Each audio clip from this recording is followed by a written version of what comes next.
Hi, welcome back guys. This is your friend, Cabbage Head Fanfics, back with amazing fanfiction. This is the series of What If Deku Becomes the Pheonix. Now before starting, please give this video a like and subscribe to the channel if you want more videos like this. Now let's get into the flashback start. I'm sorry, Mrs. Midoriya, your son is quirkless. Here are some pamphlets for support groups and counseling. I have other patients waiting. Please excuse me, the doctor said, leaving the room. Mom ... Do you think I can still be a hero? A boy, through tears, asked. I'm sorry, honey, I am so sorry. You need to accept reality, a mother sobbed. Stay away from him, Kachin. The boy called out, still dreaming of being a hero. Stupid Deku, just burn. His tormentor sneered. Please give it back. Kachin the boy struggled as his tormentor's sycophants held him back. Bakugo chuckled and tossed hero notebook number 13 out the window with a blast from his palm as Midoriya watched his notebook burning, fluttering down past the window. You want a quirk, Deku? Take a swan dive off the roof and wish for one in the next life. LL, might you think I could be a hero even without a quirk? The desperate question left his lips. No, young Midoriya, I do not, the last source of hope replied. Take a swan dive off the roof and wish for one in the next life. An echo of torment reverberated through his mind. Take a swan dive off the roof and wish for one in the next life. It called again. The next life. The next life. Flashback end. Izuku Midoriya. Something broke in him at that moment. Something that would have been a long time coming if he were honest with himself. His mother had tried to sign him up for support groups, telling him to put his dream aside and start looking for one he could obtain. She had left to visit his father 2 weeks ago. Trying to save their marriage is how she put it. He was 16, he could manage. He had a bank account to draw from. The apartment and bills were paid for. He knew she wasn't going to come back. Her closet was relatively empty. His father just disappeared after his 5th birthday. Izuku never heard from him again. He had sent him a birthday card, but it just come back returned to sender. He had no friends, no one cared about him. The only people who would care were the ones that would have to clean up his remains. His parents would probably sigh and then happily sell the apartment and his stuff and move on. No one cared. The teachers didn't care. The counselors didn't care. The only person that had shown anything was a girl with spiky black hair one time when he was 7. She had approached him after a particularly savage beating from Bakugo and his cronies and helped bandage him up. He never even got her name. He would dream about her sometimes. That she was his friend, but that all Izuku had were dreams. He stood on that rooftop for a few more minutes, just gazing up at the sky. The sun was retreating, bathing the sky in brilliant purple and oranges before it started fading into black. The lights on the street began to light up like constellations in the sky. He longed to see the real stars, wishing he could see them over the light pollution and the clouds. He knelt, pulled the burned notebook out of his bag, and scrawled a note. Mom, Dad, bye. He added his name, address, and phone number so they can be notified more easily. He silently chuckled to himself. Not they would even care. He climbed up to the top of the fence and lowered himself down, his feet resting on the edge. Tears were beginning to flow. Just one person, why couldn't just one person reach out to me? I asked for help, begged for help, and prayed for help. Why couldn't my parents love me, support me? Why couldn't they say for once that they believed in me? No one is born equal. It's all a effing crap shoot. I wish I could have done something. I wish I had at least gotten her name. F my parents, F the schools, F the system, and F you, Bakugo. I hope I see you in my next life, and I will make you know what the hell you put me through. He turned, facing the fence, slowly spread his arms, and let it all go. He felt gravity take control. As he felt the wind, he was watching the sky for a moment and saw the clouds break open, and he could see the stars. Thank you, he whispered. Before closing his eyes, the wind was all he could hear. Then there was intense, sudden pain for the briefest of seconds, darkness, sweet darkness. Then there was light everywhere. It was white, blinding. It was the purest white one could ever fathom. You are an interesting one, a sudden hollow voice rang out. Huh, he managed. Suddenly, he could feel his hands, feet, and everything. His skin was heating up slowly, and he noticed the heat. He tried to open his eyes but couldn't. The heat was building, and he knew it. Where am I? Is this hell? He had heard about hell in movies as he was never a religious boy, even when he was sobbing on his hands and knees for a quirk. A small chuckle erupted around him from the voice. He couldn't tell where it was coming from or whether it was male or female. Where am I? Who are you? He managed as he gritted his teeth. The heat and pain were increasing, and his nose was beginning to be filled with the smell of burning hair. He fell to his knees as he felt his skin begin to burn slowly and painfully. His mind was flooded with images of his life. He saw the image of the girl from his dreams again. He screamed as his nervous system began to burn. His blood was boiling. His eyes were exploding against his eyelids, and his organs were melting. He screamed and screamed. Then it all stopped. Suddenly no pain, no heat, nothing. He felt nothing around him. He could feel his extremities, but they were light and weightless. He could feel himself almost floating in a bathtub. He opened his eyes to see himself looking down on the earth, seeing lights all over the planet, blinking on, some pulsing, some flickering, and some going out. What are those? Are those souls? The laughter returned this time, but it felt right next to him. He turned and saw something. It was like his mind could comprehend what he was looking at. Are you a god? He managed, only greeted with more laughter, and he felt the heat coming from the direction of the earth. On the far side of the planet, he saw it, fire. It spread quickly, encompassing the whole of the earth. He saw some of the lights pulse brightly to form one light before they all disappeared, and there was no light, only the fire. Out of the fire rose a bird of flame, a phoenix. It let loose a great cry before rising from the planet and taking the fire with it as it flew into the darkness of space. Izuku looked down at the broken husk of a world, feeling sadness from deep within. Before he knew it, the tears fell. He saw a single tear fall and strike the planet. Then he saw it. A light appeared, a pulsing light, then another, and then more. Come on, you can do it, he thought. He saw the lights grow and spread all over the earth, but then he saw the firebird coming from the stars again. The planet being burned, life beginning again, only to be burned out, repeatedly, 20 times in total. Then he saw the lights again. Some were burning brighter than any had seen. Then he saw a light spark, burn, flicker, and begin to fade. He focused in the light and saw himself. He saw himself jump and light burned out. He reached for the light, struggling to touch it, wanting to keep it from going out. No, N-O-O, don't go out. Why? The voice asked. I don't know, he sobbed. He didn't know why suddenly.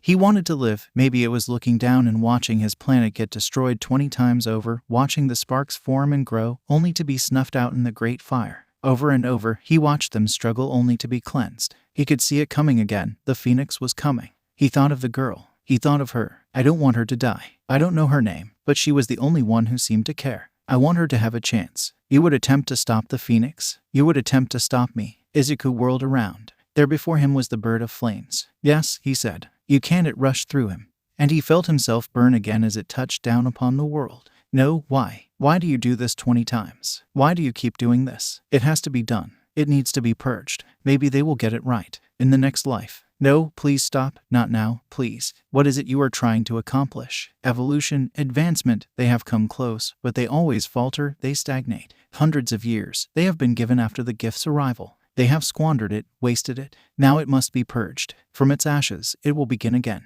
Maybe they will get it right this time. They just need someone to show them the way, bring about change, give them a chance. They need a chance, he pleaded. And who will show them? Who will lead them? Who will rise? I will just spare them. Please. How you don't have any gifts, remember, you don't have any more dreams, it said almost mockingly. I don't know, but I will find a way. Give me a chance, give us a chance. Perfect, it cooed.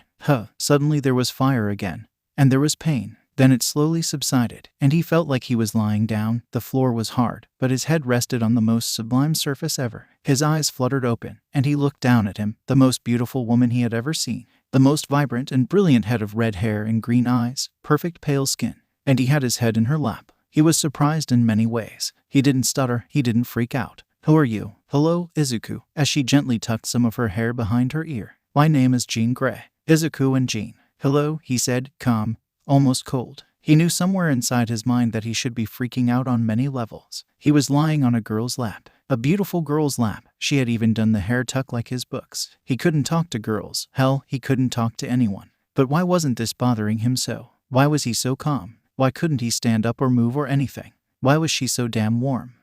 Why can't I move? And why am I not freaking out? And not to complain, why are you holding my head in your lap? She chuckled and gave him a dazzling smile that should have broken him. But instead, his emotions didn't flare up. 1. You can't move because we are not allowing you to. 2. You are not freaking out because your emotions are being dampened. 3. You've had this image thousands of times, wishing to experience it once, so I gave it to you.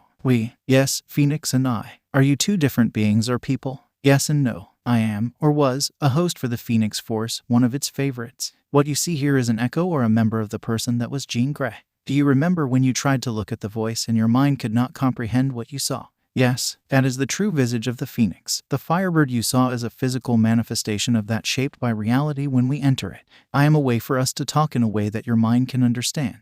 How can you expect a mortal mind to comprehend the infinite? So, what happens now? As of right now, your body is cocooned inside your home being rebuilt. His mind began to race in a small moment of panic before that soothing feeling started again. Why am I being rebuilt? You're dead, she said in a simple, matter-of-fact way. You threw yourself off a building. Yay, you're right. So couldn't you just resurrect me? Smiling, yes, we could. But your body is not suited or ready for us. You wanted and dreamed of being a hero, but you did nothing to accomplish that goal except dream. No exercise, no training, nothing. Well, except analyze quirks like a madman. If he could have blushed, he would have. But no one believed in me. I didn't have a quirk. And, she replied coldly, you think just because you have a quirk that all of a sudden everything is easier. But they don't have to work hard to make it better to control it.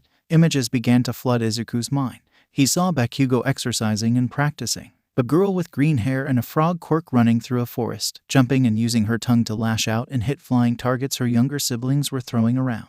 Another girl with short brown hair floats around an abandoned building while touching objects, making them float and fall before she comes to the ground and throws up before beginning again. A boy, his face scarred with hair of white and half red, was sitting in a training room with ice all around, freezing the boy over as he continued to push and push. The images of kids, teens, heroes, and even villains practicing and training came faster before showing him his one-time favorite hero, All Might, in a gym, practicing and practicing for hours. A quirk is great, or it can be if you know how to use it and train how to control it properly. But are all the hero and villain fights you see? Are they just using their quirks or running, fighting, or doing other things? He just lied there, and he knew she was right. Yes, he had been born quirkless, but he never did anything but wallow and did not try to improve or better himself physically. You never fought back. You just let him beat you down repeatedly. You tried to jump in and save others sometimes and then just let him beat you. If you are going to go down swinging, for FS sake. You saw those lights gathered to struggle against the flame of the Pheonix. Even if they knew it was hopeless, they still fought. Izuku wanted to cry. She was right. She was so damn right. He didn't do anything, didn't try to exercise, work out to get stronger, didn't try to join a dojo, or even watch videos online to try and learn how to fight. He would take his beatings as that was his lot in life. He was precisely what Bakugo had said he was, Deku. Bakugo had helped beat that into him, but Izuku had never tried to improve his lot. I never took any steps to do well jack shit. He was angry. He could feel the anger. It wasn't muted like his other emotions. Yea, he suffered. Yea, he was treated poorly. But he never did anything. No recording videos of the assault and taking them to the police. Nothing, just covering for that piece of shit Bakugo all the time to his mother. No wonder she is effing left. Could she have done better? Yeah, but he did nothing to help himself. He suddenly paused, noticing the anger, and looked up at Jean. Why can I feel this but not the embarrassment of my head in your lap? Because I am blocking the emotions that will hinder this conversation. So, what now? What happens now? She smiled with the warmth of a mother looking down on her son for the first time. We are going to rebuild your body. I am going to train your mind, and you are going to rise from the ashes because you are the Phoenix. Either you will lead this world to change or bring it down in the fires of rebirth. This world is on the brink. I know you can see some problems, but there is more out there. Your mind is brilliant in some regards, but we will train it. I was chosen to lead you down this path because I was a type of hero in my time. I fought to save the world, the galaxy, my friends, and my loved ones. I also made mistakes and destroyed an entire solar system. I failed more times than I could count, but I know that I made a difference in the end,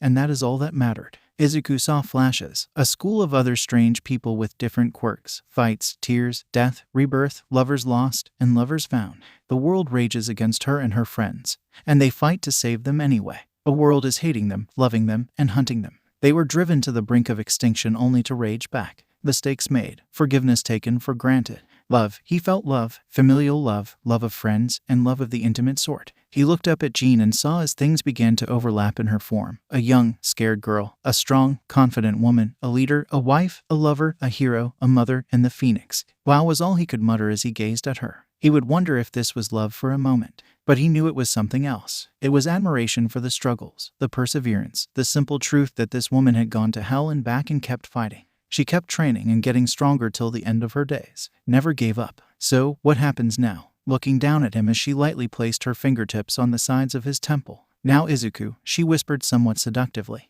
This is really going to effing hurt. His brain felt like it exploded. No, it was engulfed in fire. He screamed out once before it all went dark. Beihatsum stepped onto the streets of Mustafa, exiting from Infinite Arcana Electronics with a small bag in her hand. She was bouncing in excitement to get this tiny bugger home. The latest processor is the Infinity X69.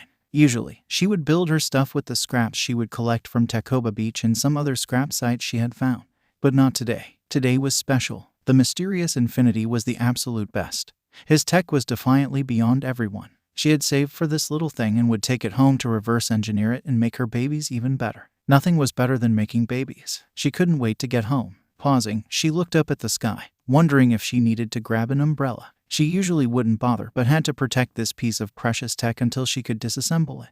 Her quirk kicked in. She could tell there weren't storm clouds, so she was confident she would be safe. It was then, as she was zooming out, she saw it, or more importantly, she saw him. A boy with messy green hair had climbed the fence of the Yaoyorozu building. "Hey," she screamed. "Don't do it, don't jump. Help, we need a hero or something." People around her stared as she ran. Then she saw him drop a small smile on his face, and she screamed louder. Running across the road, she didn't notice how close she came to being ice-guyed, thanks to Truck Kun. Darting down an alley to get to her target, she lost sight of him, frantically pulling out her phone and calling the police. As she burst from the alley, sure of the view she was about to see, only to see nothing.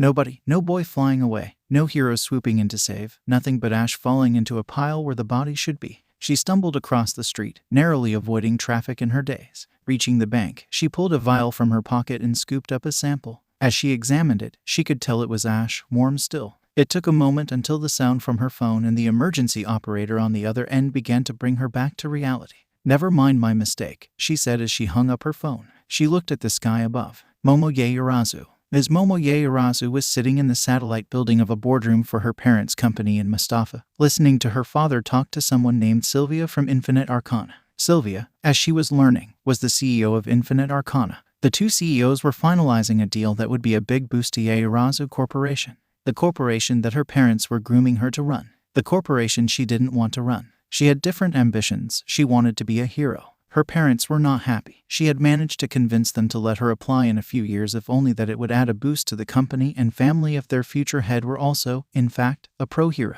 After all, if your company is known for its support gear, what better advertisement could you get than the pro-hero and CEO created using those very inventions to save lives? She knew her parents loved her, but she was the only heir. Her mother was forced to have a hysterectomy shortly after Momo was born. It was deemed a miracle that she was born in the first place. Difficult conception, difficult pregnancy, and incredibly difficult and dangerous labor. So, there was no second child to carry on the legacy. So, it was her responsibility. She knew her quirk was robust and versatile, being to create pretty much anything as long as she knew the chemical composition was, to put it simply, extraordinary. This was how her family had risen to such great prestige. Her distant ancestor was said to have a similar quirk back when quirks first manifested. Now here was Momo expecting to carry on into the future. She wanted to help people. She wanted to save people. Be someone that people could look up to. She helped a boy in the park a long time ago after some bullies had beaten him up. She had happened upon the scene after the fact. All she had done was make some simple gauze and help the poor boy. But the look of gratitude he had given her cemented it at once. She wanted to be a hero. She never got his name. Momo was, in fact, lonely. She didn't have many friends. Well, real friends. She went to a prestigious academy for the rich. After learning an unbelievably valuable lesson in middle school about girls using her to increase their social status, and her first boyfriend being a shallow douche whom she heard talking to his friends about how he was going to score with the rich girl. Puberty had hit her like a bomb. She was tall, curvaceous, with large breasts and great skin. It wasn't easy, to say the least. She sighed quietly and thought about calling her only true friend, Melissa, tomorrow. Melissa was an exchange student, and they had hit it off when Melissa had transferred to Momo's school for a semester. Melissa was quirkless and the only daughter of David Shield, the genius inventor for Island. But she was brilliant, fearless, funny, and genuine. They had stayed connected and had even been to see each other a few times. She was lost in thought when suddenly she saw a body fall through the windows. She screamed. Somebody just jumped off the roof. She stood bolting out of the office, leaving her father and Sylvia stunned for a minute. Her father quickly excused himself from the meeting, allowing his secretary to reschedule. The guards outside were in a momentary shock but soon chased after their young mistress as she shouted instructions. Reaching the stairs, she yanked them open and raced downstairs, discarding her heels. The guards began yelling into their radios while one followed the Momo and the other ran to the roof. She hit the street in a burst from the side exit, bracing to see a body of some sort. But she saw nothing before she was a pink-haired girl with crosshair eyes standing near a pile of ash looking up at the sky. "Did you see them? The person who jumped," she yelled at the girl. She ran up to her, trying to get her attention as people on the street stopped and stared at the sight. The pink-haired girl turned to her, whatever daze she was under seeming to disappear. "Yeah, I did. It was a boy. He had green hair." "Then what happened?" "I don't know. I got here, and I didn't see anything. Nobody, no one flying away, no heroes, nothing but this pile of ash where he should have landed." Momo looked down at the pile. She could feel the heat on her feet through her stockings, realizing she was barefoot. Security came dashing to her side. Her father and more security emerged from the main entrance, looking around before he approached his daughter, demanding an explanation. As Momo was trying to explain, her father, while not saying anything, had a look of disbelief on his face. The pink-haired girl standing there turned and spoke. "She is not lying. I saw it too. I was over there." She pointed to the alley. "I was on the street over, and I looked over and saw him fall. I even called the police." She is holding her phone up as evidence. "When I got here, all I saw was this pile of ash, though, which is weird because it's not dissipating. And it's still warm. How could you have seen it from way over there, young miss, if you don't mind me asking?" Momo's father said. The girl pointed to her eyes. "My quirk lets me see fine details like a super zoom function. I was looking at the sky to see if it would rain. When I was zooming out, I saw him fall." A sudden wind wrapped around them, and the ash spiraled into the sky and dissipated. May noticed that it wasn't actually dissipating but instead just disappearing. One of the security officers leaned in and whispered into Mr. Yaoyorozu's ear. Momo noticed he looked puzzled before asking the officer to have security start reviewing the footage immediately. "Father, what happened? We should probably discuss this inside." He turned to the pink-haired girl. "Miss." May turned to him and seemed to notice him for the first time. "Oh my god, I am May Hatsum." Jumping forward very abruptly. "You're Mr. Yaoyorozu." "OMG, I don't have my babies with me," she said loudly, grabbing her hair. "Babies?" Momo and her father exclaimed, looking around suddenly. "I should run home and get them. You will love them, then you can hire me on the spot." "No UA. For me." "UA? You're planning on going OUA as well?" Momo asked. "Are your babies inventions?" Yup. "Oh." Her father stepped forward. "Miss Hatsum, was it? This is not quite the time. But why don't we step inside, and we can set up an appointment for you later?" They seemed to buy that logic and stepped inside. Momo leads her to the conference room, saying he will join them shortly. The inventor and the heiress. May followed Momo with a spring in her step into the elevator, reaching into her pocket and pulling out the vial with the ash. Momo took a moment to turn from the girl and make a new pair of shoes. May saw the glow and immediately pressed forward, invading the heiress's space. "Holy cow, is that your quirk? You can make shoes." "No," Momo stammered momentarily. Not used to strangers invading her space like this. "I can use the lipids in my body to create almost anything as long as I know the molecular structure." "Are you effing kidding me? Imagine what kind of babies I could make if I could do that. I would have endless materials." "Hey, want to come back to my place and make babies?" Momo felt a hot blush run through her for a second. "Not tonight, Ms. Hatsum." Visibly disappointed, May's shoulders shrunk in momentarily before exploding out. "May, call me May." "Then how about?" The elevator doors opened, and Momo was never so happy about such a thing before. "Oh look, we have arrived. Let's go to the conference room." This girl was a whirlwind, being so close and saying such crazy things without a care in the world. "I wish I could be as free." Momo led May to the conference room. As they entered, May began wandering around, looking at the tech in the room. Momo was glad for a moment before finding her seat. However, her respite was short-lived, and May bounded over to the seat next to her and pulled herself closer to Momo. Hey, wait, what's your name?" Momo realized she had forgotten to introduce herself. Putting a slight distance between them so she could face the girl, she stood and gave a small bow. "I'm very sorry, Ms. Hatsum. Just May works." Momo paused. "My name is Momo Yaoyorozu."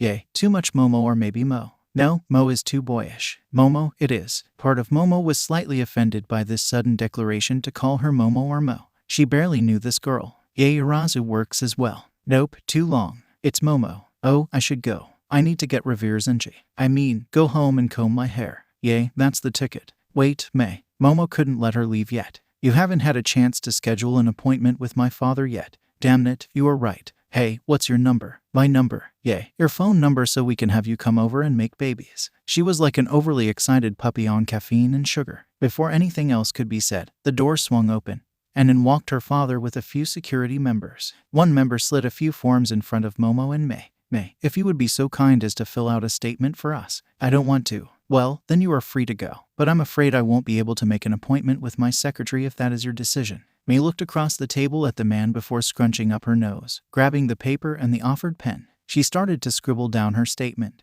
Momo glanced at her father. Seeing him nod to her, she began to do the same. Did the cameras find anything? No, Momo knew he was lying. There had to be something as they finished the statements. Her father's secretary came in and made an appointment for May in 2 months. Her father had Momo escort May downstairs. As they were in the elevator, May kept trying to get Momo's number so they could make babies. When the elevator doors opened, May stepped out and turned to watch as the doors began to close. The ashes didn't dissipate. They disappeared. "What?" exclaimed Momo. The ashes disappeared. The Yaoyorozu. The elevator's doors closed, and it began its climb back to the conference room. When they opened, she saw her father's secretary. Before the woman could leave, Momo got Mei's number from her. Momo entered the conference room. What did the cameras see? Her father turned to her and turned on the TV. She saw the screen come to life, and then it got fuzzy suddenly as the signal scrambled. After a brief moment, the camera shifted views, and it saw the door open, and the static followed the unknown person down the stairs and out of the building, the video feeds being disrupted the entire time. The camera shifted back to the roof. If what happened before it was even stranger now. The roof could be seen this time, but a person was standing there, but their entire upper body was distorted. All that could be seen were some generic school pants with red high tops. They saw a bag on the roof. It opened and dropped back down with a notebook sticking out. They saw the distorted image climb the fence and jump. Just as Momo was about to ask about the bag, they saw a portal open and a hand reach out and pull the bag into it before vanishing. What the hell is that? Momo spat out. This is insane. Exactly. We are going to have main security come in. I already contacted the main branch, and we have some electronic specialists to review the footage and cameras. Her father exited the room, signaling for Momo to follow him. Are you going to keep your appointment with Ms. Hatsu? No, her father responded, raising an eyebrow.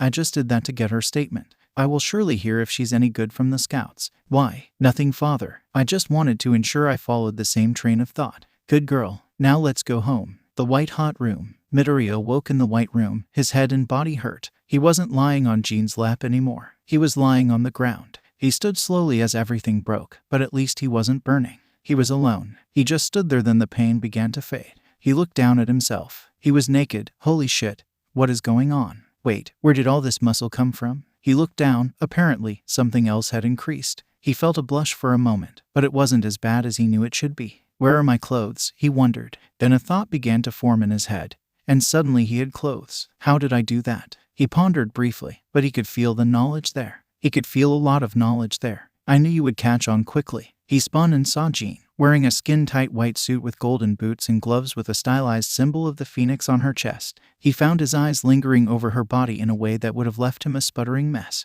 But instead, his mind just fired a mile a minute. The only outside tell was his pinky tapping rapidly. Jean smirked. Like what you see. Yay, he responded. Quickly he put both hands over his mouth. He was stunned for two reasons. He responded so swiftly but knew he meant it and was not ashamed of it. The second, his voice sounded deeper, more like a man than a boy. His voice was already changing, but there were still more cracks than he would like to say due to his nervousness. He pondered it. He could remember everything. The abuse, the neglect, the shame. He even thought about Bakugo for a moment. Bakugo, not Kachin. He thought about how he was treated, and there was anger and rage. No desire to gain acceptance from Bakugo. No need to be friends. Careful, Izuku, don't give in to the rage. But, I want to hurt him so badly. I want to make him feel what he did to me. I want to break him. He stood there. He could feel the rage. He felt fire erupt around him, a dark red fire with a black at the tips. Jean looked at him and raised her hand, and the fire disappeared. Midoriya was stunned. Where did the fire go? Why wasn't he burning?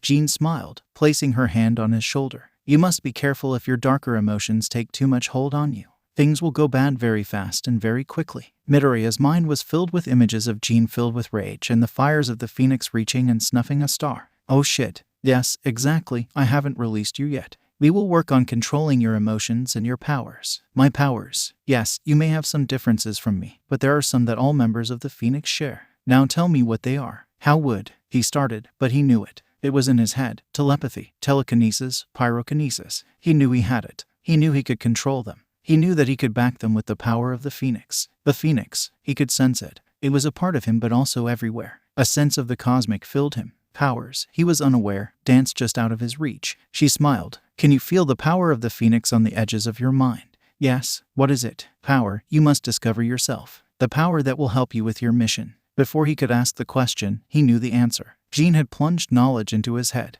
Academics, battle tactics, how to fight, dodge, scientific knowledge, history, art, how to drive, all kinds of things. His mind hurt so much, and he was engulfed in fire. So I just need to learn to control my emotions, he asked as the fire and pain subsided. No, you need to understand and deal with them. If you only lock them away, you will explode and destroy everything. And you will need to learn your powers. You know them but not the practical experience. Knowledge of how to fight and the experience of doing so are two different things. So, how do I get the experience? A sadistic grin crossed her face. She spread her arms wide, the fire erupting around her, and lifted herself into the air. People began to materialize from behind her. He recognized them, her friends, allies, lovers, children, and enemies. "I am going to beat it into you." He was scared, but something he didn't expect. He was excited.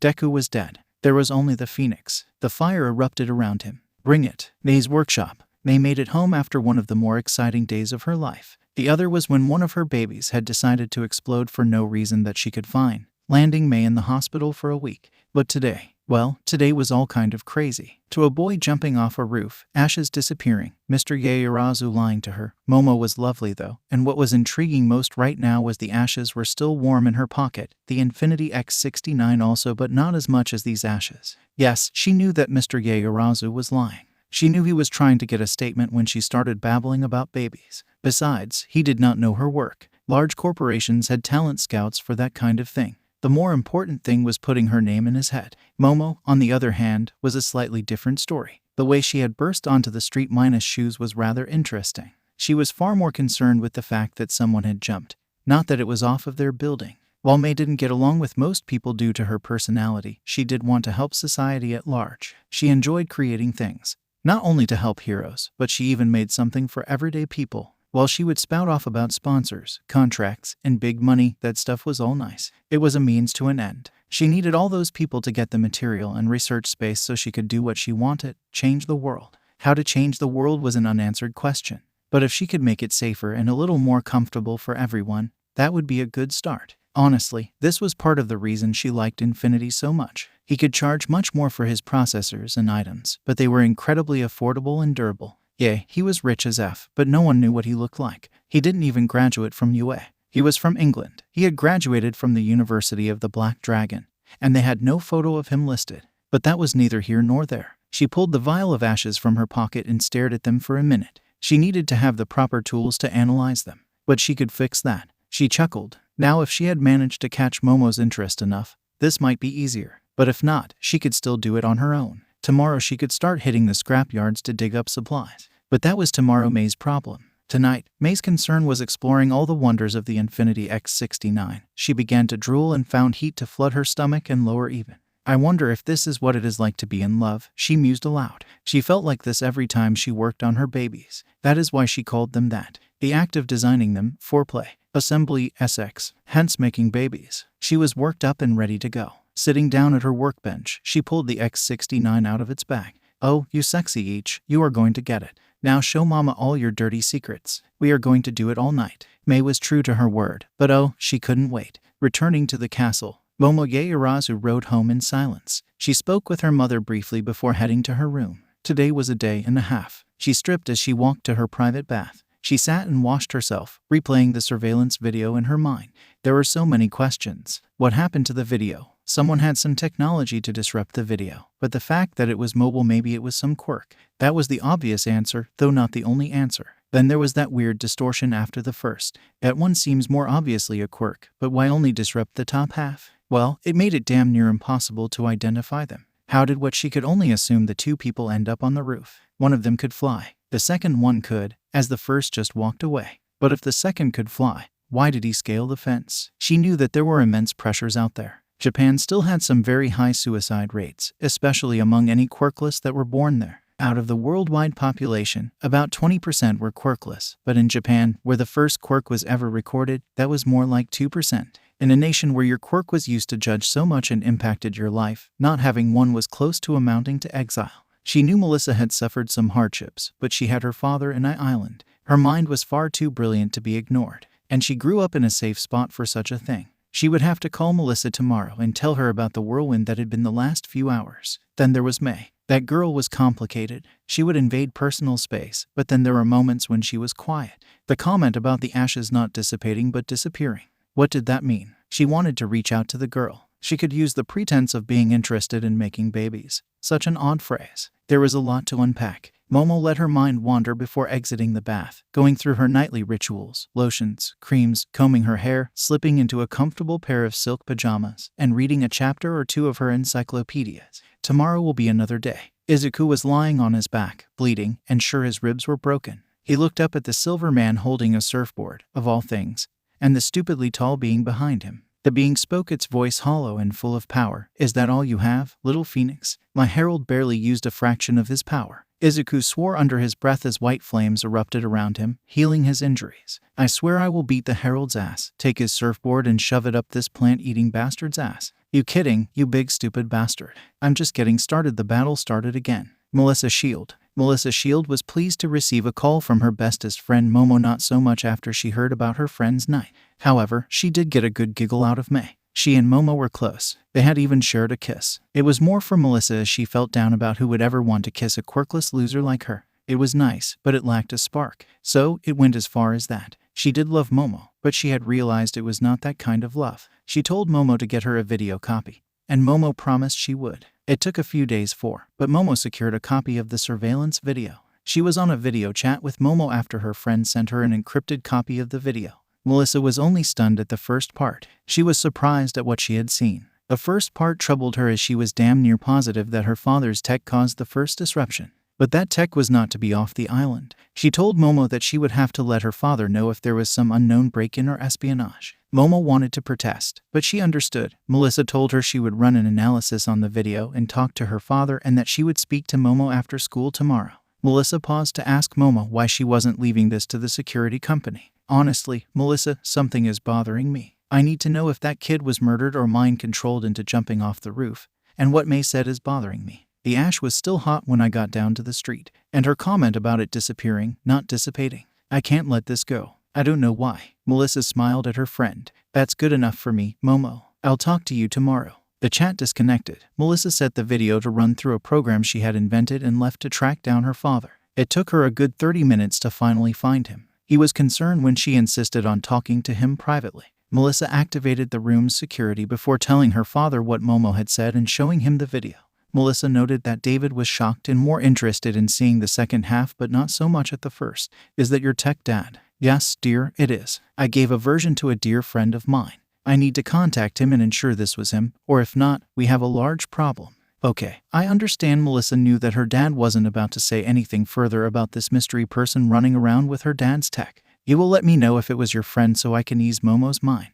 Yes, dear, I will. Please let me know what your analyses show up. Of course. With that, Melissa left. When his daughter exited the room, he immediately contacted his friend. All Might. Hello, David. Nice to hear from you. Why, yes, I am in Musutafu. Yes, I do believe that I was on top of Yaoyorozu Tower. Was someone with me? Yes, David. How do you know all this? What he jumped. David, I have to go. Yes, I understand. I will call you back. Do you think that I can be a hero too? No. He tried to overcorrect his mistake by mentioning the police, but he knew the damage was done. He noticed the pain in the boy's eyes. He didn't even make sure the boy was okay. The worst part was that it took him a minute to remember the boy's name, Izuku Midoriya. He immediately dialed a number on his phone. Hello, Naomasa, sorry to bother you. Please look into something very quickly, it's important. Was there any report of someone jumping off the Yaoyorozu Tower in Musutafu on Monday evening? Second, I need the home address for Izuku Midoriya, the same prefecture. Yes, I'm sorry, old friend, I need it now. Yes, I will wait. He sat in silence. After talking to the boy, he had been walking the streets, making his way home, when an explosion caught his attention, and the sludge villain he had dealt with earlier in the day was loose again.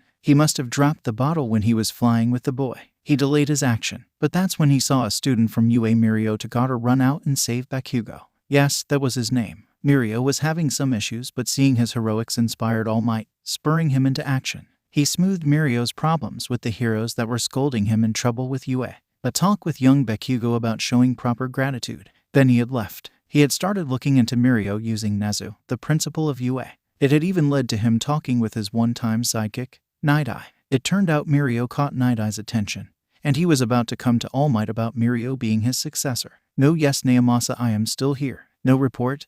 Just a 911 call that was cut short. Can you follow up on that for me? No, I will explain over dinner Sunday. Yes, please send that info over. The call ended. A short while later there was a beep with the info he wanted. He was glad there was no report, so maybe David was mistaken, but he had mentioned the video. He would have to look at that later, but first, he had to check on the young man and apologize for his harsh words. He walked out to his truck and drove to the boy's home. After the short drive, he exited and went up to the apartment. Not a bad neighborhood, but not the greatest, All Might noted. What he needed to prepare for was the woman that opened the door. Jean Grey. Standing there was a beautiful red-headed woman in her early 20s, American, with green eyes, smooth pale skin, relatively tiny green short, bare legs, and a very form-fitting black tank top with the words "Burn" looking to be written in fire across her noticeable chest. All Might was used to encountering rather beautiful women in the hero business. He was friends with Midnight. But something about this woman screamed life, vibrancy, SX, she was fire, and he was a moth. All his years of hero training kicked in before he spoke. "Hello, miss, my name is Toshinori Yagi, and I apologize for dropping in so unexpectedly. I was looking for Izuku Midoriya. Is this his home?" "Yes, but I'm sorry Izuku can't come to the door right now. He is very sick. He caught a terrible cold a few days ago. I'm a friend of the family visiting from America, so I am taking care of him till he feels better." "How do you know him? And what brings you by so suddenly?" "Of course, Ms. Gray. Ms. Gray, you see, I bumped into young Midoriya a few days ago, and I'm afraid I may have said something that injured the young man, and it has been heavy on my mind, so I wanted to come apologize to him." "Oh, you are the a-hole that told him he couldn't be a hero, right?" All Might was taken back. "Why yes, Ms. Gray, I wanted to come by and apologize for that." "Well, I will let him know,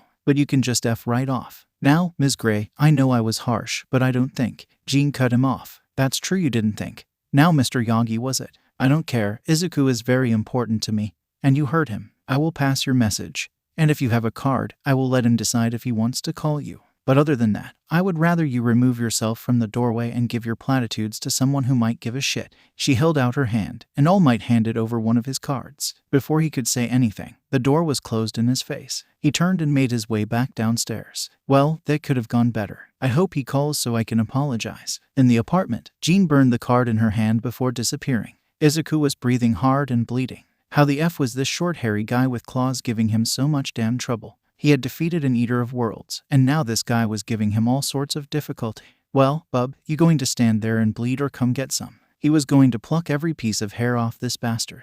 Momo was glad to hear from Melissa that it was, in fact, her father's tech, so that was some relief for the first part of the video. The problem was that her dad would need to provide details on who that person was. The only reassurance was that they were a friend of her father. Melissa's program had been running for a week, and still couldn't make heads or tails of the distortion on the second part. Nothing was cleaning up the image. Her company needed more success too. So here was Momo sitting in her room at the end of another week of school, having had to deal with 3 confessions and 1 attempted serenade at her gates. She was looking at her phone and chewing on her thumb. A single thought came to mind, Meihatsu. Taking a breath, she fired off a text. "Momo, hey Mei, this is Momo Yaoyorozu. I wanted to know if you wanted to get together tomorrow. I would like to see some of your inventions." Momo. "Oh, Momo, tomorrow is fine. Come over whenever we can make some babies together. The user has sent their location." "Momo, I am unsure about making babies, but I would like to meet with you nonetheless."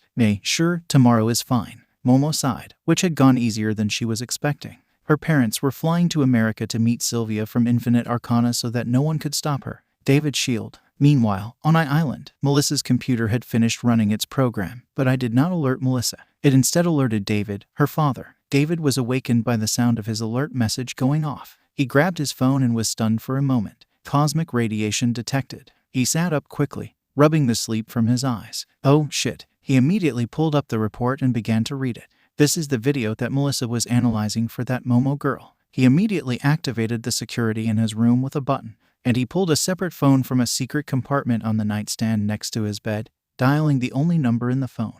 "Hello, Mr. Freedom. We have a problem. Cosmic radiation has been detected." "Yes, sir," from a video that was recorded in Musutafu. "Yes, sir. I am aware. I will send the file right away." No, sir. No, sir. No one else knows." "Yes, I will make sure." Hanging up the phone, David was sweating. An Omega-level threat had made contact on Earth, and his daughter and her friend were trying to chase it down. "Veronica," a beautiful woman's voice responded from the ceiling. "Yes, David. Full containment protocol. Please give me all messages between my daughter and her friend Momo Yaoyorozu for the last 2 weeks. Falsify her scan on the video. Alert Infinity. And give me all the feeds you can around Yaoyorozu Tower Musutafu. Track and correlate with All Might's blur unit. Send a message to King as well." "Yes, David. Messages are ready for viewing. False report sent. Feeds will be ready in 1 hour. Infinity and King have been alerted." "Thank you, Veronica. Continue monitoring Melissa and alert me to any conversations." "Yes, David." Then artificial intelligence went silent. The inventor and the heiress. May was staring at the reading from her ashes sample. What the hell is the radiation signature? I have never seen anything like this. I could dive into the international database. Momo, hello May, I am outside. May looked at her phone and skipped to the door to let Momo in. Hello May, I brought you some cookies. Cool, come on in, let's make some babies, as she shoved a cookie in her mouth. This is good, as crumbs fell everywhere. Momo blushed slightly as May approached the gate to let her in, wearing overalls with no top or bra. May, maybe you should put on a top. Why? Yours are bigger than mine. We are girls with the same equipment. Momo just sighed and entered the workshop. It was dirty and burnt metal smelled in the air. There were scorch marks everywhere. Several empty fire extinguishers. So, why are you here if you're not here to make babies? May said with no hint of playfulness. Momo's head snapped to attention at May's sudden shift in tone. She looked at the girl with her overalls hanging down and slipped a red tank top on. I just thought I would come over to see your inventions. You know, for your meeting with my father so I could give you some pointers. You mean for the meeting that's not going to happen? What makes you say that? Momo managed to respond with just the smallest of cracks to her voice. 1. There is no way in hell the CEO of Yaoyorozu Corporation would meet with some unknown inventor. He wanted to get me inside so I could fill out that statement. Nice non-disclosure hidden there at the bottom, by the way. You are here for another reason. Momo was taken back slightly. This girl was no joke. There was no pulling the wool over her eyes. Momo sighed. Yes, May, you are right. I'm not here for that. It's what you said about the ashes. I apologize for trying to mislead you. If you like, I can show myself out. No. Look, you'll take over the company someday, right? That's the plan. Then I can just show off to you. But first, I want to make a deal. What is it that you want? I need you to make some materials. I have been trying to analyze those ashes and know what I need. I don't have the right equipment to do it, and I can't salvage what I need, so that's where you come in. You help me, I share my results, and when you take over, if I have impressed you enough, you hire me, and I get to make the greatest babies the world has ever seen. Momo thought about it. It was essentially what Momo wanted, aside from supplying the materials part. Fine, but tell me what you use the materials for. And if I disagree with their purpose, I am not obligated to supply them. That works. Now, what do you need and why? May began to lay out her plans for the spectrometer she would need to continue analyzing the ashes. She showed Momo her notes and what she come across so far, including the strange radiation readings and the fact that they were still radiating heat. Also, she would need a better microscope because, despite her quirk, she couldn't get in deep enough to see the ashes on a cellular level. She also needs some material to upgrade her computers because trying to run the analysis also killed those. Momo thought about it. Then she pulled out her phone and gave orders to someone for massive amounts of food. What's that about? As I told you, I use the lipids in my body to make things. Some of the things you are asking for are complicated to make, so I will need food if we do this. Oh, yay, Momo, let's make some babies. They started going over May's notes more in depth about the ashes and bouncing ideas off one another as Momo began to make some of the simpler components for May. Momo had to ask, however, what did you mean that they didn't dissipate? They disappeared. May thought for a moment. When something dissipated, I could see its breakdown, but the ashes simply blinked like a spark going out. It was small, but I could see it. Have you seen it since? No, but I have been cautious to contain the ashes. I have only lost about 20% in testing so far. It's not a big sample, so I want to ensure I have the right stuff this time. The two talked as the food arrived, then things went into overdrive, making material while May started working and assembling the needed equipment. It was long and tiresome work. They still need to get 10% done today. Momo agreed to come by on Sunday. This continued for the next few weeks. Eventually, they had all they needed. Momo had introduced May to Melissa, and those two hit it off like crazy. Soon they had a group text and everything. Momo had covered with her mom by telling her how she had hit off with May and was essentially scouting her for the company in the future. The time had finally come. It has been almost a month since the whole incident started. With Melissa remoting in, they began firing up the tests and were all excited. The radiation that this stuff was giving off was entirely off the spectrum. It was new, and they had discovered it. Then they saw the sample begin to fade and disappear. They saw it blink out. May had been right. It was more akin to the flicker of a flame. The final test took almost a week to run. It would have taken longer if they hadn't hooked up the supercomputer on Island. There was some DNA sequence in the ashes. The girls were giddy with all this could mean. Momo decided to take May out to celebrate as the final test still needed to be run. Momo was relatively happy. She felt she was making a new friend. May was excited about something other than making babies. Maybe this friend thing was all right, and Melissa was fantastic. May couldn't wait to meet Melissa and all the babies they could make. She was giddy. They had a nice dinner. Momo had a car pick her up while May had decided to walk home since they were only a few blocks away. When she approached her home, she saw the gate open and immediately knew something was wrong. She ran to the gate and could see the workshop garage open. Everything was gone. Everything, the computers, the gadgets, the notes, the links, everything. Her apartment had been tossed. Everything had just disappeared, almost like a fire consumed it. Momo hit the door and went for the laptop to check over the files that Melissa and May had sent, and it was all gone. The video, everything. Melissa accessed the mainframe and tried to check on the DNA sequencing, only to find the program wasn't running, and no sample was found. She studied, and all the files were gone. The video, everything, and her email showed no communication between her and Momo or May regarding the subject.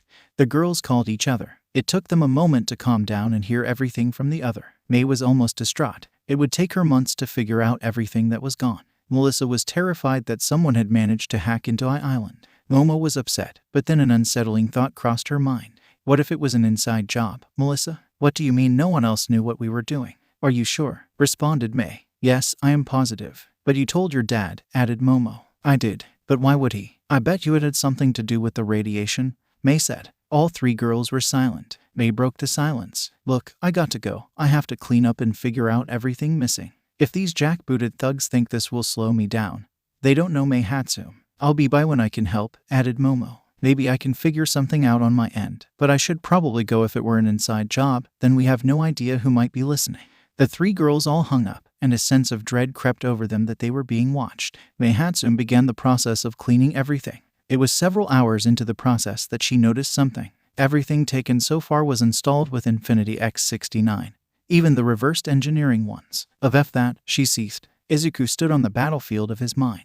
Vanquished foes littered all around him. Who the F is next? A portal opened before him and out stepped a tall man with purple skin and strange armor. He held up a gloved hand with strange stones embedded in it. With a snap of his fingers, hundreds of portals opened everywhere, spewing strange creatures onto the battlefield. I'm next, boy. Oh, for FS sake. The first official meeting. May, Momo, and Melissa were all sitting at a cafe in town. Melissa was in town with her father. She held out some unusual-looking phones to the girls. Okay, I got these all set up. Nothing is foolproof, but we should be able to talk on them without getting easily hacked. The other two took them and slipped them into their pockets. They had been trying to figure out things for months. Melissa figured out that whoever had accessed the mainframe was defiantly smarter than her, and it had to be an inside job. She had talked to her dad, and she knew. She just knew he had lied to her face. Something in the pit of her stomach told her something wasn't right. A hacker was found on the island and arrested. Momo had the same experience with her father when she told him someone had hacked her laptop. They could file a police report, but no one was ever caught and charged. Her parents offered to have her relocate to be closer to them in Tokyo, but she declined,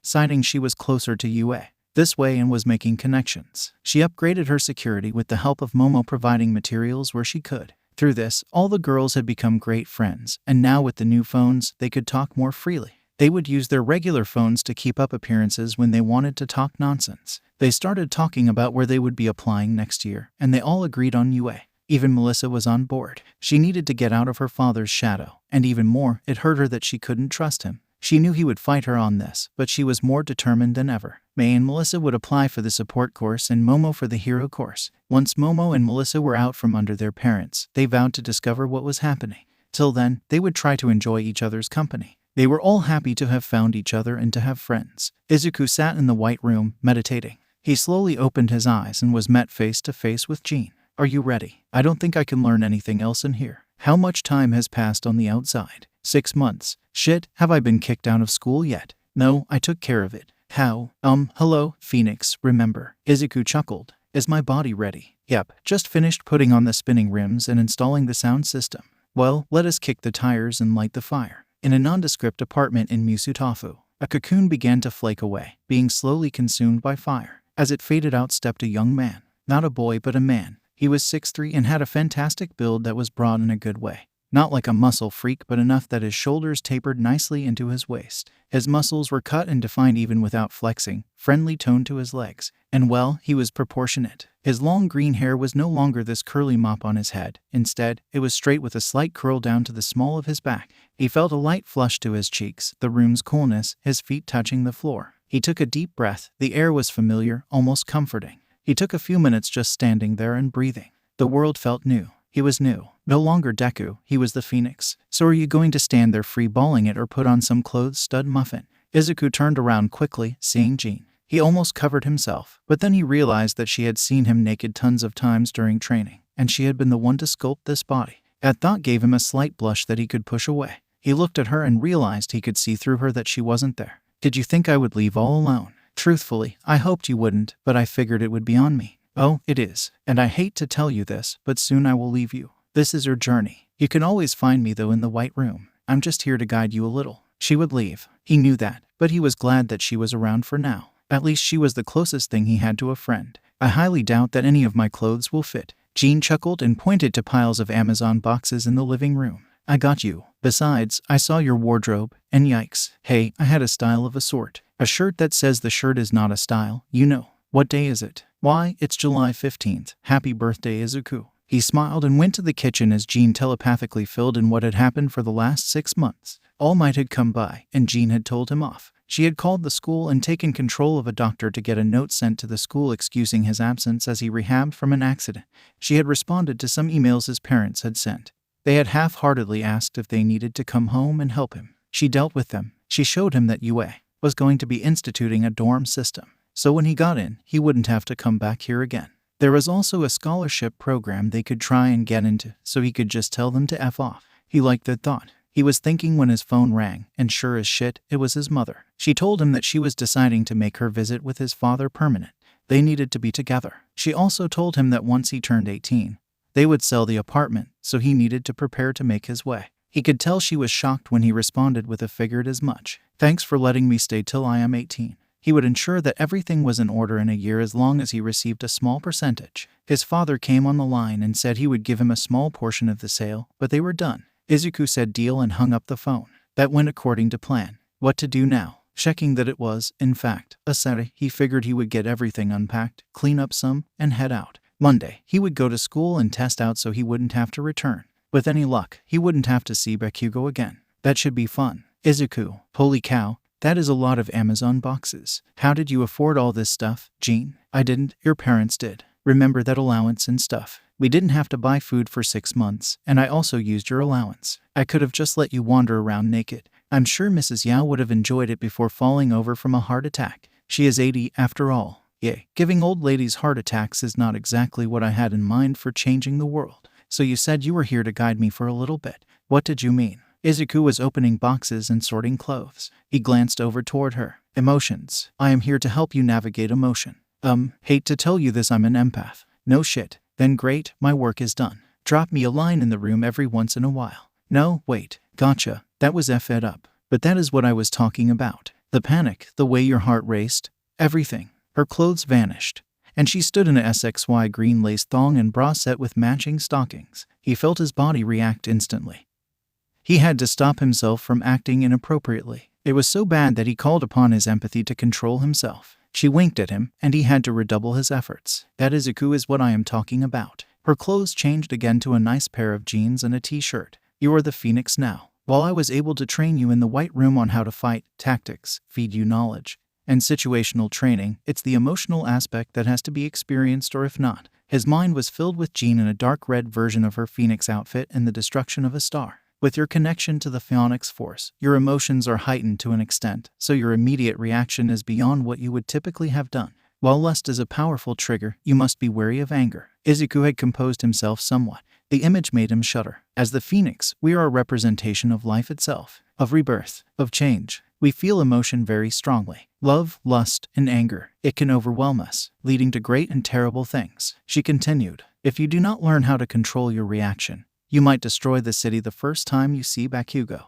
And before you say shit, no, using empathy to push it down is not an option. I bottled stuff up inside, which have fed up my life in many ways. So, you're my shrink now. Essentially, her clothing shifted to a white blouse with too many buttons undone, a leather skirt, fishnet stockings, and high heels. Her hair was pulled back in a tight bun. So, Mr. Midoriya, let's talk about your parents. He didn't know whether to beg her to step on him or what. This is going to be so much fun, she giggled. Now, sit on the couch now. Her voice was stern yet had a lustful tone. He quickly sat down, doing his best to suppress the growing tent in his pants.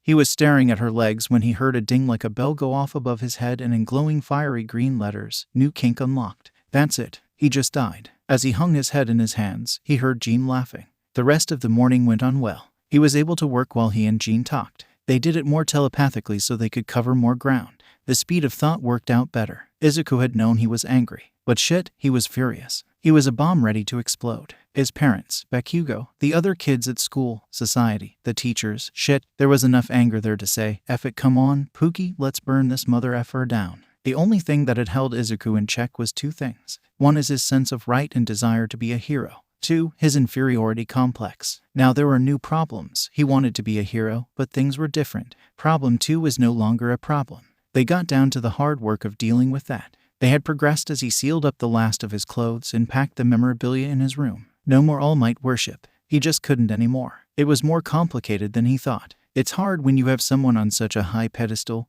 and they fall off. He only kept one figurine, a limited edition Silver Age. What are you going to do with all that stuff? Well, all the clothes that are still in good shape. I am going to walk down to the orphanage. The memorabilia I'll take down the collectible shop and sell. Some of this stuff is worth much cash. With that, he gathered up one of the large boxes of clothes and two of the stuff to sell and went outside. Momo, May and Melissa. They had just finished their meal at the cafe. And after a brief debate on paying, Momo won by setting down the credit card faster than her friends could pull out money. Melissa put up more of an argument than May. They left the cafe catching stares and looks from the boys. A fearless trio had approached them, but as soon as the small one with hair resembling purple orbs spoke any chance, they crashed and burned like the Hindenburg. How disgusting and rude can one person be? Momo said as they walked away. I give them credit for coming up and talking, but that's all, Melissa added. May said, all I heard was the little one say boobies. Those we do have in spades. Melissa giggled. Melissa. Momo gasped. Oh, come on, Momo. May and I have nice racks, but those things you're rocking are on another level.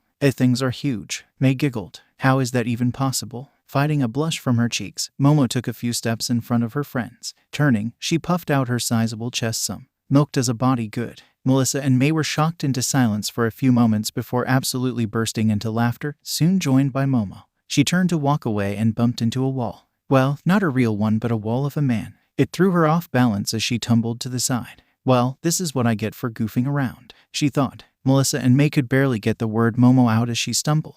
Izuku. The outside was breathtaking. After spending what felt like years in a white room, the scent filling his nose, the sun on his face, it was terrific. He loved it. So new. He made his first stop of the day at the collector's shop. The owner didn't even recognize him, which he was okay with. He got a great price on his stuff. They had increased in value. He picked up the box to take to the orphanage and exited onto the street. He needs to get some food after this. Jean was floating around him as they continued their session while he was out. Milked as a body good, followed by peals of laughter. The laughter caught his attention. It was warm, rich, and most assuredly female. Jean giggled telepathically. Then someone bumped into him as he was glancing into a shop window. Izuku spun around and quickly caught the girl in a dip. He held her there momentarily, gazing into a gorgeous set of onyx black eyes. Something deep inside him sang out as their eyes locked. It was as if his soul was singing. Momo. 1 second she was falling, and the next she was held in strong arms. She looked up at the person that had caught her. Brilliant emerald green eyes gazed down at her. Long green hair done in a single braid hung over his shoulder. The afternoon sun backlit him.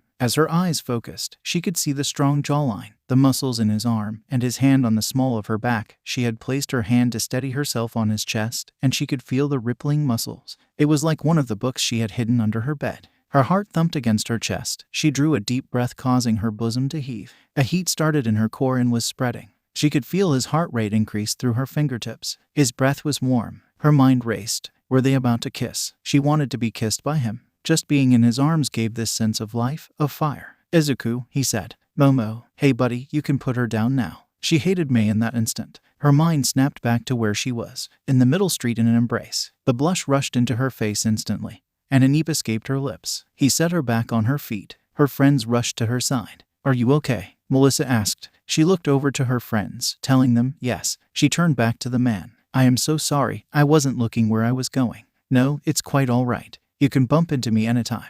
He smiled. Its warmth and dazzling nature caused her blush to increase, if possible. He extended his hand to her. It is my pleasure to meet you, Izuku Midoriya. She took his hand. Momo Yaoyorozu. He turned and introduced himself to May and Melissa. Damn, he is hot, both of the girls thought. Are you okay, Yaoyorozu? Yes, Midoriya, she responded, tucking a piece of hair behind her ear. Her blush and that single action set his heartbeat into overdrive. The sun's rays framed her perfectly. Well then, sorry for disrupting you and your friend's day. He gave them a slight bow and moved to walk away as he passed them. Momo wanted to reach out and grab his arm. She didn't, but she wanted to. Her friends were checking on her as she watched him move away, then he suddenly stopped, and she turned back to them. "Excuse me, Monsieur Arazo." Their eyes were locked on each other. "I don't know what you and your friends are doing today, and please forgive me for being so forward with all of you, but I have to run an errand. But would you like to grab something to eat after?" May and Melissa were shocked. Did he ask her out? "I'm sorry, Midoriya, we just ate." "That's all right." He set the box down and pulled out a receipt from his pocket and a pen.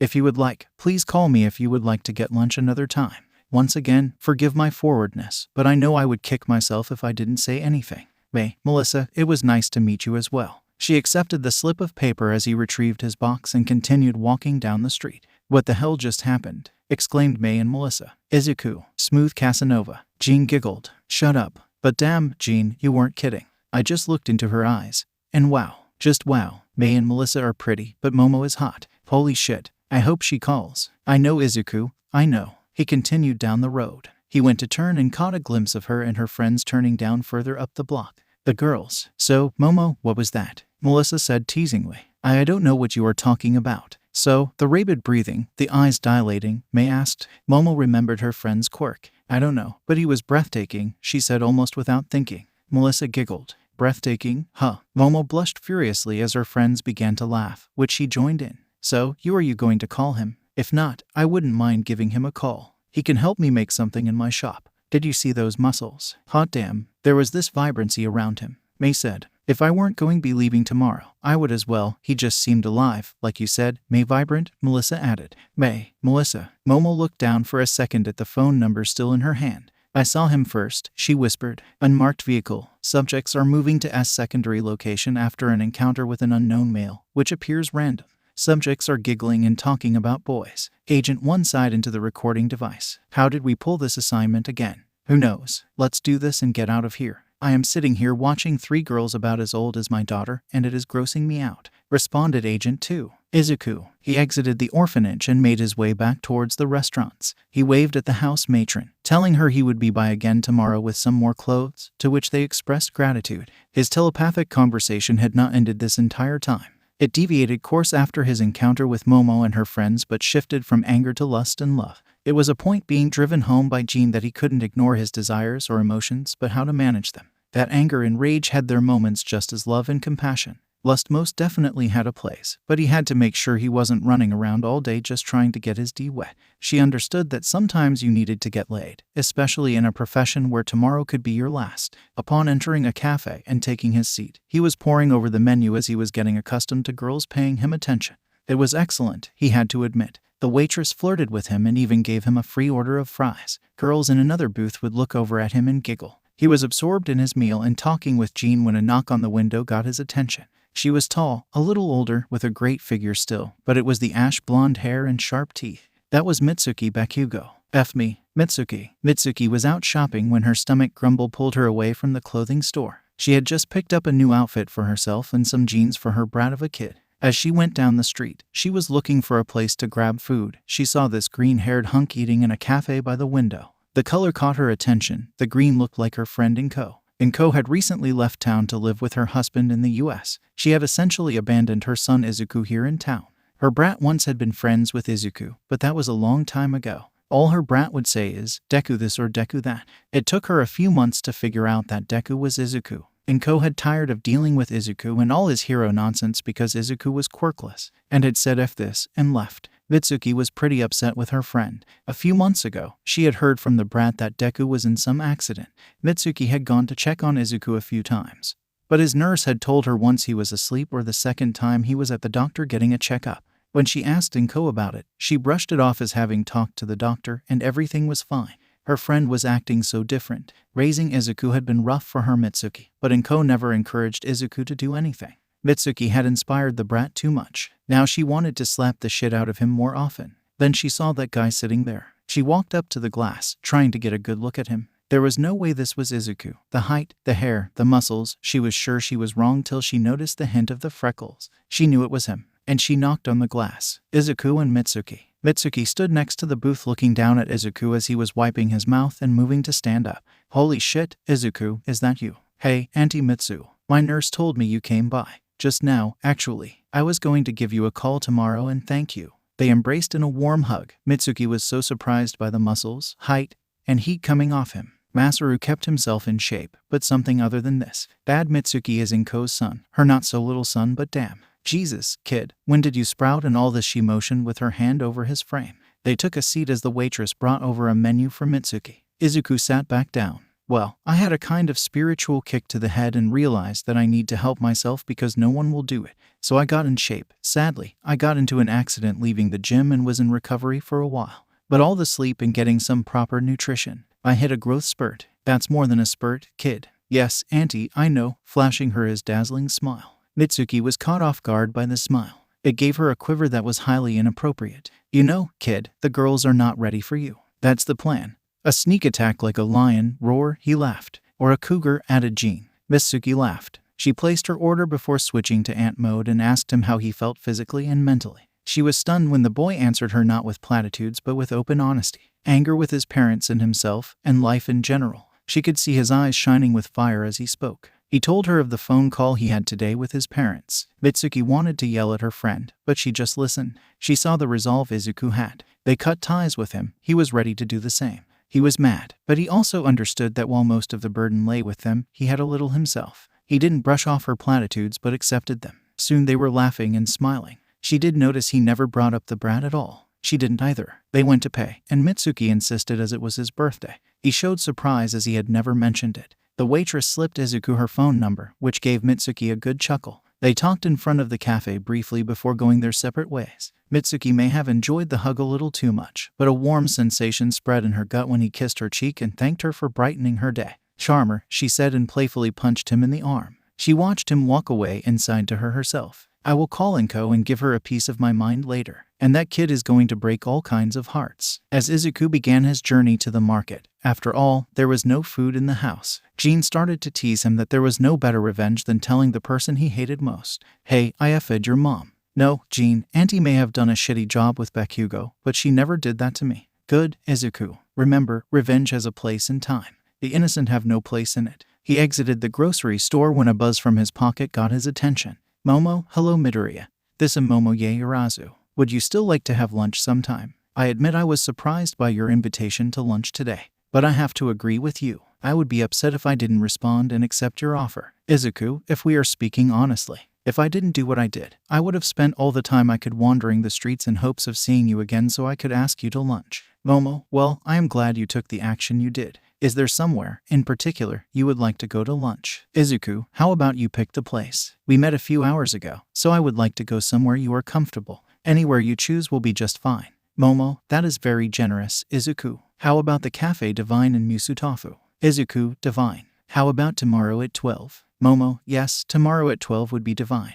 Izuku, see you tomorrow then. I enjoyed your pun. Momo, I enjoyed yours as well. Izuku slipped his phone back into his pocket and continued the walk home, and Jean danced around him, teasing him mercilessly. Simply amazing. I was reborn today. I meet a girl. I found my purpose. This is truly a rebirth. On the other side of town, two girls were teasing her friend, looking at her phone at the exchange. Momo just fell to her side, chewing on her thumb. He had come out of nowhere like a hero in her books and whispered his name to her. He never took his eyes away from hers, didn't stare at her body or anything. He then had just asked her out then and there. Now she had a date. What was she going to do? She had a date. Izuku, true to Jean's word, he didn't need sleep. It allowed them to continue talking most of the night. They took breaks from their continued therapy sensations throughout the night. He found out that he was going to need hobbies. Due to the nature of the Pheonix, stagnation was not an option. He had enjoyed sketching for his hero journals, so for the time being, that would work. He spent the night looking up requirements for UA,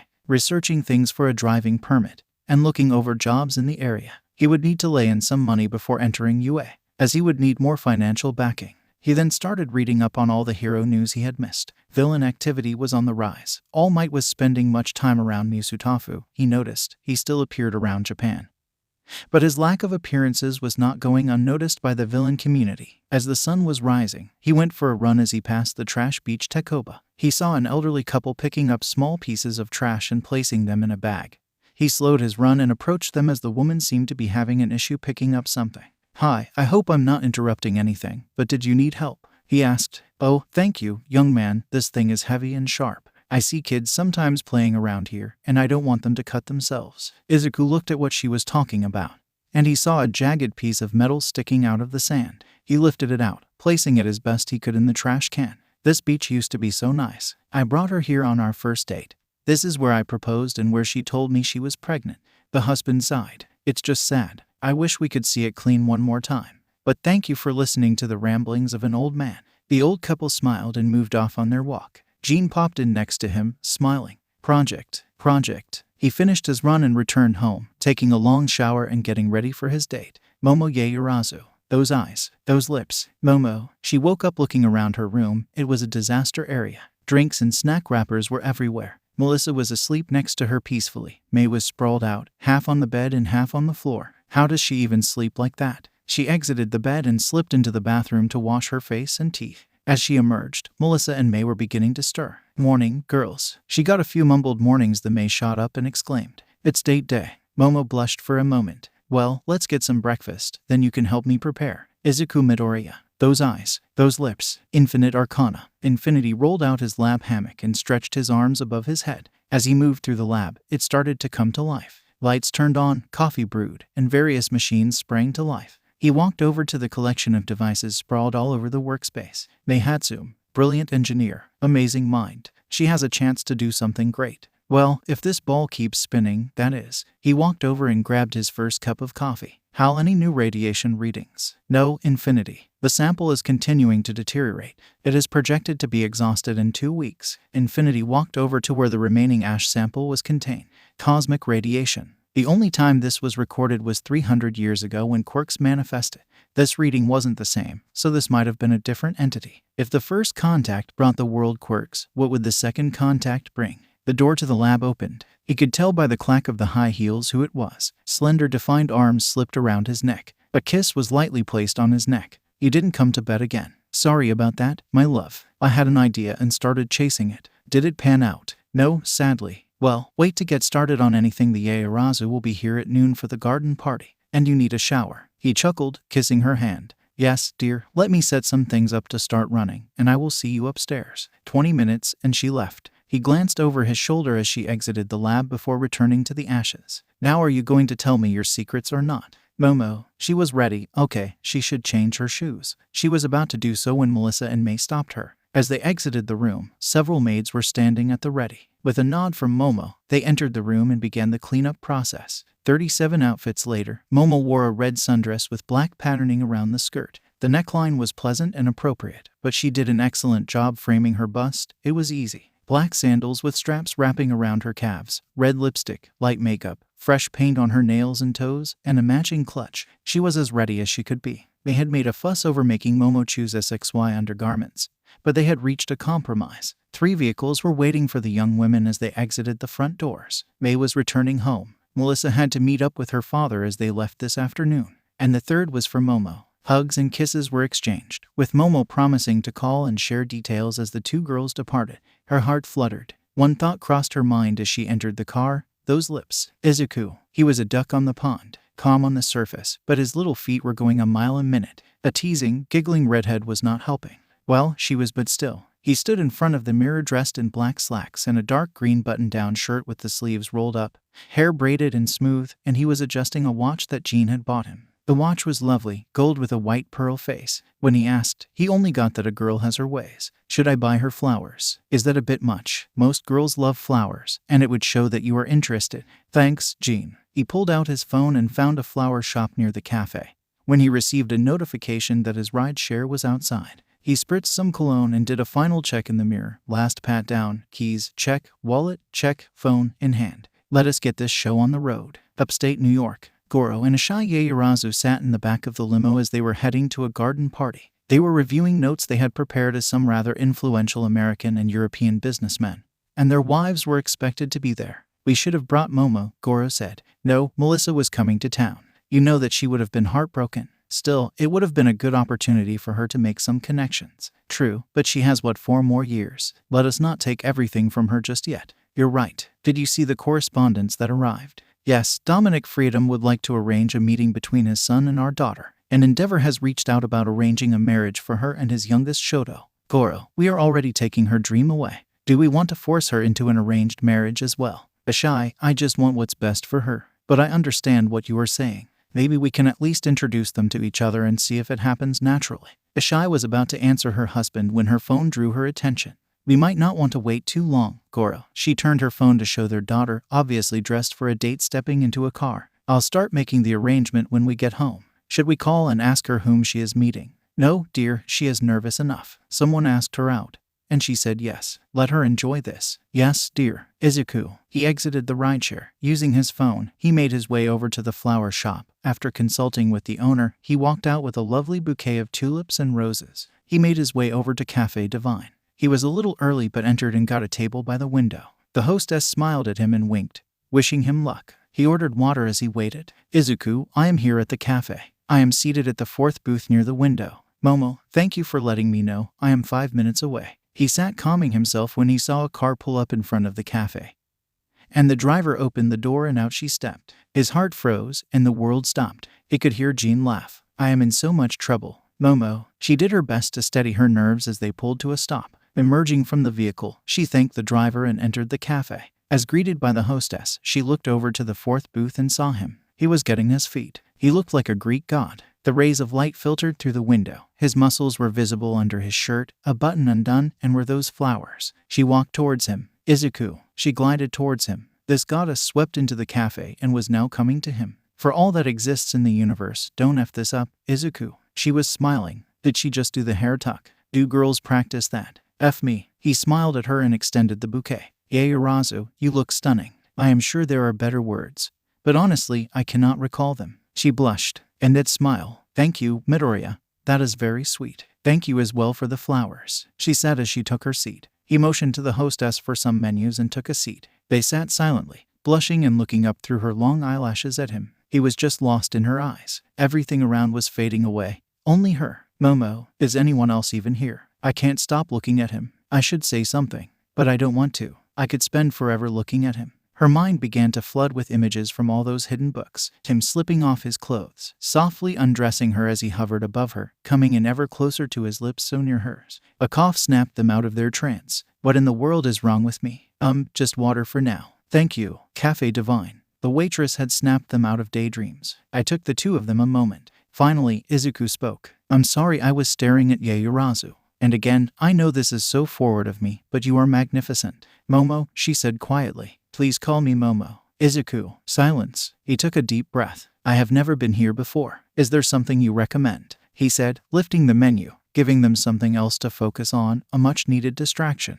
Oh, yes, the Da Hong Pao tea is amazing, as well as is the house chicken. They looked over the menu. They were looking at each other again. The waitress returned, ordered the tea, and both ordered the chicken. Breathe, get to know her, Jean told him. He took a breath. Okay, how about we do this? She looked at him quizzically. Hi, my name is Izuku Midoriya. I am 17 years old as of yesterday. I just recovered from an accident. I go to Ultra High and plan to go to UA.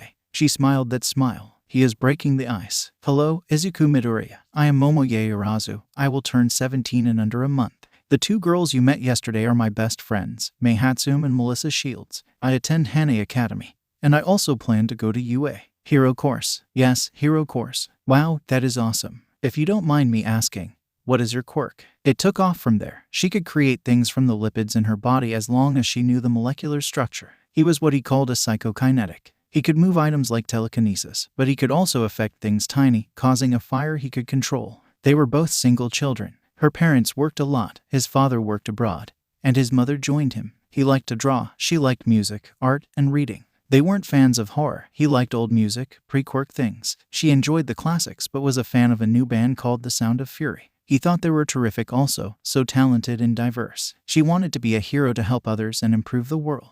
He wanted to be a hero to save people and institute change. Both of their favorite school subjects were history. She enjoyed science and math. Math was never his strong suit, but he had been improving recently. He said the accident had been a blessing, as it forced him to reevaluate his life. He had had a breakthrough with his quirk. She felt a little sad that he had to rehab all alone. They ate, talked more, and shared dessert. Drank more tea. They spoke of the bill and settled on her paying for the tea and him for the food. She loved the flowers. They took a walk to a nearby park and kept talking. The longer they walked, the less they spoke, and the more they looked at each other. He told her there was an art exhibit in the next town over. Could he take her there next weekend? They agreed on a second date as the sun began to dip in the sky. She had to head home. She told him she had class tomorrow. He asked her if it was wrong that he didn't want the date to end. She told him no, but all good things come to an end. He walked her to the park exit, where they waited for her driver. They were standing there simply gazing into each other's eyes. He asked to kiss her. She said yes. It was soft. The fire ignited between them. It became more intense. Her arms around his neck, his wrapped around her waist. Slowly their mouths opened, their tongues exploring each other till it was a fiery embrace. She slowly pulled away as her driver arrived. They were both breathless. Wow, they said. Please let me know when you make it home. Momo. I will, Izuku. She turned his head slightly, kissing him on the cheek, not trusting herself with anything more. She got in the car and drove away. He was giddy and felt light. 6 months ago, he jumped, and now he was the Pheonix. He had kissed a girl, the most beautiful girl in creation. With the power of creation, he walked out of the park down the street, calling his rideshare. Are all first kisses like that, Jean? Nope, ones like those are special, trust me. Good. He went to sleep that night. He wanted to dream of her. He was rewarded. Momo. She was silent the entire time home. She entered the home, went straight to her room, and closed the door. Her hand went to her lips. She could still feel the warmth. She placed the flowers in a vase next to her bed. She took a seat and pulled out her phone. Momo, I am home, Izuku. Izuku, I'm glad you made it home safe. Izuku, did you have a good time? Momo, yes. She sent a photo of the flowers. Momo, they are next to my bed, so I can see them when I wake up. Good night, Izuku. Izuku, good night, Momo. Can I call you tomorrow night around 8? Momo, I would like that. Talk to you tomorrow. She momentarily held her phone against her chest and then turned to the group chat. Momo, he was terrific. He was so handsome. We have a lot in common. He wants to be a hero, also. He kissed me. I enjoyed it. Her phone practically exploded with the responses from her friends. They texted for hours as she gave them all the details. She bathed and did her nightly routine but pulled a book from under her bed to read before falling asleep. Hi. Izuku stood in front of the school for a moment. He could hear all the whispers around him. Most students didn't recognize him. The boys were jealous of his physique. The girls were undressing him with their eyes. It was pissing him off. He was trying to control it. Everyone here had either bullied him or stood by while it happened. Not one of the mother effers had lifted a finger for him. It was then that he suddenly felt the fire. He stopped it. He remembered what Jean had taught him. She wasn't with him this morning.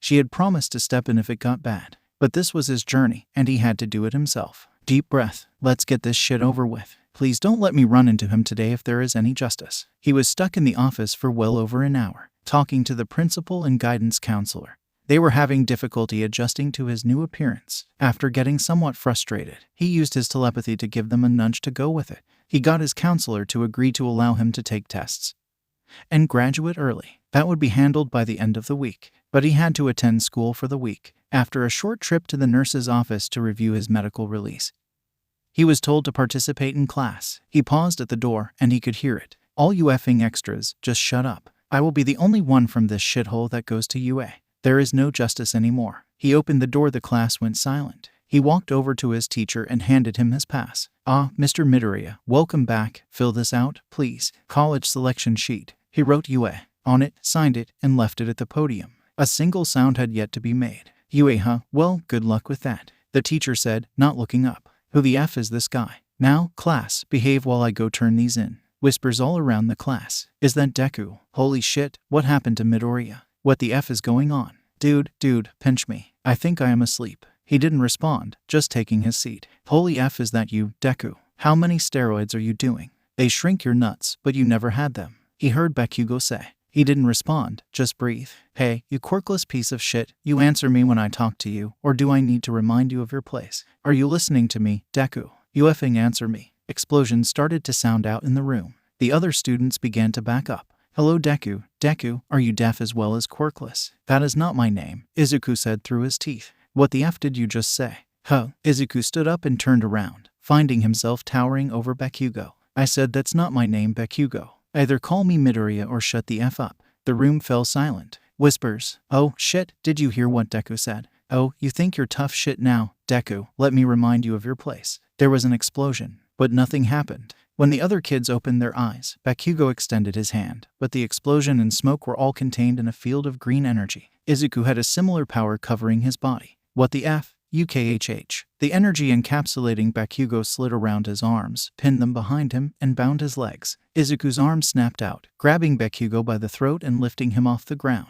Listen here, you homicidal psychopath. I told you my name is Midoriya. Actually, I rather if you just never spoke to me again. Bakugo tried to speak, but the hand around his throat got tighter. I'm sorry, what was that? I can't hear you. You really must speak up. Mr. Midoriya, release Bakugo at once and go to the principal's office, the teacher ordered, entering the room. Izuku dropped him, gasping for breath. How the F he rasped. Midoriya leaned down, grabbed him under the chin, and leaned close. I took your advice. I jumped. Remember what I said, pumpkin. He released Bakugo's chin and gave him a light tap on the cheek. Mr. Midoriya. I heard you. I'm going. Everyone was stunned. Bakugo was stunned. He looked over as Izuku walked out of the room. No effing way. There is no effing way. What did he mean he jumped? Embarrass me, you effing piece of shit, Deku. You were never quirkless, you were just effing with me. Looking down on me, you damn Deku. Then you and your drugs make you think you are stronger than me. Nune stronger thinking explosion murder. You will pay you effing DKU. The guidance counselor and the principal agreed that he could just come in on Saturday to take the test.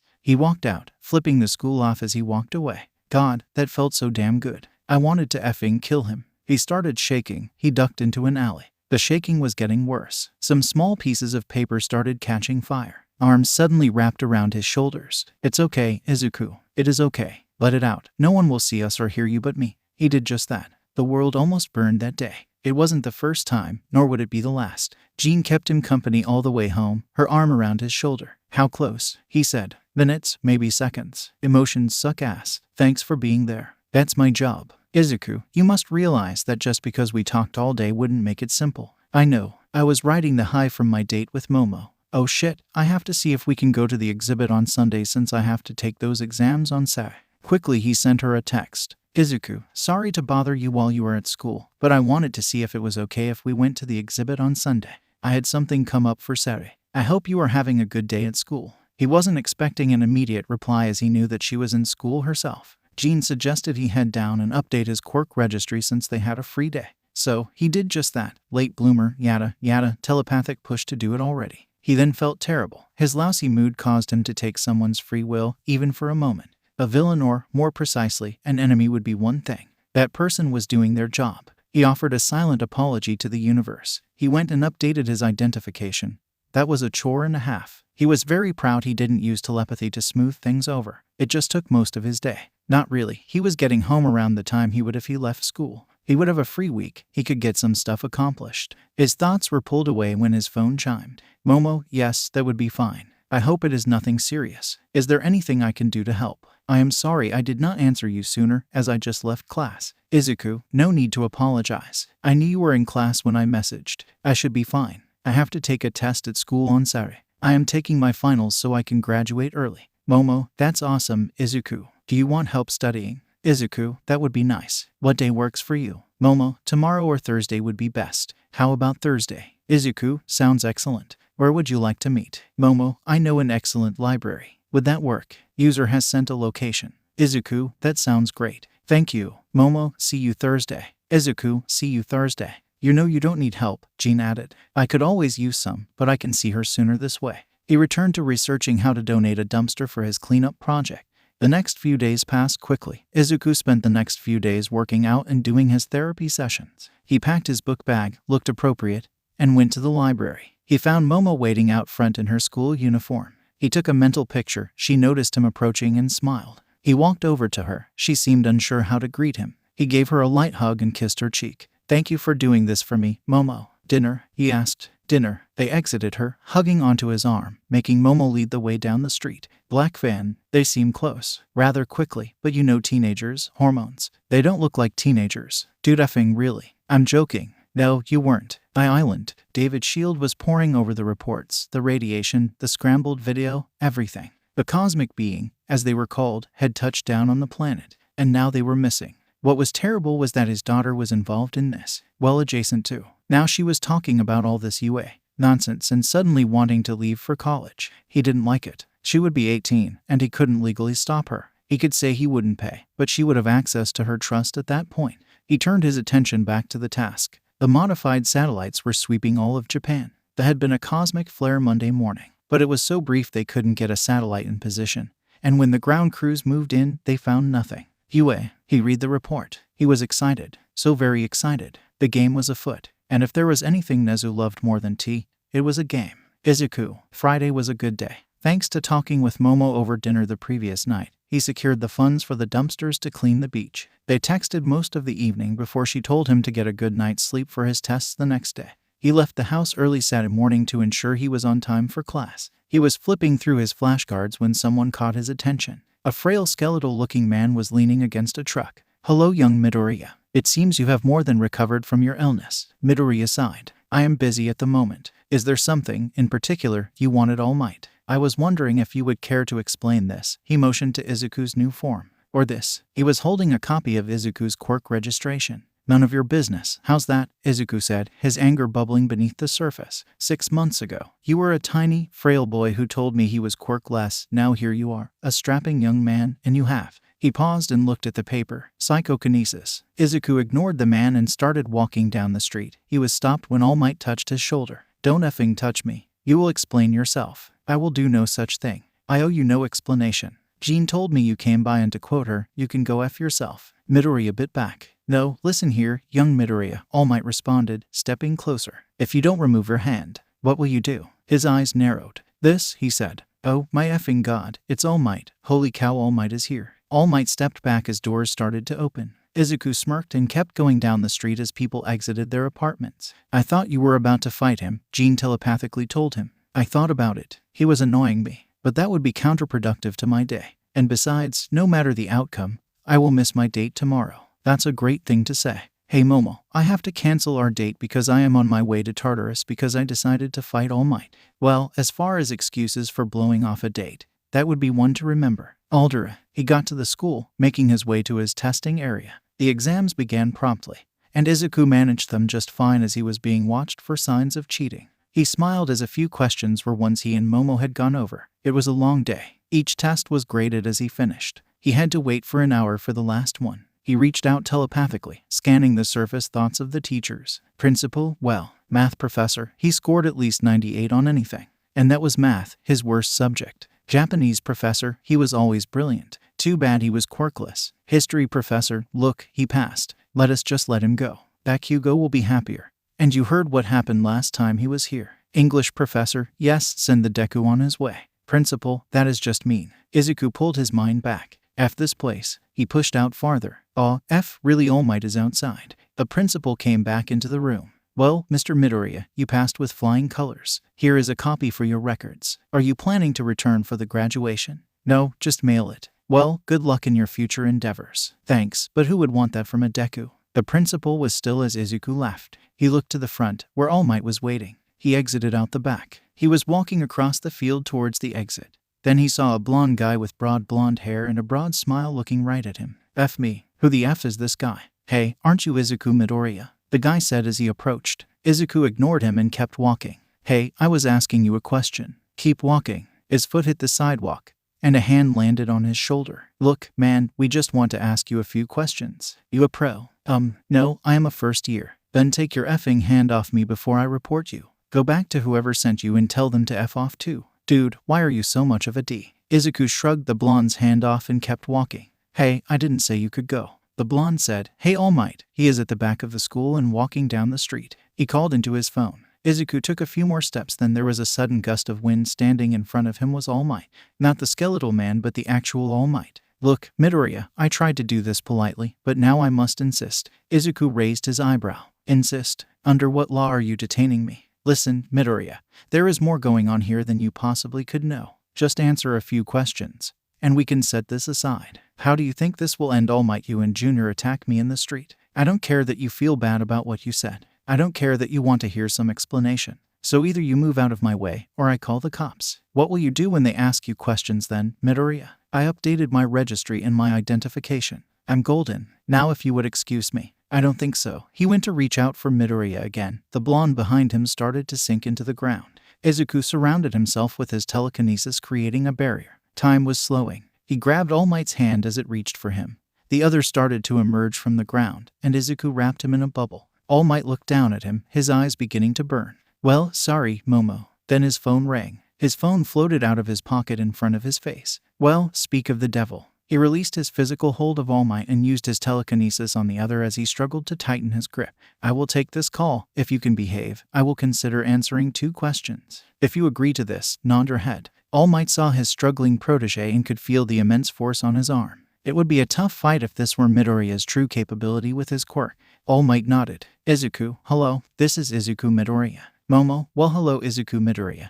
This is Momo Yaoyorozu. She giggled. How was your test today? Did you pass? Izuku, I did. Can you please call me back in just a few minutes? I need to sign some paperwork. Momo, sure, call me back. I want to hear about your day. Izuku, I promise. Click. Izuku released the younger blonde, tossing him back a little bit. He then released All Might. Look, All Might, you get 2 questions. Then after that, leave me alone. You and your sidekick. Hey, who do you think you are talking to? Ass. All Might held up his hand, shutting up this protege. Do you think you can take us both, Midoriya? Is that your first question? No, hurry this up. I have a beautiful woman waiting for my call. How did you get this new body? I was born again. All Might did not like the answer. Izuku sounded smug. All Might slowly tensed his muscles. Were you approached by someone named All for One? No. Izuku went to step around All Might, but All Might be moved in front of him again. Look, I answered your questions. Now either let me pass, or we will each have a bad day. Are you threatening me? What? No, never. But he pointed to a few people aiming their camera phones at them. If you pull this shit again, I will have to threaten you. He then started smiling broadly. Wow, All Might, thank you for giving me an autograph. I mean golly gee wow. You are my favorite hero ever. I look up to you so much. Izuku stepped around and started walking away. Were you going to fight All Might? Jean asked. If I had to, I didn't want to. I may dislike him now, but he was my idol for a long time. And he did well. He did what was needed at the time. But a symbol of peace is not required anymore. Then what is needed? Change. Hey, Momo, you would never guess who I ran into when I left the school. Momo Yaoyorozu. Momo was spending time with Mei on Saturday. They were in Mei's workshop. She was mostly chatting, feeling giddy, and overall riding an emotional high that had started last week, was reset Thursday, and would be again on Sunday. She swung her feet like a child while Mei adjusted to her latest baby. So, you two a couple yet? They asked, not looking up. We haven't talked about it. I mean, I practically jumped his bones in the library. Oh, my goodness, does that make me a loose woman? Does he think poorly of me now? Oh my god, that is the funniest shit I've heard. No, Momo, you are a woman who finds a man attractive. And with a body like yours, I am sure he loves it. Momo blushed. If he is only interested in my body. He is doing a great job of not overplaying that hand. Sounds like it. So, is it ready? Yes. Momo stepped off her stool and approached a chain, tugging it to open the skylight. They grabbed her baby and tossed it up. Dragonfly-like wings sprouted as it hovered, a camera lens for eye opening up. Yes, step 1, Mei said. Now, does step 2 work? Oh, ye of little faith. Isn't this version 22? 28, but who's counting? Besides you. Mei walked over to her laptop, tapped a few keys, and it vanished. Yes, it works. Simply superb, Mei, Momo said, stepping back. Now, let's take a look. The Super Stealth Spy Camera Mark 28, or the SSSC, took off. The light refraction could have been better put. It should be good enough. Momo made her way over to Mei and her laptop as the camera gave them an aerial view. Momo pointed to the screen. There's the van. Yeah, it's the same one I noticed last week. So, what now? Let's gather evidence, then we will handle this my way. Calling Daddy. Of course, she giggled. All Might need some help. He stood before the UA door for 5 minutes before knocking. Today he had not gone to plan. Either Izuku Midoriya was lying that day on the roof about not having a quirk, or something else was happening. Midoriya displayed a rather masterful control of his power and seemed to have the strength to make the prospect of a fight less clear-cut than All Might would like.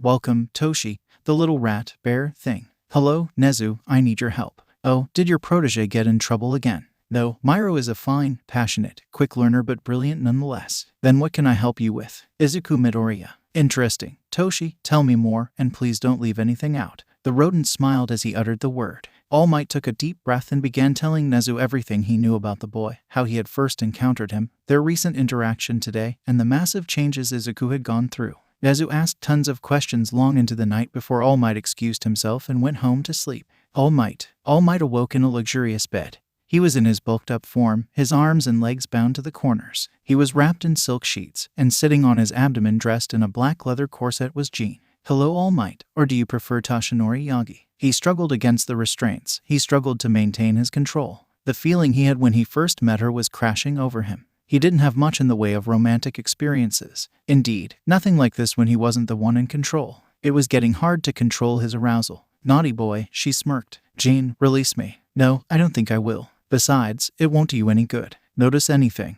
His mind raced. She was sitting on his stomach. There was no scar, no hole, nothing. This isn't real. Jean tapped her temple. All in your mind, sweet thing. We are going to have a little conversation about Izuku. If you know what is best for you, you will back off. I don't respond well to threats. How about promises? You can't fight me here, no one can. So, you have two choices. 1, I just shut off your mind, meaning you die. Or 2, we can talk. He tried to struggle, his mind raced. If this was a mental landscape, then she was indeed powerful. The level of details told him that. It was possible that she wasn't bluffing. Fine, speak. He relented. You are going to leave Izuku alone. If you keep pushing, you will put your world in jeopardy. If you go and show up at his date today and ruin him forming his anchor, you will start something that doesn't need to be. Anchor, none of your business. Let me help you with your fears for a moment. All for One has nothing to do with him. I am the one that handled his rebirth. He wants nothing to do with One for All. He wants to be a hero. If you keep interfering, you are going to F this up.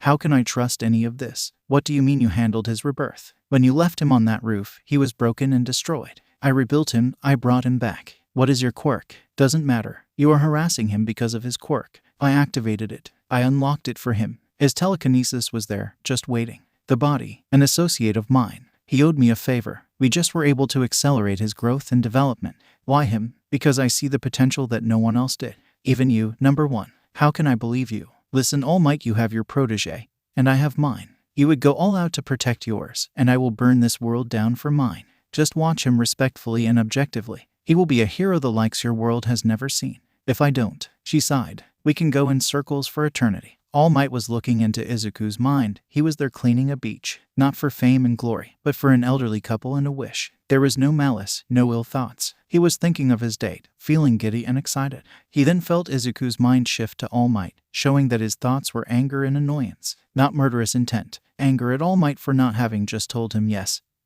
He could be a hero. Irritation at their encounter yesterday. A worry of a repeat today. Now it is up to you to believe in that or not. I am going to release you, and you will wake up in your bed. I am asking you to have faith in him.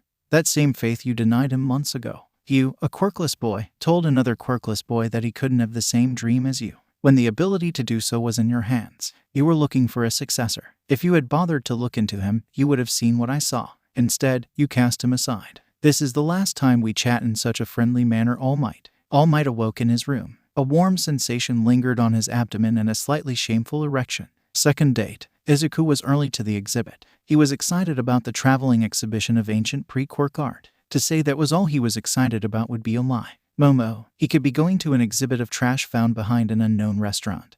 But it would be sublime if it were with Momo. He had spent time thinking about this. Sure, she was beautiful, but when he first saw her, he knew he had to see her again. She captivated him. He fought gorgeous women in his training, but none of them compared. Truth be told, he felt dumb. Love at first sight. His heart skipped a beat when she would text or call. His dreams when of her were the best. He saw the familiar car pull up, and then he saw her. She was wearing a black skirt with an emerald green blouse that fluttered in the light breeze, black sandals, some simple but love gold bracelet, earrings, and a diamond pendant necklace. His heart thumped against his chest. His brain almost went blank before he raised his arms so she could see him. She saw him staring at her before he signaled to her. She let her eyes drink him as she approached. Dark green dress shirt, 2 buttons undone, rolled sleeves, gold watch, black slacks, simple black shoes. The shirt was just the right amount of tight. Her heart fluttered as they came together. As they hugged, she heard him whisper sublime as he gave her a light kiss on her lips. Electricity. They intertangled their hands as they walked to the entrance. The exhibit was relatively quiet today. It was perfect. They walked hand in hand through the exhibits, taking in these pre-quirk masters, Van Gogh, Da Vinci, Klimt, Botticelli, and Vermeer.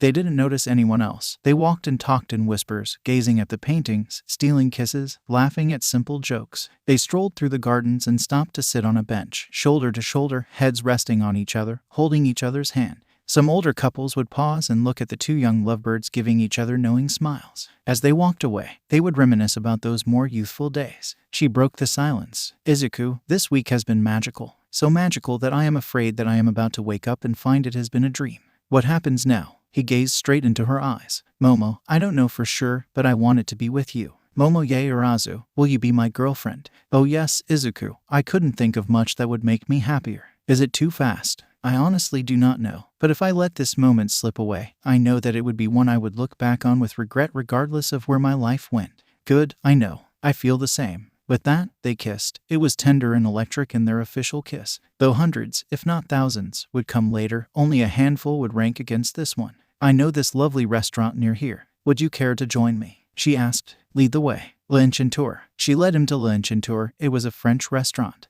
They were given a seat in the corner at her request. He looked at the menu. He was momentarily confused when something just clicked, and he could read it. Speaking, it was a different story. Thankfully, Momo was just fine. She giggled and helped him pronounce his order. The lighting was lovely, providing this magical feel. She settled herself and looked him in the eye. How are your parents going to react? Izuku. Honestly, if I even talked to them, I probably wouldn't bring it up. Why? We do not talk. My dad has been gone so long that I couldn't even tell you what he looks like if it wasn't for the pictures my mom. His voice trailed off. I am sorry, Izuku. It was not my intention to cause you distress. No, Momo, it is okay. I had a difficult time as a child. My quirk didn't manifest till my accident. So for most of my life, I was quirkless. Momo extended her hand to him. He took it gratefully. She knew of the discrimination that the quirkless of their society experienced. Most would move to small towns with other quirkless and try to live their lives. Unfortunately, they were a target for villains as they were easy pickings. Any town fortunate enough to have a hero, usually they were not the kind of hero you would want being your sole protection.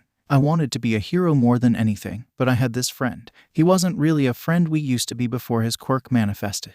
Then he just had the whole my quirk is the best, so that means I am better than everyone.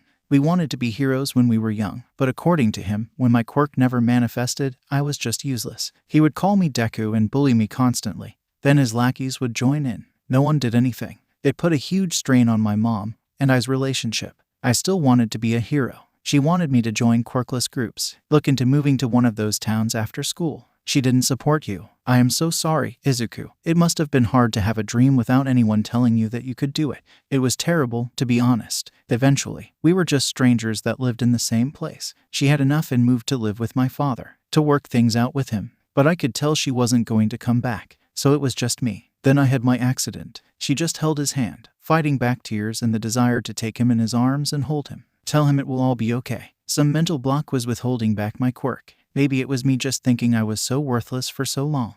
But then it manifested. I trained at every chance and started working out. Hit a major growth spurt. And then I met you. Momo, I don't know how to say this, but as soon as I saw you, it was just, I don't even have the words. It took her a moment to compose herself. I promise, Izuku, you will never be alone again. I know you can be a hero. We will do it together. She rose from her seat and leaned across the table. He did the same and shared a brief kiss. Thank you, Momo. I used to want to be a hero like All Might. I was a huge fan, but I had time to think after my accident and realized I needed to do it differently. What do you mean? Our hero society is stagnant. All Might is the #1 and the symbol of peace. No one tries anymore, except maybe Endeavor, but he is damn rough. He has no chance. Too many heroes are busy making commercials or being celebrities that they are not even heroes. They are good ones out there, but no one pays attention. Everything is quirk-centric. Your power of quirk or lack thereof dictates your lot in life. When quirks manifested, everything shifted. It was all about quirks, not about society. I want to make things better for everyone.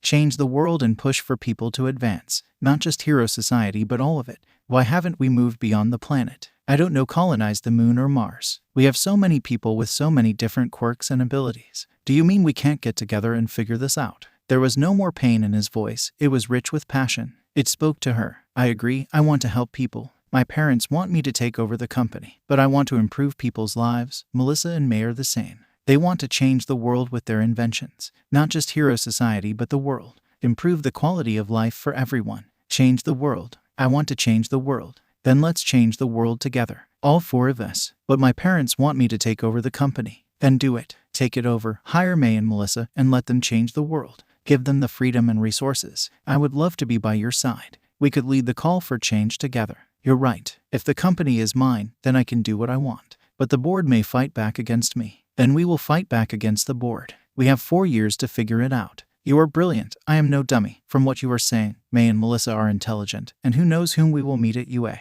We may find even brighter people. And there is also the business course. We will have access to some of the best and brightest people in the world. So, what do you say, Momo? Want to change the world with me? She smiled. The future wasn't so dark for the first time in a long time. She saw a way out. It was part of youthful ignorance, but she wanted that future, her, Izuku, Melissa, May, and whomever else they picked up along the way. After that, they just began an exuberant conversation about changing the world, about their future. They ended their date in a park again, her sitting side saddle on his lap as they attempted to see how long they could hold their breath. Momo, she came into her home on cloud 9. She was practically floating. She had texted May and Melissa about everything, her having a boyfriend, changing the world, and her phone was blowing up. She noticed her father's open study door when he called and got her attention. She entered the study and found her mom there as well. Momo knew instantly that this was going to go downhill. Mother, father, Momo, they said, take a seat, please. Her father motioned to a chair. I think I would rather stand, father, if that is okay. As you wish. So, Momo, you seem in a good mood. Would you care to enlighten us? Her mother said. Of course, I planned on doing so in the morning at breakfast. Last weekend I met a young man, and we have gone on 2 official dates and 1 study date. Tonight he asked if I would be his girlfriend, and I accepted. Does he have a name? Her father asked. Izuku Midoriya. Family, single child. Father works in the US for an acquisition company. His mother, a nurse, recently joined him there. Izuku took his final exams for his senior year yesterday and passed with flying colors. He is going to spend the rest of the school year studying and preparing to apply to UA. Quirk, her mother asked. I fail to see how that is relevant. That has nothing to do with why I decided to date him. Quirk, her father said more forcefully. Psychokinesis. It works as a form of telekinesis, but he can also affect things on a small level, producing fire. So why did you date him? Her mother asked. Quite simply, I never meet anyone like him. We connected almost instantly. He is incredibly handsome but also intelligent. Not only can he converse with me in almost any subject except molecular biology, but that should be understandable. We have similar tastes in music and art. We both want to be heroes and share similar outlooks regarding that. Money? No, he has paid for almost everything. I paid for the tea on our first date and dessert tonight. Where do you see this? Her father asked. Honestly, it is all so new, so it may be that talking. But I see him as someone who will stand next to me and support my dreams and ambitions. We talked about that tonight. I feel that our goals align. I can support him in his ambitions as well. Her heart was pounding. She was doing her best to remain calm. She knew her father would not react to an emotional argument. And if we were to say no, her father said, I would have to question this when you have never met him. We had agreed that I would be able to lead my life and take over the company at a future point. I explained to him my duties, and he understood. If you are going against what we agreed upon, I would like to know why. And if we were to say we wanted you to meet some suitors, that would be a hard no. I am with Izuku. If you wanted me to meet them in a friendly context, I might consider it only if Izuku was with me and we had discussed it beforehand. We would like to meet his young man then. Her mother said, please make the arrangements as soon as possible. Her father added, I will talk to him. Is there anything else? No, Momo, have a nice night. Her mother said. Momo inclined her head and exited the room. She walked upstairs, maintaining her composure till she entered her room. It took 5 minutes before she could finally calm down enough to unload everything on Melissa and May. Hatsu. She was happy for her friend. She was, but there was something else occupying her time. The black van. Tonight, she was going to take care of it. She went over to her desk and activated the device. A robotic ant sprang to life and scurried out of the workshop, heading towards her target. She was going to get some answers. She and Momo had decided that first. They needed to see if these stalkers were working for her father or had some tie to my island and David's shield. If it were neither, they would alert her father and let the Yaoyorozu head deal with it. They were hoping that they could stir up some fighting among the groups. Melissa's shield. She worked hard in her lab designing a suit for Momo that would allow her to create what she needed without running around nearly naked. She hoped this could lead to a breakthrough for heroes and people with quirks everywhere. Imagine clothing that could withstand people using their quirks without destroying their clothes. Not to mention the revenue stream she could generate for herself, which she would submit for her UA. Support course application. Nezu. He sat reading the file on one Izuku Midoriya. This accident was troubling. The paperwork was all correct. Talks with the doctors were perfect. Something wasn't adding up for Nezu. His nose twitched. Then there was this Jean Grey that All Might had described. No records of her entering the country anywhere. He was still waiting for documents from the US. He was excited. This was going to be the best puzzle ever. Freedom Enterprises. Dominic Freedom was not one for dealing with nonsense. He had just finished talking to Infinity, and he was not happy. Unless the cosmic entity did something to trigger their sensors, they had nothing to track. They had to wait. They had to recalibrate satellites all over the world. He called his son Brighton in and handed him a file. Momo Yaoyorozu, study it. Learn everything. You are going to be calling on her soon. Yes, sir.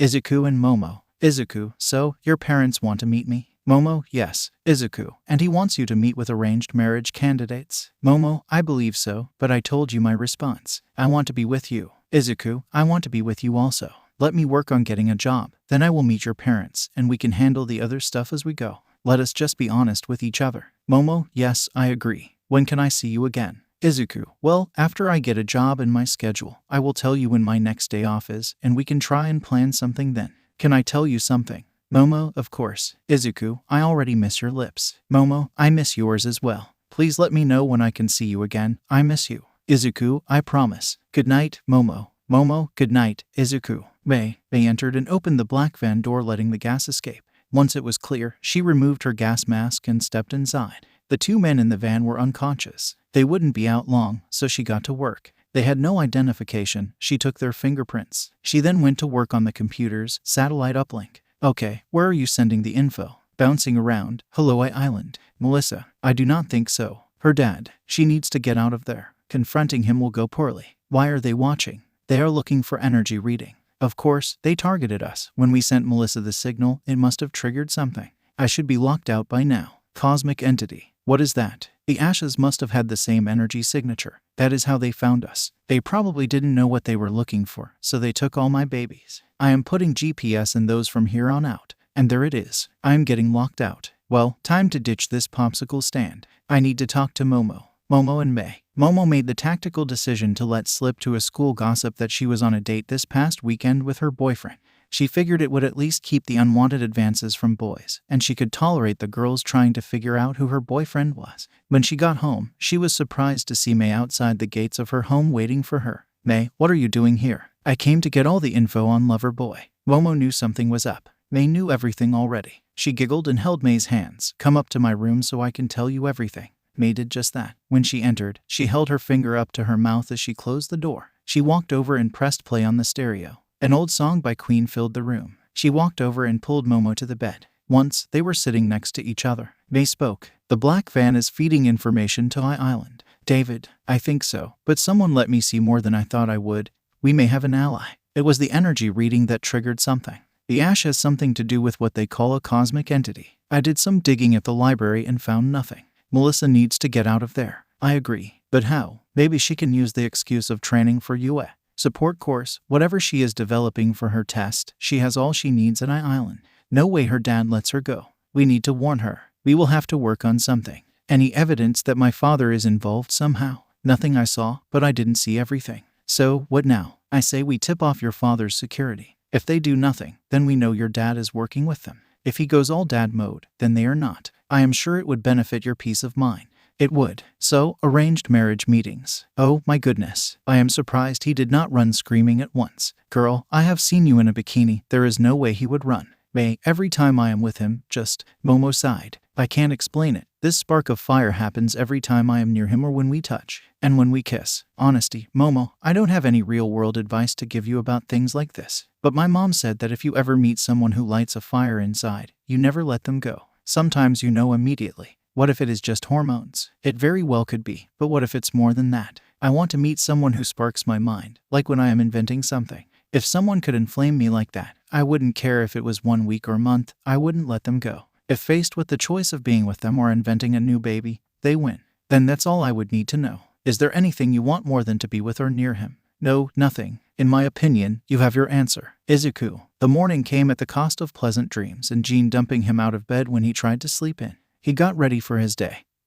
He did his workout, i.e., cleaning up the beach. He then went home and got ready to go job hunting. Jean told him he could apply at a butler-maid cafe if he really wanted money. He considered it but decided against it. A server job, though, would be okay. He could always hit the cafe and maybe a bar at night. He couldn't serve alcohol, but he was eligible to be a barback. All he would need was a signed parental slip, which he could forge. He knew he could do construction with his enhanced strength from cosmic energy, but that might cause many questions. He did not need to sleep and opened up the possibilities. You might as well take advantage of them. I can always say I need Sundays off. He decided that while he wouldn't do a butler cafe, he would do one popular with girls to increase his chances of creating regular customers. As he walked him, Jean continued their therapy session much like any other day. He entered the Enchanted Forest Cafe, did his best to impress the manager, owner. He was also honest in telling him that he was planning to go to UA. His parents were pretty much going to disown him then. If he were accepted into UA, then he would have to quit. So what you're saying is that you want to work as much as possible till you leave and become a top hero. The manager said. He had this ephemeral quality to him. That is correct, sir. Works for me. Wait, it does. Of course, you are a good-looking young man, smart since you graduated. I should be able to do this job with no problem. And if you go famous, say a kind word about my cafe my way. Izuku chuckled. Deal. They shook on it before he headed off towards the Neon District. That was a much harder sell. Most places told him no before he could even get very far. It was when he found a little bar called Oddities that he was given a chance. The bar was owned by a tall woman with a mutation quirk. She had dark black skin and red eyes, with 2 horns resembling a ram's horns, but they were pure white with red tips. She just looked him up and down. I told him to come back tonight. He starts at 10 p.m., 5 a.m. If he is late, he is fired. If he insults the customers, he is fired. He bowed and left. 7 hours of job hunting and mission accomplished. It all worked out mostly. The cafe closed at 8, they would be out at 9, and he could head to the bar by 10. It was a lot of work, but he didn't notice it too much. His body was beyond strong enough. Sometimes, he did skip the morning workout to sleep, but it wasn't necessary most days. Thankfully, he could get Sundays off from both places as the bar was closed that night. And the cafe worked him to the bone the other 6 days. He found out that many people would call off from the cafe. So, they always need coverage. The bar catered to mutants' quirks. The customers seemed nice. He worked primarily with Kara Ashido. She was a very energetic woman with dark pink skin and eyes that were completely white with yellow pupils. It was great once she and the other co-workers could figure out he was a hard worker and didn't discriminate against those with mutation quirks. They welcomed him with open arms. Sunday equals Momo's day. Every Sunday was Momo's day. They would spend as much time as they could that day. They would talk every night and text. She was very understanding and concerned that he was working so much, but she understood. She didn't even get mad when he couldn't text right away.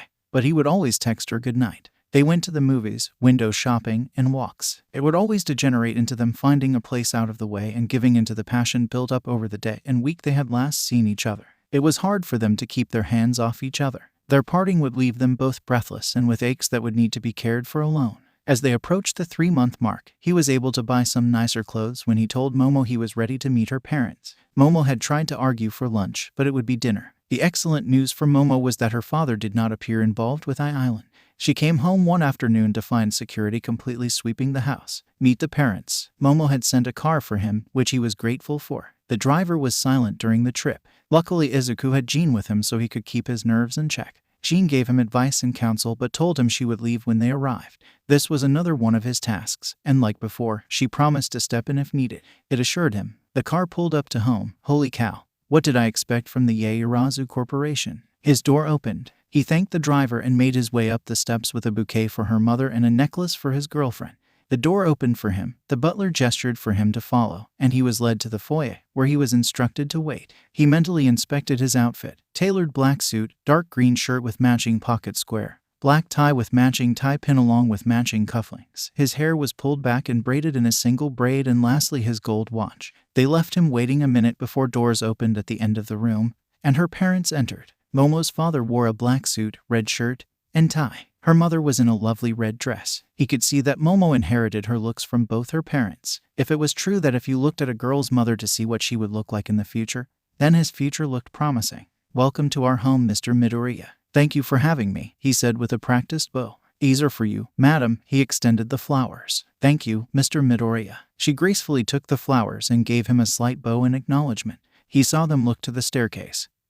He followed their gaze and was stunned into silence. Momo stood at the top of the stairs in a stunning dark green dress that matched his shirt, adorned with simple gold bracelets, emerald earrings, and a necklace. Her hair was down with gorgeous curls that framed her face. She seemed to float down the stairs. Izuku, for a moment, forgot her parents were there as he drank her in. As she reached the bottom of the stairs, he crossed over to her, extended his hand, and bowed. He felt the electricity as she rested her hand lightly on his. As he raised his head, she gave him a shy smile. He whispered, breathtaking. He escorted her to her parents. Mother, father, may I introduce Izuku Midoriya, my boyfriend? Her father inclined his head. Dinner will be ready soon. Why don't you give him a tour of the downstairs? With your permission, father. He nodded and led his wife back through the doors they came. He was leaving 2 of them alone. You look so beautiful, Momo. She smiled. You look rather handsome yourself, Izuku. He leaned over and kissed her lightly on the cheek, not wanting to disturb her makeup. She blushed lightly, Let us start with the library. She led him to the impressive estate as he marveled at the library. His attention drifted from the books to Momo. She smiled, telling him about some of her favorite books. He felt a little intimidated by his surroundings. He knew she was rich, but the apparent differences were smacking him in the face. He would be at a complete loss if it weren't for all his training with Jean in the White Room. He was filled with a moment of doubt till he remembered the most important thing. She wanted to be with him. She could be with someone with money, but she wanted him. This is all amazing, Momo, nothing compared to you, but amazing nonetheless. Her smile dazzled him. She grabbed his hand and led him deeper into the library. She wrapped her arms gently around his neck and gave him a gentle kiss on the lips. He smiled. Lord, I want to muss your makeup so badly. He reached into his pocket and handed her the jewelry box. Izuku, what is this? She asked, a welcoming smile and a twinkle in her eyes that just called to him. A gift. You got me the tie pin and cufflinks. Also, it is our 3-month anniversary, so I wanted to return the favor. She smiled and opened the box. It was a gold necklace shaped like a heart with diamonds in the center and a gold chain. Izuku, I love it. Put it on for me, please. She turned, lifting her hair. He removed it from the box, gently reached around, and placed it around her neck. She gave a slight shudder as his hand grazed the skin. Securing the clasp as he did, he leaned down and put a sweet kiss on her neck. She couldn't stop it. A moan escaped her lips. Before she could even say anything, he kissed down her neckline to her shoulder. The kisses were gentle and warm. She moaned again, telling him more. She reached back her arm, cupping it around his head, pulling her deeper into the crook of her neck. He opened his mouth and lightly grazed her neck with his teeth. She shuddered again and moaned. Izuku. His hands dipped to her sides, wrapping around her waist. His breath was getting hotter. A desire to indulge each other was building rapidly. A sound of a gong rang out, pulling them back to reality. She turned to him. She could see the arousal in his eyes. She was sure he could see it in hers. Promise you will do that again soon. As you wish. They both took moments to steady their breathing before Momo led him to the dining room. Dinner. The table was large but not exceptionally so. Izuku surmised that they were probably a few different ones in the home. He and Momo sat across from her parents. Wine? Her father asked. He noticed that Momo had a wine glass as well. Yes, please. He raised an eyebrow, and the butler poured Mr. Yaoyorozu and Izuku a sample. Her father looked to Izuku. This guy was trying to mess with me. He is trying to show me that I don't belong in his world. Well, my dear sir, you usually could fluster me, but thankfully Warren wouldn't shut up about wine and how to describe it. Izuku thought. Why are you doing this, father? Momo silently asked. Izuku swirled the wine and followed the proper motions, smell, clarity, and taste. As I am quite the novice in the ways of wine. All I can say, sir, is that it is rather lovely red, great clarity, full body with a lovely finish. Mr. Yaoyorozu followed suit. Nice description, Mr. Midoriya. He nodded to the butler, and all 4 glasses were poured. Momo gave a slight smile. The dance had begun. It was a full 10-course meal. Izuku sent a silent thank you to Warren for etiquette training. It all started simply. Her father asking how they met, her mother asking her daughter about her new necklace. Her father questioned if his daughter's beauty was what first caught his attention. Izuku told him it was her eyes that caught his attention, how he knew he had to ask her to lunch, that if he had not, he would have regretted it for the rest of his life. Her parents were a well-oiled machine. They would ask him questions, probing, looking for holes and openings. They would weave questions with him and their daughter, looking to trip him up. They tested him with the foods they ate, a mixture of cuisines worldwide. They asked him questions to test his intelligence. He would have been dead meat without all the knowledge that Jean had shoved into his head. He found answers to things he needed to learn were there, quotes and sayings from the time all but forgotten.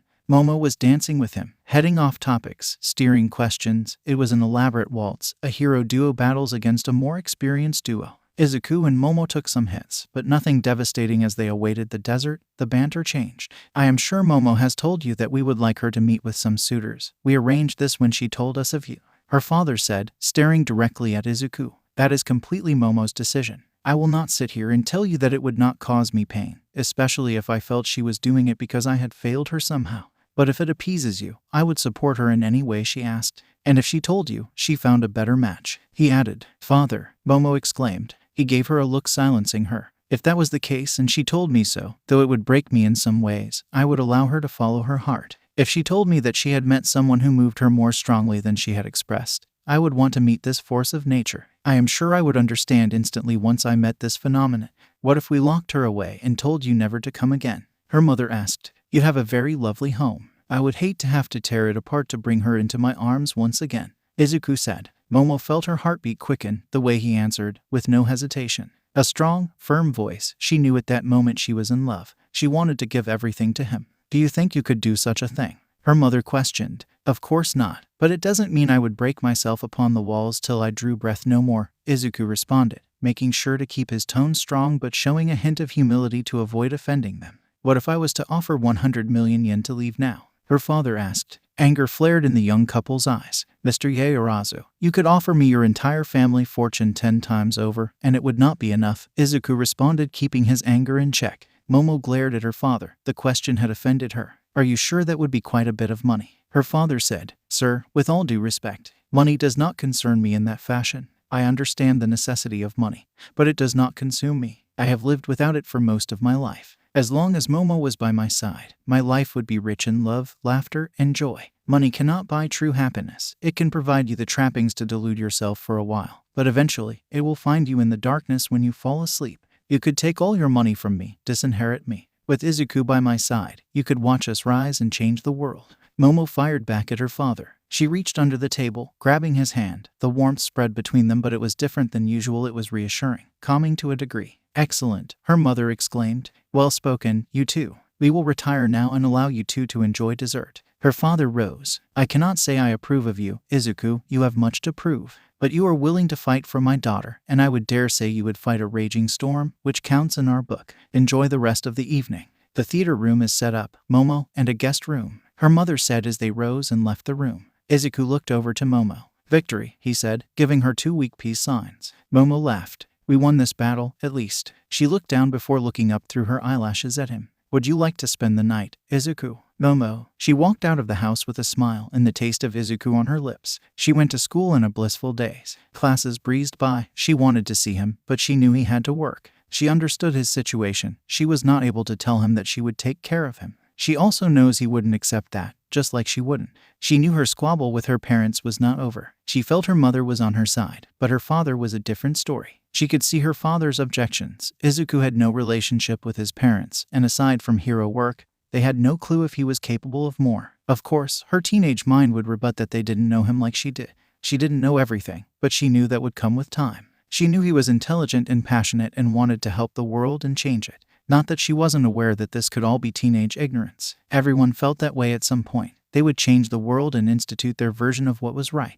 But no one had the same vision. Even if people had the same goal, how they got to that goal could differ wildly. Of course, part of all this was hormones. She knew that. She was not stupid. She was aware of what had spurned their actions last night. Was it the best decision? No, but that is what being a teenager was about. He was hot, handsome, good-looking, a hunk, and whatever other adjective she could imagine. Even Melissa and May had said as much, and she saw the other girls look at him as much as other men looked at her. She had tried to ignore it, but she was well developed. She understood once she had entered school and the confessions started. He never really talked about school except that it didn't go well. He had mentioned that before his accident, he was smaller and frail. They could sit down and talk. The hard part will be keeping their hands off each other. Izuku and Momo. He was surprised when Momo insisted on their next date at his house. There was an initial excitement before she told them she wanted to talk to him. Now anyone who has been in a relationship or seen one in real life or on television knew this was never a good thing. He had prepared everything when the knock came. He took a deep breath, Jean reassured him, and he opened the door. She was breathtaking as usual. She wore a pair of form-fitting black jeans and a white blouse. Some of his fears were assuaged as she kissed him deeply as the door closed.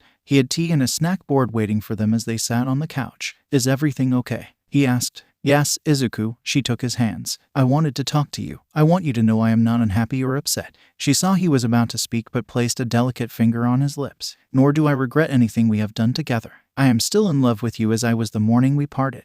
Okay, he said, some relief coming through in his voice. I feel that I want to know more. I am familiar with your present situation but don't know about your past. I want to know more about you as we build this relationship. You mentioned some, but I want you to tell me. He nodded his head. Don't think this is a one-way street. Let me begin, then you can go. Momo took a deep breath and began to explain how she was an only child, why her parents couldn't have more children, and their expectations for her. She told him about her school experiences and how she discovered that many people were trying to use her, whether for her body, wealth, or connections. How lonely and trapped she felt, how she met Melissa, and how she had become her first and most faithful friend. Even told him of their kiss. She blushed furiously and fumbled over explaining the circumstances and everything.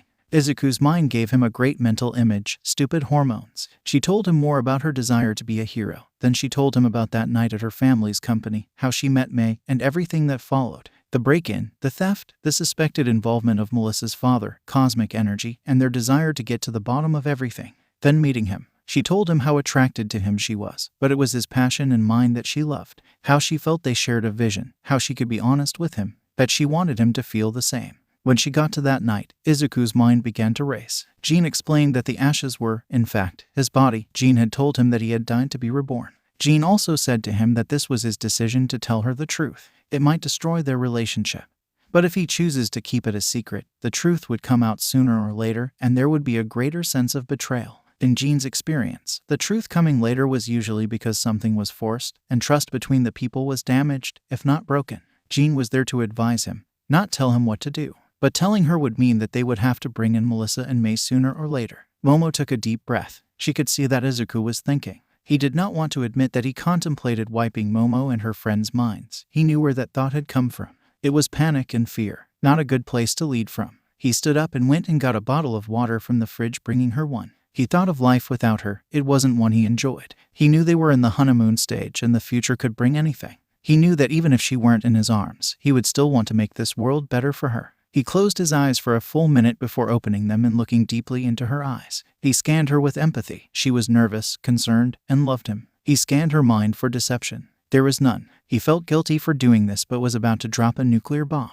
Momo, I love you, but I need a few things from you before I go any further. She placed her hand on her chest and took a deep breath. Okay, you have to swear to me that what I am about to tell you goes no further than us ever. No, Melissa, no May, no parents, no one. I can do that as long as you are not about to reveal to me severe criminal activities like murder and such. No murder, so you are okay. Number 2, when I am done, I will understand if you don't want to be together anymore. She was about to say something, but he held up his hand. Just trust me on this. I am not saying this for dramatic effect. I am honestly scared that when this is over, you might just say F this and walk out. She nodded. He could see the nervousness building in her. When I am done, you can ask me your questions. Once you are satisfied, I want you to consider whether you want to stay with me. Momo sat there in thought. She then pulled him in, and they started to kiss. As she broke apart from him, go ahead. Izuku had Jean sweep the area to make sure they were clear. Izuku to Momo. My earliest memories of life were of my mom and wanting to be a hero. My dad was around but not very much. I had a few friends in kindergarten.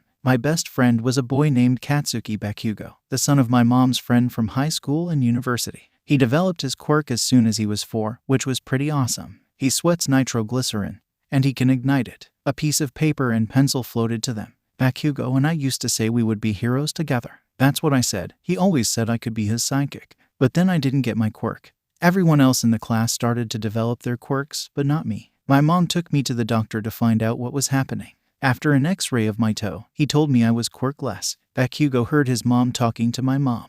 Now I wanted to be a hero like all kids. I wanted to be just like All Might. That night I asked my mom, and she said no. Now Bakugo is damn smart. He could read before any of us. Izuku wrote out his name in kanji, showing it to her. The first part of my name can be read as Deku. Bakugo pointed this out. And of course, from then on, I was Deku, quirkless and dreaming an impossible dream. Momo's heart was breaking. He floated a tissue to her. She dabbed at her eyes before nodding for him to continue. He had told her some of this in the cafe, but not in so much detail. My mom wanted me to give up my dream and accept being quirkless to find an obtainable dream. My dad left for good when I was 6. I had sent him a birthday card. He just returned it unopened.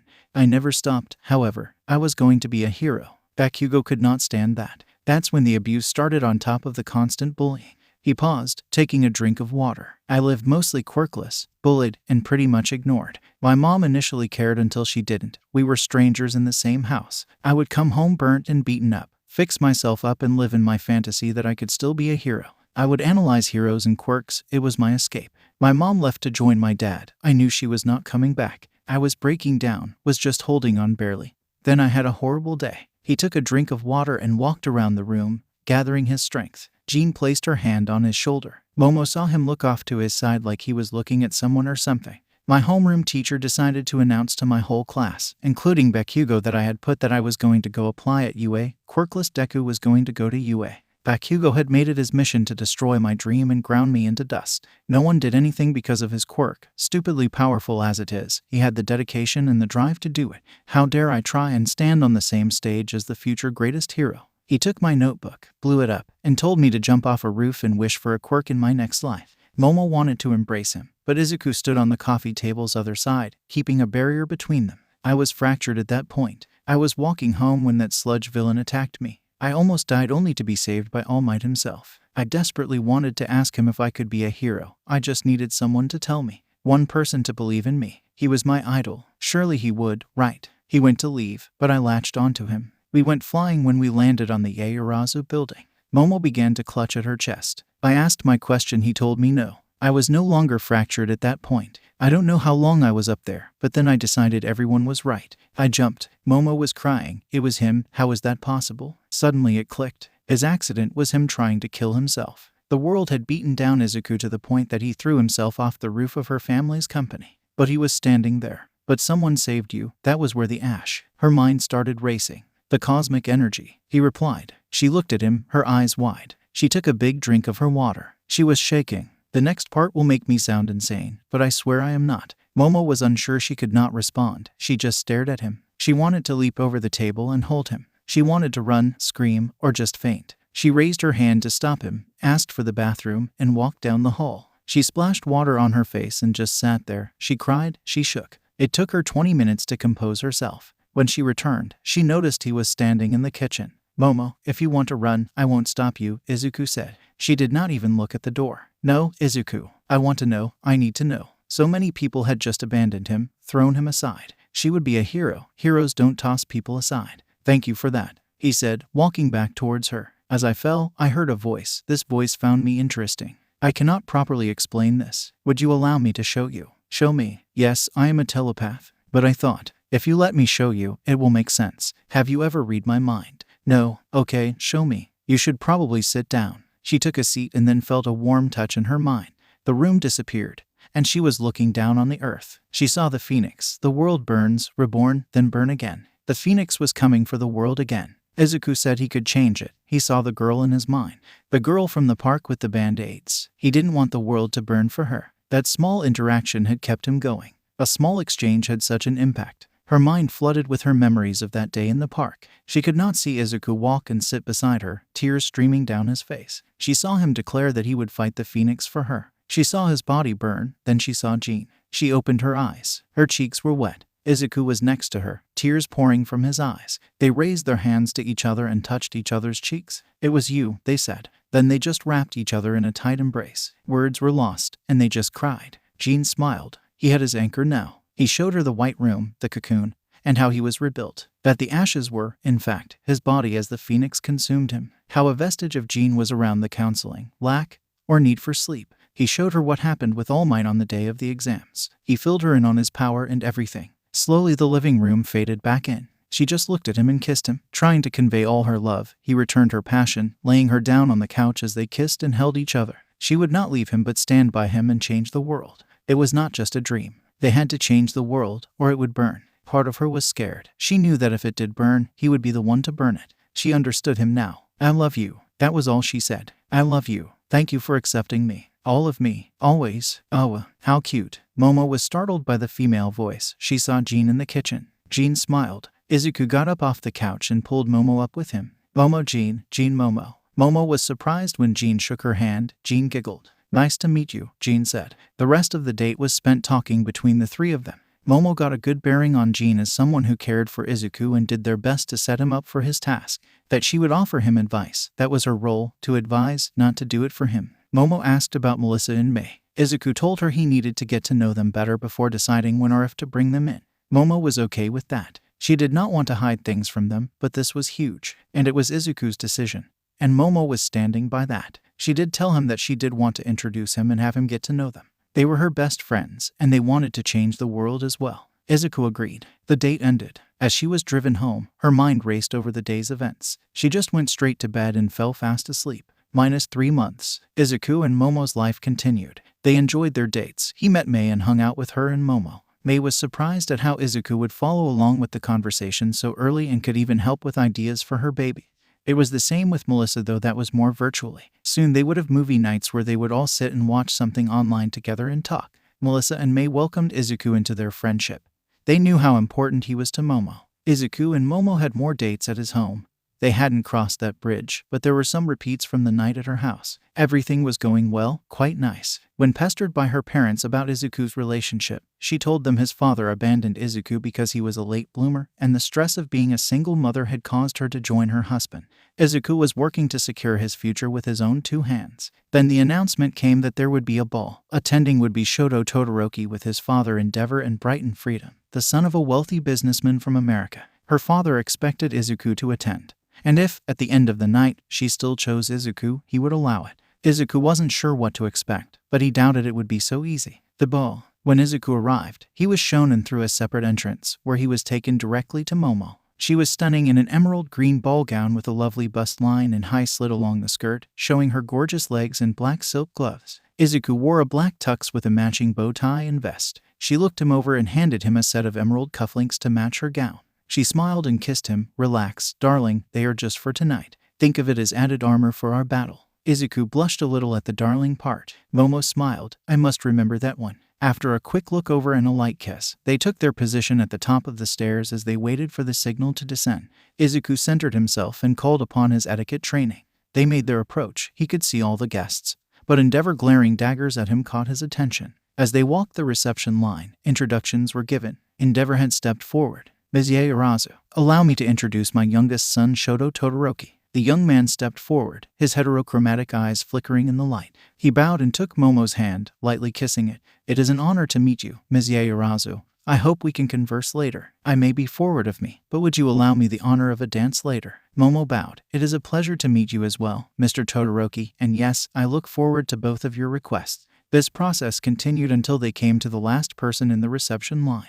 He was tall, 6'2", with black hair and storm gray eyes. He wore a fine all-black tux with gray accents that matched his eyes. He stepped forward and extended the customary greetings. He exuded charm, unlike the others, and confidence. He was a rather handsome young man, was well-built, with a definite chiseled jawline. He took it a step further when he asked to escort her into the ballroom. He said so confidently. He did not enjoy it when he was refused. That is quite all right, Mr. Freedom. I already have my escort, Momo replied, her voice dripping with honey. Momo took Izuku's arm and escorted them into the ballroom to begin the proceedings. Izuku could sense the young man's annoyance. The ball began. Momo had duties to attend to, which meant sitting as she entertained people coming to sit and talk with her. Izuku was not allowed to be present for those proceedings. Izuku gathered much attention from the female guests near his age. He could hear Jean warning him. Guard what you say. They are here to trap you. Also, please don't go anywhere with them and avoid being alone. It took him a moment before he fell into the rhythm of talking and avoiding. He had just dismissed the latest from a very forward set of twins, implying almost enough to make his head explode when Brighton approached him. Izuku looked to where Momo was talking to Shoto on the patio. He saw her genuine smile. A slight pang of jealousy rang through him. He reminded himself that he did not own her smile, that he had absolute trust in her and should behave as so. Mr. Freedom, he said, acknowledging the young man. Mr. Midoriya, he responded. Are you enjoying yourself? It is adequate. The company is nice enough, though it could be better. Care to join me outside? Izuku nodded, and they headed outside to a private balcony. As they did, he noticed one of the family butlers move to stand guard, preventing anyone from joining them outside. Careful, he may try and bait you into a fight. They stepped onto the balcony. Izuku leaned against the railing as Brighton stood between him and the door. So Izuku Midoriya, nearly 18, was diagnosed as quirkless until an accident about a year ago, where you experienced a breakthrough with your quirk while rehabbing, and shall we say a growth spurt. Graduated early from Ultra High with high marks, works 2 jobs, applicant to UA High.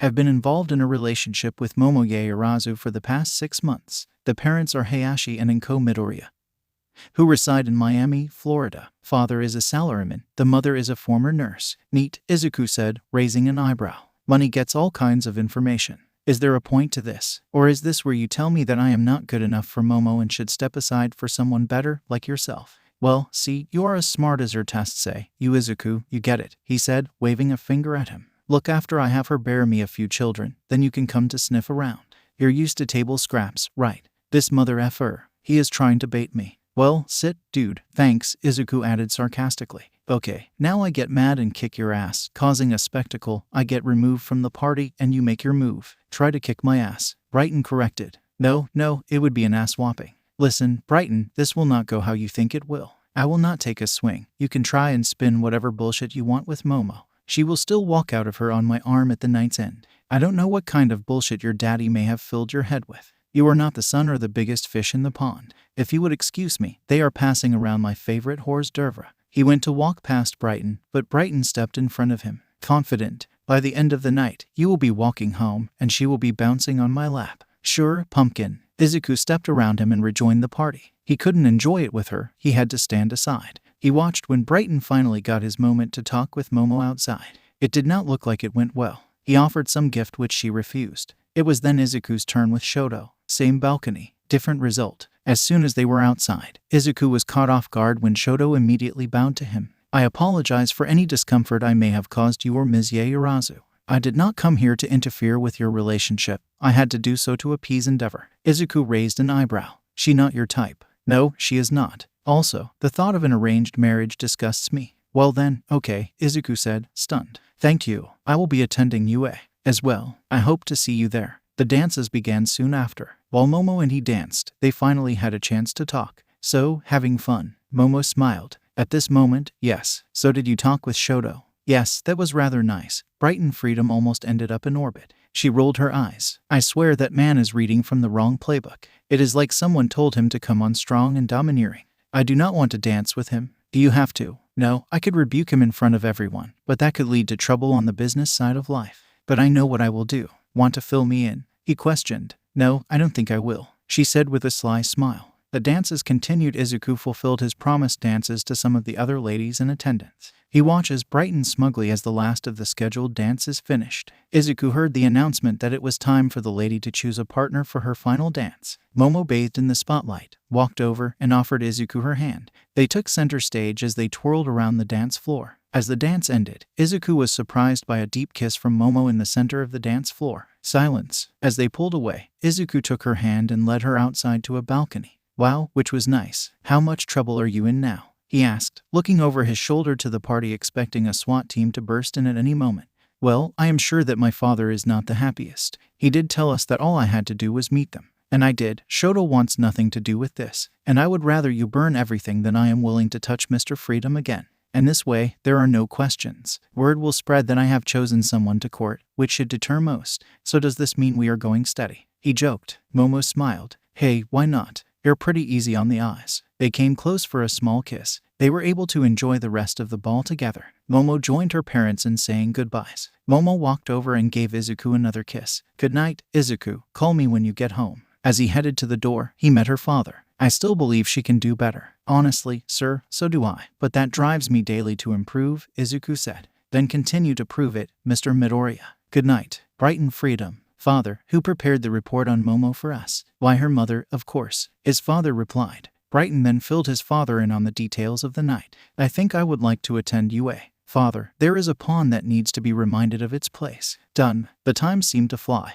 And Izuku continued his training and therapy. The beach was cleaned, and he got to meet and get to know Mei. He tendered his resignations from the Enchanted Forest and Oddities. Though Oddities told him that if UA would allow it, he was welcome to return. He invested all he could into stocks. He realized that Warren had been possibly the most helpful with worldly things. He was happy to hear that Kara's daughter was going to UA. As well, he promised to look after her should they meet. Melissa arrived soon as she prepared for her test for the support department course at UA. It was fun to see them all interact. Thanks to the information buried in his head, he could follow along with the conversations involving their inventions and even provide some help. He was helping Mei move things around her workshop when he noticed the girls looking at him and whispering to Momo, who was blushing furiously. He noticed that Jean was cramming more into him than average. He could sense it. A deadline was coming. She didn't say anything specific, but she was being more attentive to him and constantly drilling him with scenarios. He packed up most of the apartment. He sold off all his remaining parent items. He awoke the morning of the exam excited. He grabbed his bag and headed off to UA.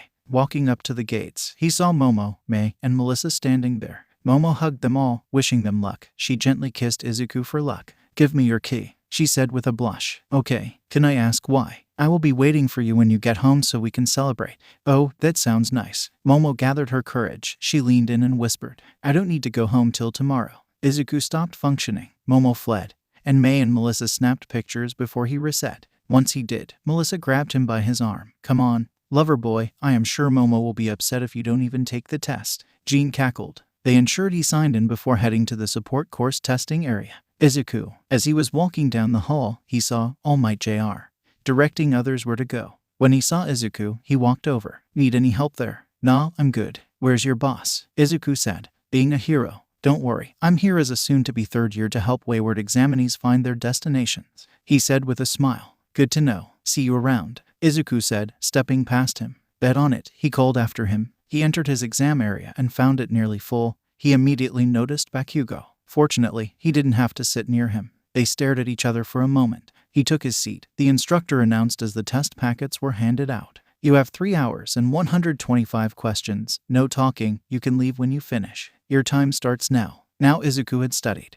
And now he could have studied more, but, like any teen, with the option of studying or messing around with his girlfriend, he made the wise decision and messed around. This test, on the other hand, was intense. He had to draw on all kinds of knowledge. What did mechanical engineering have to do with this? Moral questions, high-level math, science, combat, law, and even a question on genetics. Many questions were not typically covered in study guides or in most high schools. If it weren't the wellspring of knowledge in his head that he could access, he would be effed. They are effing with you. None of the others' tests are anything like yours. Someone is up to something. Izuku finished with 2 minutes left to spare. As he exited the room, he saw the instructor immediately place his test in an envelope. He quickly scanned the man's mind. The man was to send the test to be graded immediately.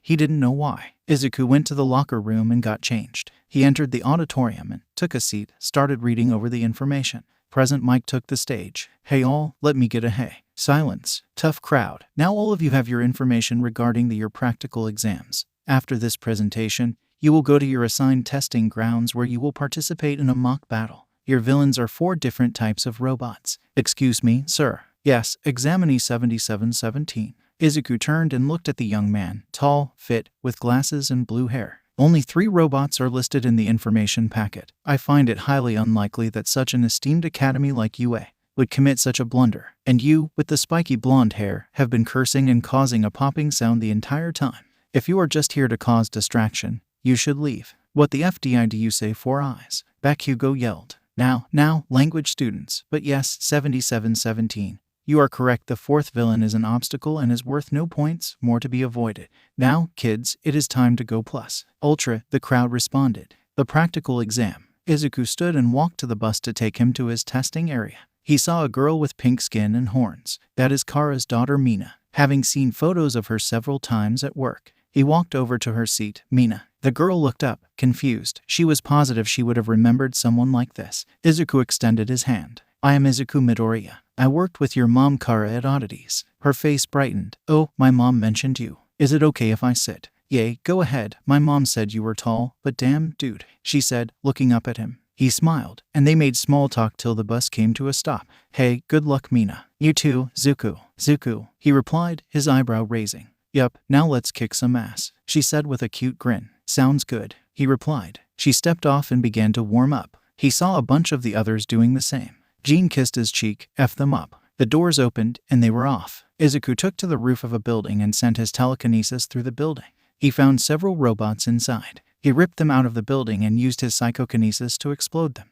He casually floated from building to building, repeating the process after amassing good lead. He started to target the outer areas. He wanted to score well, but he wanted to keep the others from being robbed of their chances. He was then watching. He would send out a nudge of telekinetic force to move someone out of the way. A telepathic suggestion to those with no offensive quirk to grab some weapon. He saw a panic from the square as a massive robot emerged. It must be the 0-pointer. He saw everyone fleeing. He floated down and was going to head to the exit when he heard a scream for help. He raced around the corner. Mina was trapped under some rubble. That monstrosity was about to crush her. He ran towards her. Using his telekinesis, he threw the machine off balance, grabbed the wreckage, and tossed it. Mina looked at him in surprise as he lifted her. Look out. He turned as a gigantic fist raced toward them. It's okay, Mina. I told Mom I would look after you. He reached out with his power and halted the fist. Mina looked up at him. She saw him smiling at her. The looming shadow of the 0-pointer was cast over them. He held her with one arm, his other extended to the machine, palm out. She would always say she saw a fire in his eyes that day. He just lifted the 0-pointer into the sky, his palm open facing up. Then he closed his fist, which crumpled into a ball, crashing to the earth with a thud. And that is time. Please report to the entrance. Are you okay? He asked. He had not taken his eyes off her. Her body was hot, her cheeks flushed. I did something to my ankle, she managed. I will carry you. She giggled. Yay, that sounds good. As they neared the entrance, he was recovery girl tending to some injured examinees. She walked over to them. Go ahead and set her down. I will see to her. Izuku gently set her down. See you at UA. I hope so, she said. Thanks again, Zuku. Anything for a pretty lady. He replied with a smile as he left. As he made his way towards the exit when he saw present Mike. Izuku Midoriya. Yes, sir, Izuku said, wondering what the pro hero wanted with him. Please come with me, he said, motioning for Izuku to follow him away from the other examinees. Well, this is never a good sign, Jean said. Izuku followed as he was led to another room. When the doors opened, he noticed a hobo with a strange pet in a suit sitting in the room. He saw another large set of doors on the opposite side. Am I a rat, a bear, or a mouse? Neither and all. But most importantly, I am the principal of UA. You can call me Nezu. And this is Mr. Aizawa. Hello, Nezu and Aizawa. What can I do for you? So is this second physical exam, I am guessing, after the written exam you made especially for me? What makes you say that? Nezu asked. I saw the instructor put only my test into an envelope. So how did I do on it? Izuku said. Amazing, Nezu responded with a smile. So, who do I get to beat up now? I, overconfident, Aizawa said. Izuku shrugged. Look, can we get this over with? I have a celebration and a gorgeous girlfriend waiting for me. Well then, it's quite simple. Enter the room, defeat your opponents, and pass. Fail and you're out, Nezu said. That's all, he said. Fine, when I win, I would like a ride home as you are taking up my time. Nezu laughed. Oh, I like you. Aizawa looked at the headmaster questioningly. The doors opened. He entered an arena. He glanced at the control booth, faculty, and staff. All Might is up there, Jean said. The second practical exam. The doors on the other side opened as soon as Nezu and Aizawa joined everyone in the booth. Out walked JR. And some old men. Rules, Izuku said. No killing, Nezu responded. He walked to the center of the arena to meet his opponents. Hey, JR, who's the old man? Haha, they told me you were arrogant. I am going to have fun knocking you down a peg, the old man said. Name's Gran Torino. Try remembering it when you regain consciousness. My name is Lemillion, not JR. Midoriya, Izuku said, pointing to himself. They took a few steps back. Izuku was annoyed at the special written test and now a second practical exam. Show them my little Pheonix, Jean whispered. Begin, Nezu said. Lemillion dropped into the ground, and the old man rocketed to the side. Izuku let the cosmic power flow through him. He could see Lemillion rising from the ground before him and the old man coming in for a sidekick. He grabbed Torino and slammed him past him, using his force head first into the ground, knocking him out. He used his telekinesis to grab Lemillion, holding him in place with his other hand. Torino, Lemillion yelled. See, Lemillion, I told you back when we first met. Now you have an interesting phasing quirk. Permeation, Lemillion interrupted, struggling to get free. Either way, see, I met a girl once upon a time. Now that girl could phase, and she beat my ass. But I learned that your atoms are still there. I have to reach out. Izuku reached inside Lemillion with his psychokinesis and started to squeeze. Lemillion screamed. All Might went to move, but he saw Jean standing before him. I don't think so. We didn't ask for this. Good night, Lemillion. Izuku amplified his pain with empathy, making Lemillion pass out. He turned to the control booth. Now, if you are done wasting my time. Lockers and car service, please. A door opened. Thank you. I will be breathlessly waiting for my acceptance letter, Izuku said, walking out. I know this wasn't your doing, All Might, but you are pushing it, Jean warned the hero. Izuku's house. He entered to a heavenly aroma and a godly sight. Momo stood by the table wearing a red Versace micro dress, fishnet stockings, and thigh-high black leather boots. Welcome home, darling. Won't you please eat? I am sure you must be starving. As soon as they were done eating, Momo told him to go wash up. She would be waiting for him. Izuku cleaned every part of himself. Jean suggested some personal trimming before she told him she was taking off for the night and to take it slow. Don't rush, enjoy. There will never be another first for each of them. When he went for his clothes, he found them missing. So wrapped in a towel, he ventured out into the hall. All the lights were off. His door was slightly ajar, with flickering light beckoning him in. He slowly pushed open the door. Candles lit the room. Black sheets were on his bed. Those are new, he thought. There, kneeling on his bed, was Momo. She was wearing a black lace teddy, her fishnet stockings, her hair was down, and she looked up through her lashed cheeks red. Welcome home, Izuku. Would you like to come to bed? Island. David's shield was awakened by sensors going off. He quickly opened his computer. Cosmic energy detected. Location, Musutafu, Japan. Priority alert sent. Teams dispatching. Satellites are refocusing. Secondary reading confirmed. Infinite Arcana has confirmed. The phone rang. Yes, Mr. Freedom, I see it now. We have 2 independent readings. The data is being analyzed now. No, sir, I find it highly unlikely that we are dealing with a third party. Yes, sir, right away. The morning. This is a feeling I could get used to, Izuku thought. As his mind became conscious, the feeling of his very naked, sexy girlfriend lying cuddled up was terrific. He lay there for a while before he felt her stir. She opened her eyes and gave him a smile before a blush crept across her face. "Morning. Good morning, my love. How are you feeling?" he said, losing himself in her eyes. "A little sore but rather content," she replied, her blush still present but a beautiful smile dancing across her lips. "Do you want breakfast?" he offered. "That sounds lovely. I seem to have worked up an appetite last night," she said, burying her face in his chest. Izuku slid out of bed. Momo squeaked and looked away as he slipped on a pair of pajama bottoms and went to the kitchen. Momo stretched and glanced at her phone, seeing messages from May and Melissa. She blushed and sent some quick replies promising to see them later at May's. The young couple enjoyed an excellent breakfast. "Plans?" he asked. "I am going to go see the girls before heading home," she said. He gave her a coy smile. "I will miss you, and I will miss you," he added, raising his eyebrow at her. It took a moment before Momo blushed and gave him a playful hit. "Same." She went to get changed as he tended to the dishes. She emerged a short time later. The two tangled themselves in a heated kiss, before she coyly stepped back and gave him a wink before heading out. Izuku watched her leave, staring at the door momentarily before heading to the bedroom to get dressed for the day. He had to get the apartment ready to be shown.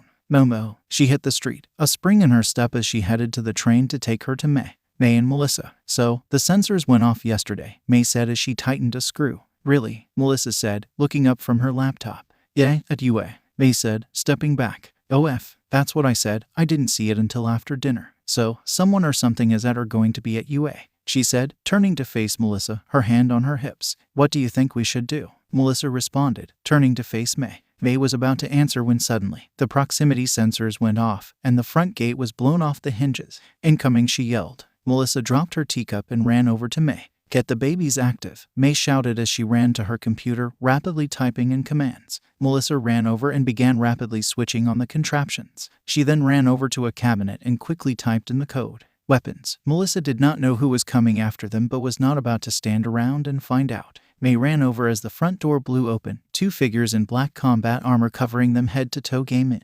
Two of May's babies sprang to life. Two giant metal balls raced past her, colliding with the figures, causing a loud crash. "Air Division scramble. Scramble. Hostiles on property. M2 on premises." She shouted into her watch as the drones sprang to life and launched through the skylight. Melissa tossed May a gas mask as she slid hers on. She grabbed the bad day MRK 18 seconds. The other babies began racing out of the building, creating holes in the rolling door. Gunfire erupted outside. The door from the house blew inward as another intruder dived in. Melissa knocked May to the side, taking a rubber bullet to the arm. She let out a scream in pain. May grabbed a spherical orb from the locker, hit a button, and tossed it into the air as she pulled Melissa under a table. It exploded at its apex, raining down nails everywhere. The table was thrown violently across the room. The attacker looked down, and his eyes widened behind his mask. They had her BDM raised. "What's up, Beach?" She pulled the trigger. Melissa struggled to her feet, firing towards the door. It was turning into a light show outside. Fire and electricity erupted. The girls raced towards the house as a large intruder crashed through the ceiling.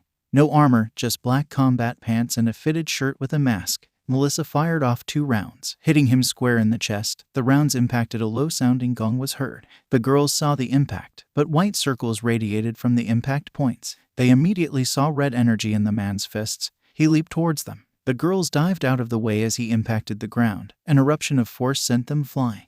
"Momo." She stepped off the train and made her way towards May's. As she got closer, she heard explosions. "Okay, not the strangest thing, this is May," she thought, trying to rationalize the sounds to herself. Gunshots sounded. "Oh, that is not normal." Panic setting in. She saw the drones fill the sky and begin dive bombing down more explosions. Quickly she dialed emergency services. No signal. A large man leaped into the building. An explosion erupted soon after. "Shit, sit, Izuku," she screamed mentally. "Izuku, Izuku. Momo. Oh, thank God, help, we need help. Someone is attacking Maze. I can't get a signal to call the emergency services. Contact them, then call my dad and tell him the Shogun is sleeping in his chambers." "On it, Jean is on her way," he replied, struggling to keep his cool. "Please hurry." May and Melissa. Melissa's ears rang. A large hand yanked her up by her hair. She screamed and saw her attacker. Frantically, she struggled the best she could. May got to her feet. She saw Melissa was in trouble. May raced at the attacker, drawing a cylinder from her pocket, and a needle sprung free. She dived and stabbed the man in the back. He dropped Melissa as he whirled around.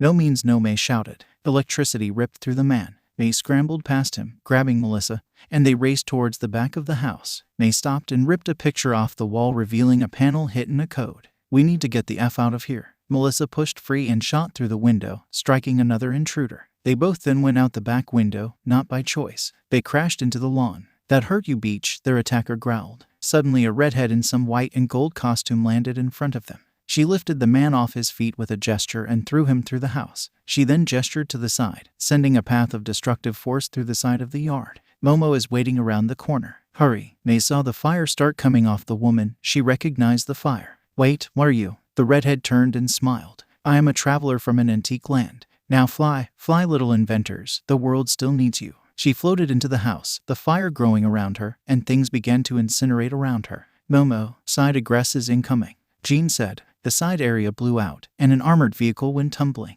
Momo created a riot shield and gun, a version of the BD. She fired when one of the intruders came around the corner. The first shot missed, but not the second. Then she kept creating ammo and firing as more started to arrive. Suddenly a giant fireball erupted over the house, and she saw quickly a dozen intruders fly into the air. May and Melissa came stumbling out. Momo called to them as they began to run. They found their way to an alley. "What happened, May?" Melissa came over and told her, "I picked up a reading from UA. Intruder alarm, you know, the usual. Look, can we get the F out here?" Melissa groaned, holding her shoulder. "I have an evac on its way. I have no signal, but I got a hold of Izuku." "How?" May asked. Telepathy. Okay, look, we can unpack that later," Melissa said. "We need to get a move on emergency services, and heroes must be on the way." Dominic freedom. He sat watching the operation take place, amazed at the resistance these children could mount. He opened a come line. "Send in the Juggernaut." He saw the man who bore the code name launch into the house. "Sir, isn't that a bit much?" came a call over the radio.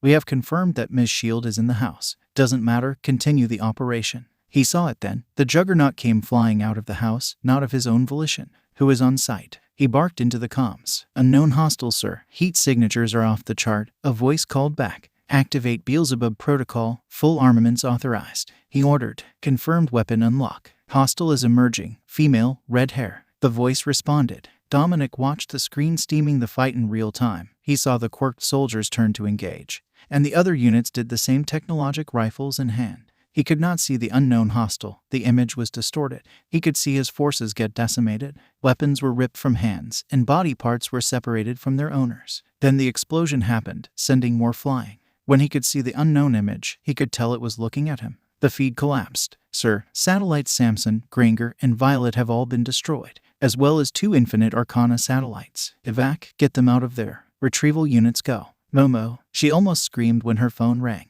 It was her father. "The Shogun is lost in the bamboo forest," rang out over her phone. "It will be okay. The ferry will lead him back." She recited back. "Where are you, Momo?" Her father's voice came crisply over the phone. 78 in Western. May called out. Momo relayed. "We are moving east. Your ride is en route. Keep your phone active." He disconnected. What they heard next was the sound of a gun clicking behind them. They turned to see a severely injured man holding his weapon, blood seeping from numerous wounds. "Command, I have them." He radioed in. Their minds raced. Then they saw a flicker of flame around the man's feet before he was engulfed in an inferno. The girls felt no heat as the man ashed almost instantly. Melissa gave a startled cry. "I suggest you move along, girls." They all heard the woman's voice. "Momo." They turned as Izuku landed out of the sky. "Izuku." He grabbed her in a brief embrace. "You guys, okay?" Melissa took a round to the shoulder. "When could you fly?" May asked, startled by his sudden appearance. "Not flying, falling with style. I threw myself with my telekinesis," he responded. Izuku lifted Melissa as the group took off once again. They say a few heroes raced past and heard the emergency sirens. As they hit a corner, 3 armored SUVs came to a screeching halt. A woman burst out. "Has the Shogun left the forest?" she said. More men in different types of armor filed out of the vehicles, armed to the teeth. "Yes, the fairy promised she would come for the firstborn," Momo replied. The woman ran and embraced Momo. "Get in, madam, hurry." They piled into the car as they sped off down the street. "Momo, your family is effing badass," Melissa said. "I would have said paranoid at one point, but after today I have a different opinion." "Meredith, have the doctor on standby. Rubber bullet round to shoulder. Cuts and bruises." Momo unbuttoned her shirt and began to create first aid supplies. Izuku bandaged May while she handled Melissa. Momo stifled her tears as she tended to her best friend. "It's okay, Momo, I am okay," Melissa soothed her friend. They arrived at Momo's house and went inside. One of the maids took Melissa and May to another room to receive medical care. Her parents swept up Momo. Izuku seethed. Who did this and why? We do not know, Izuku, Jean responded. They have been dealt with. But our little display yesterday caught someone's attention. It had to do with the usage of the power cosmic. We may need to keep that one under wraps until you learn who is hunting you. Oh, we will find them, and they will get fed. Thank you, Jean, thank you for saving them. Not a problem, Izuku, she replied. Momo, are you okay? He called. Yes, Izuku. May said she had picked up another reading from yesterday before the morning chaos. Was that you? Yes, I got a little out of hand yesterday. Izuku told her about his second test. Well, I'm glad that you are okay. But how is this going to play out once we get into UA? Nezu is plotting something, but I am not 100% sure he is against me. He has his own game. Are you going to tell May and Melissa? Not yet. I need to get to know them better. Okay, I understand. My father is coming to you now. Izuku and Goro. Izuku, would you join me in my study? Momo will still be a moment her mother is fussing over her. Yes, sir, he responded, following him in, closing the door. May I ask where you were when this all went down?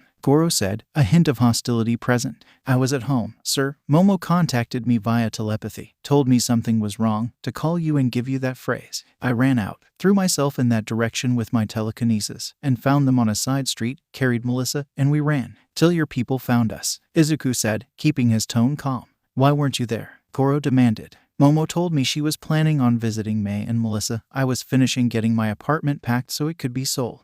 I hoped to join them later as they wanted some girl time. I wasn't aware that you were a telepath, Goro said, seemingly accepting his answer. I am. I do not advertise it. It makes people uncomfortable. I keep a passive channel towards Momo in case she needs me. That is good because this was the case. We have contacted the authorities. They will talk to Melissa and May. That sounds good. Is there anything else? Thank you for what you did today. Keep it up, Goro said, relaxing some. For Momo and our friends, sir, of course. But, sir, yes, I am sure you will launch an investigation of your own. If you find out who is responsible for this, please let me know. No one does this to my friends. Goro smiled. He could feel the conviction. Maybe this boy might prove him wrong. Sure thing, Midoriya. The first rule of you. Thou shalt not piss off Nezu. Nezu was sitting in his office reading over the reports that had come across his desk. Someone had just attacked 3 of his incoming students. Apparently, Dominic Freedom had decided to overstep his bounds. It was time to remind the other players of the game who he was. He reached over and dialed. Good evening, Nimiri. I hope I am not interrupting anything too important. No, nothing that interesting. Please tell me this about the commotion earlier today. In fact, it is, my dear. Are your acolytes ready? They are always ready, sir. Good. I want you to pay someone a visit. Remind them what happens when they dare to try and take what is mine. Gateway is waiting for you. Target, Freedom Enterprises Black Site Okinawa. I have tolerated his presence here long enough. About time. Restrictions. Leave 1. I want to ensure Mr. Freedom understands my message. Midnight and her acolytes. She hung up the phone. A wicked smile crossed her lips. One step closer. She would be one step closer to finding out what happened to Aburo. Prodigy, we have a job, she said aloud. I heard they are already getting ready. We will be at the launch point in 20 minutes. I want you on the ground and jacked into their system. Get Nezu everything. Yes, Midnight. Midnight went to her closet and grabbed her special uniform. As she slipped into the black suit, she shuddered, anticipating the night's activities. It had been too long since Nezu had called on her and her acolytes. She entered the garage, slid into her Lambo, and sped off into the night. She arrived at the launch point 20 minutes later, stepped out, and into the hangar. Her people were there waiting. What does it look like, Prodigy? Prodigy, age 17. Quirk, wireless, constantly connected to the internet, able to download and store nearly limitless data. Hair, red, eyes, green, height 5'12". Acolytes, third in command. They are getting ready to leave.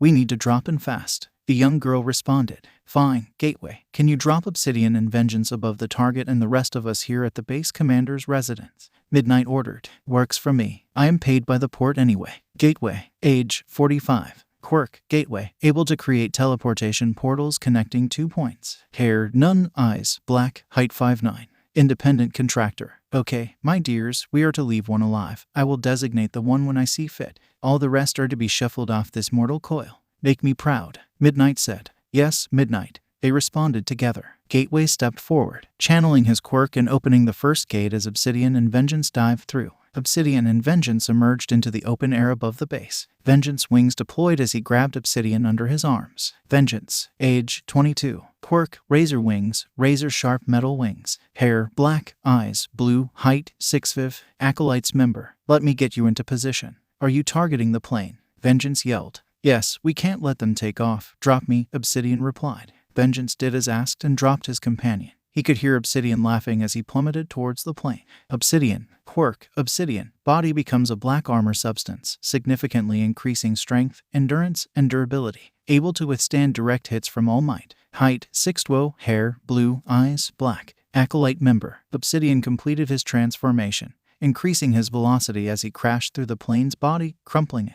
Vengeance dived down following, dropping explosives and detonating the plane. The sirens filled the night. Base Commander House. The sound of the sirens and explosions awakened the base commander. Midnight sat next to him on his bed. Not in her regular pro-hero getup, but in a black outfit that was just as tight in the right places. He realized that he was tied spread eagle naked soon after that. Now, Commander Nito, why don't you tell me all about what Mr. Freedom was after today? Midnight purred. First, Midnight, untie me this instant. I will ensure the Hero Commission has your badge for this. Commander Nito barked. Midnight playfully slapped him across the face. Now, this is your last chance. Either you tell me or tell her. She pointed to the door as a young woman walked in with a wicked smile. I don't know what you are talking about, Midnight. Now this is your last. She slapped him again, harder this time. Oh, well, Misery, he is all yours. Midnight rose and left the room as the girl walked over with a wicked giggle escaping her lips. Hello, Mr. Nito, my name is Misery. You will answer all my questions. And then if you are a good boy, I will release you. Misery. Height, 5'9", hair, black, eyes, black. Quirk, inflict pain, able to transmit pain directly to the target's brain and nervous system.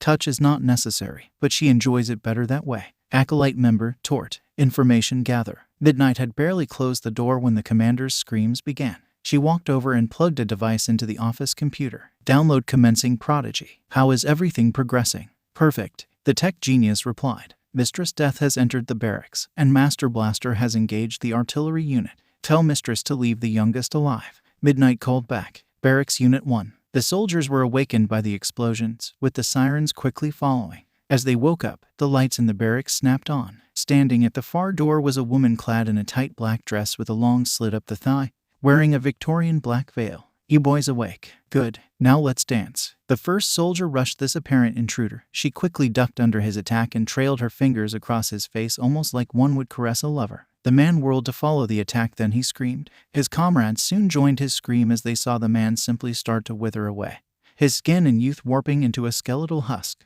The sickish yellow and green energy flowed off him and into the woman. Oh, yay, that's the good stuff. Your mistress is all worked up now. Scream for me, boys. Mistress Death. Height, 5'6", hair, blonde, eyes, blue. Quirk, Death Touch, feeds upon the vitality of others. And she is ravenous. Acolyte second in command. New orders. Mistress, leave the youngest alive. He will be the designated survivor. The call came over her earpiece. Understood, Prodigy. Death came for all but one in the barracks. With a simple touch or kiss, they all fell. Artillery unit. The final unit was cowering deep in the hangar. The other teams had been killed. One man had done this. He was in the hangar. They could hear him calling out to them. Promises to end it quickly. They had unleashed weapons upon the man. He was obviously part of the assault unit. Their attacks encountered these strange shields when they fell. The man laughed and released this strange black energy with gold flakes. It fired out from his hands, and whatever it hit disintegrated. Tanks, APCs, and of course, people. The door opened on their final hiding spot. They opened fire. It was a last act of defiance. Their executioner smiled. Don't worry, boys, it will be painless. Thankfully, he didn't lie. Master Blaster. Height 5'10", hair, brown eyes, light blue. Quirk, damage cycle, able to create shields that, when damaged, transfer the energy to the wielder, allowing it to be discharged in disintegrating fashion. Acolyte member. Midnight. She retrieved the thumb drive and walked outside. Everyone finish your tasks and converge on my location. Yes, ma'am. The chorus of voices responded. Midnight. We have something coming in fast from east over the water, Prodigy reported. Goody, Mistress. Kill the last one. We have someone else to deliver our message. Understood, Mistress responded. Midnight stood patiently and waited. Then someone landed, causing Midnight to smile as she recognized their party crasher. The cloud of smoke dissipated. Standing in the impact crater, Midnight saw the familiar white bodysuit, blue boots, and gloves, matching accents. The short brown hair, the piercing hazel eyes. Hello, Brian. Oh, I'm sorry. Her playful demeanor faltered. I mean, hello, Justice. Midnight, he said, his voice calm. Justice. Height 6'3". Quirk, unknown. Capabilities, super strength, invulnerability, sonic flight. U.S. Rank number 2 hero. A little out of your jurisdiction. What are you doing here, Midnight? Sending a message. In fact, you can deliver it to Mr. Freedom for us. Justice noticed the rest of the acolytes moving into the area, taking up positions around him. His gaze fell on Mistress Death, and the hurt in his eyes was evident. Heidi, Mistress Death, Justice, don't forget it. Mistress responded coldly. Tell Mr. Freedom to keep his nose and hands out of Japan. We will no longer tolerate his presence here. Nezu is unhappy about his recent actions, and we will no longer tolerate it. And if we say no, then tell him not only will I visit him personally, but so will the Dark Stalkers. He wouldn't let them out. Nezu is pissed. Justice, now either you deliver our message, or I will have it tattooed on your lifeless body and dropped on the White House lawn. She saw his muscles tense. The same was happening with the rest of her squad. Justice was weighing his options. He may be able to kill some of them, but he would likely be killed in the process. But if Nezu was threatening to open those gates and let them out, it would mean absolute devastation. Fine, Midnight, I will deliver your message, but expect Mr. Freedom to respond in some fashion. I am positively moist at the thought. Justice, now get the hell out of our country. You are not welcome. Justice took to the skies. Target leaving the airspace heading east. Prodigy reported. Good call, Gateway. We can leave. Island. David's shield was beyond angry. Livid, maybe? Not only had that arrogant piece of shit not bothered to keep him in the loop on his little raid, but he had also targeted his daughter. Dominic Freedom had crossed the line. David may not be the best person on this planet or on the island, but no one effed with his daughter. His phone rang. Who is it? Oh, hello, Infinity. Sorry, just slightly annoyed. Though, she didn't even mention it when I talked to her. And I can't mention it either. Not to put too fine of a point on it, but what do you want? Really? Well then, see you when you land. What could Infinity possibly want and want bad enough to come here to talk to me directly? May. She had to have a long conversation with her parents about the destruction of the home due to a freak gas leak. Luckily, they were living elsewhere, so despite the yelling, they were relatively okay with it. Primarily when the insurance payout came fast and rather large, she focused more on the woman who appeared and saved them. Her casual display of power was impressive. Well, a woman like that would have stood out at the entrance exam, and while she was young and quite beautiful, no one with a single brain cell would ever think she was a college student. A teacher, maybe. But that didn't explain the reading that day at the tower. The green hair boy she saw falling or the ashes. Something had happened at the exam.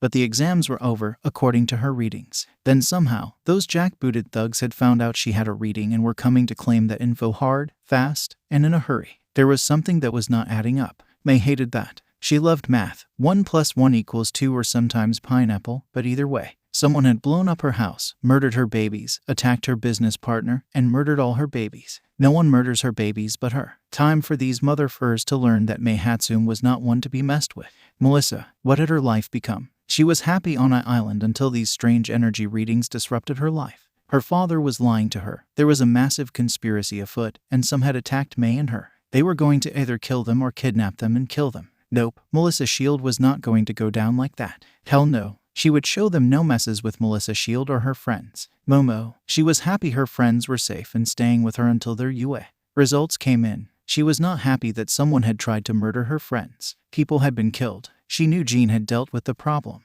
But it was possible that if she had stayed with Izuku for more frisky morning activities, she would never have been there to call for help. All because May had picked up some readings. She had detected Izuku's power usage in the second test at UA. She would have to talk to Izuku about letting Melissa and May in. If they were at risk of getting killed for incidentally being tied, they should know what they were getting involved with. She was scared they would freak out if Izuku told them the truth. What if they said no and left? What if Izuku said no? The truth was important. She would talk to Izuku. Izuku, these mother effers had attacked Melissa and May. Hell, they almost died if it wasn't for Jean. He was still getting to know them. He was their friend's boyfriend mostly. But due to his extensive categories of knowledge, he could talk shop with them, and they were all starting to get along. This all tied back to him. His leap off the roof brought May and Momo together. The ashes left behind brought Melissa in. His getting annoyed at the second practical almost killed May and Melissa. Hell, imagine if they had waited an hour before beginning their assault. Momo would have been there too. He really needs to try and get to know Melissa and May better to see if he could bring them in.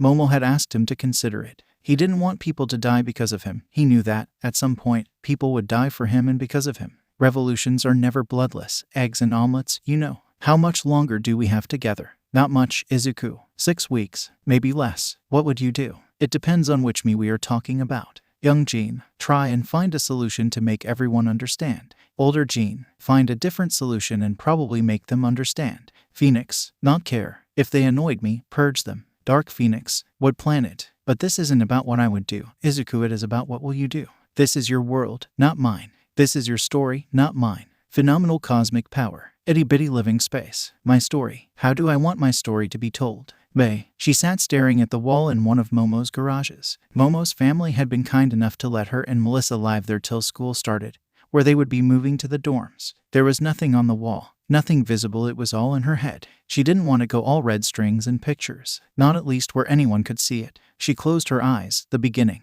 The boy who jumped. Green hair. The ashes. Whatever happened tied back to the boy. This boy who jumped was responsible for the ashes. Maybe it was his quirk. But if it was his quirk, why was he committing suicide? That wasn't a smile of, hey, I am about to use my quirk in a cool fashion. That was the smile of, at last some peace. So, he jumped, and something interfered. The energy. The energy did something and left behind the ashes. The ashes that she happened to collect before they disappeared. He jumped off the satellite building of Momo's family. She met Momo. Momo was trying to do something. Rebel in her own fashion. That brought Melissa, then that brought all the other bullshit. The boy was the key. They had an idea. It had taken root.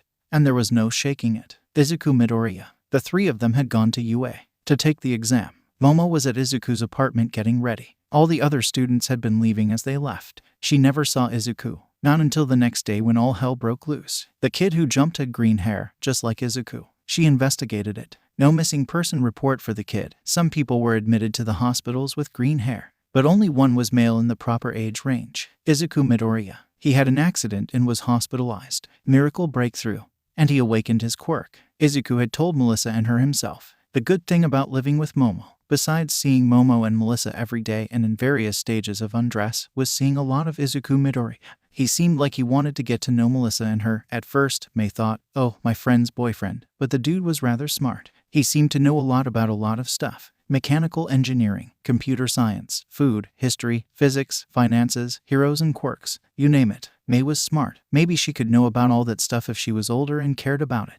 The curious part was that he would often talk about philosophical questions with them, like he was trying to get inside their heads, not their pants. She would have been more terrified if she hadn't caught him at least peeking at her and Melissa when they were in their swimsuits. At least he wasn't a effing alien. Then there was Momo. She was up to something. She kept making sure they all would hang out. She and Izuku would slip off at night to bang, but she was manufacturing stuff to get them in the same room. So here was her theory. Izuku was the boy from the roof. The mysterious energy did something to him. Something had happened at UA, causing him to use a lot of energy which her sensors had picked up. And somehow, he had a superpowered redhead that he kept in his back pocket. Okay, maybe the last part was different, but the redhead had something to do with all of this. They had run all the tests she could think of on him. All without his knowledge, of course, but still, he was clean. She liked him. He seemed to be a decent guy and made one of her two friends on this planet happy. He was good in the workshop with Melissa and her. His ideals were interesting. The making the world better part she had agreed with, and so had Melissa. Momo seemed happy about that, like a lot more than seemed reasonable. Something was up. May did not like the unknown, nor was she one for simply having faith that it would all work out in the end. Science was her faith, facts her gospel. Izuku Midoriya had been hospitalized for an accident around the same time as the boy who jumped. A fantastic breakthrough while recovering had led to awakening a rather potent quirk, which he had terrific control of. Very sus. Growth spurt turned him into some sort of Adonis by the lake. His parents had abandoned him. Why? Izuku said he was struggling to handle being quirkless until his accident.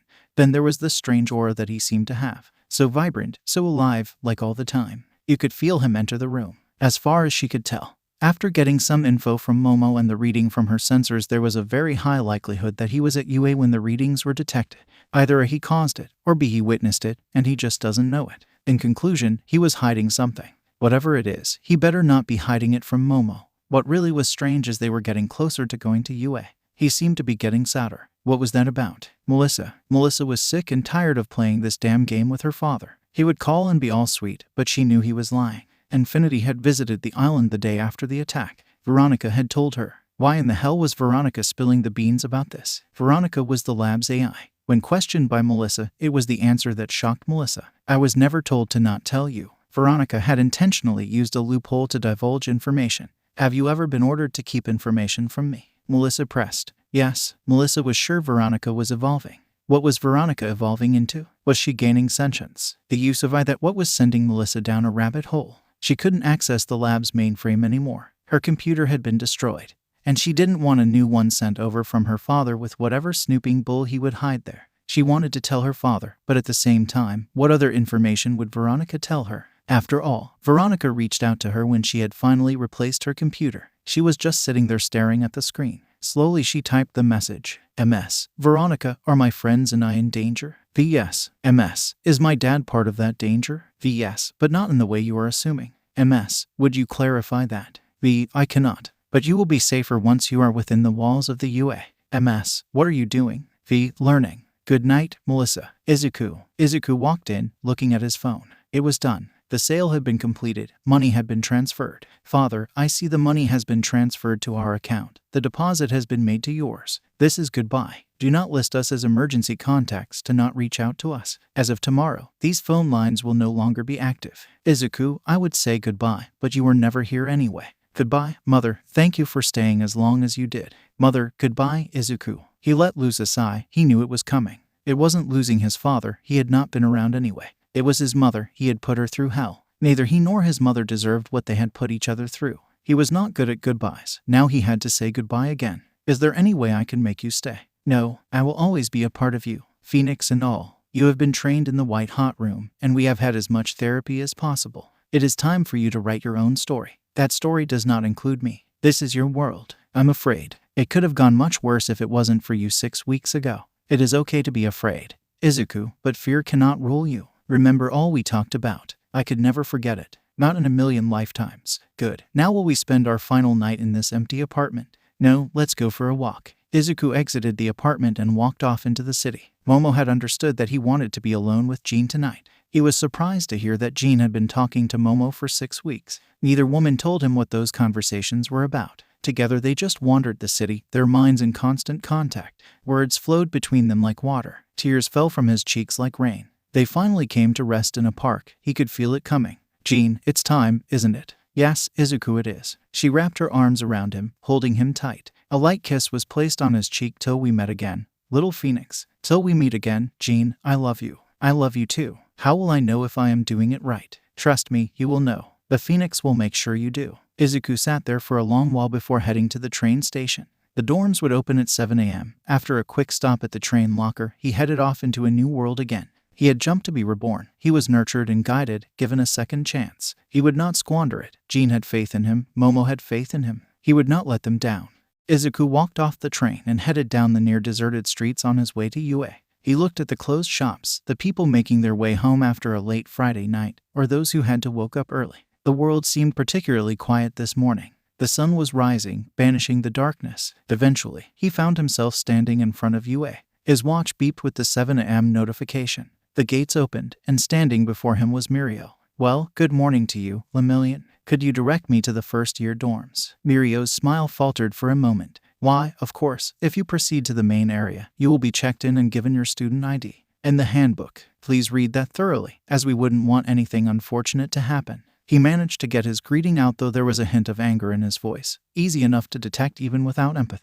Yes, that would be tragic. Now if you would excuse me. Izuku stepped around and walked up the path. Listen, Lemillion, I would like to avoid any issue with you for the year we must deal with each other. You stay out of my way, and I will do the same for you. As much as I would like to say yes to your proposal, you know I cannot. You do not deserve to be here. You are a danger to this school and all it stands for. Mirio replied. Have you ever considered that what this place stands for is wrong? That the ideals that you mindlessly grasp are wrong? The world doesn't need another All Might, or someone mindlessly following after him. That's where you are wrong. The world needs the symbol of peace every day, every hour. I don't trust you, and I don't like you. I will be keeping an eye on you. Do what you will. Just don't get in my way, Izuku said dismissively. Izuku continued inside, coming to the welcome area and talking with a lovely girl with short black hair. She was polite and very welcoming. He noticed that a girl with periwinkle-colored hair kept looking over at him and seemed like she wanted to come over and say something to him. But a boy who looked like he would rather the earth swallow him whole than be here kept pulling her away. He walked down the quiet path toward the dorms, stopping to see his new home for the next 3 years. Swiping his key card, he went in, finding his room on the 4th floor. He looked over the chart. A deep sigh escaped his lips when he saw Katsuki Bakugo's name listed. Thankfully, he was on the 2nd floor along with a name Izuku had hoped never to see again. Brighton Freedom.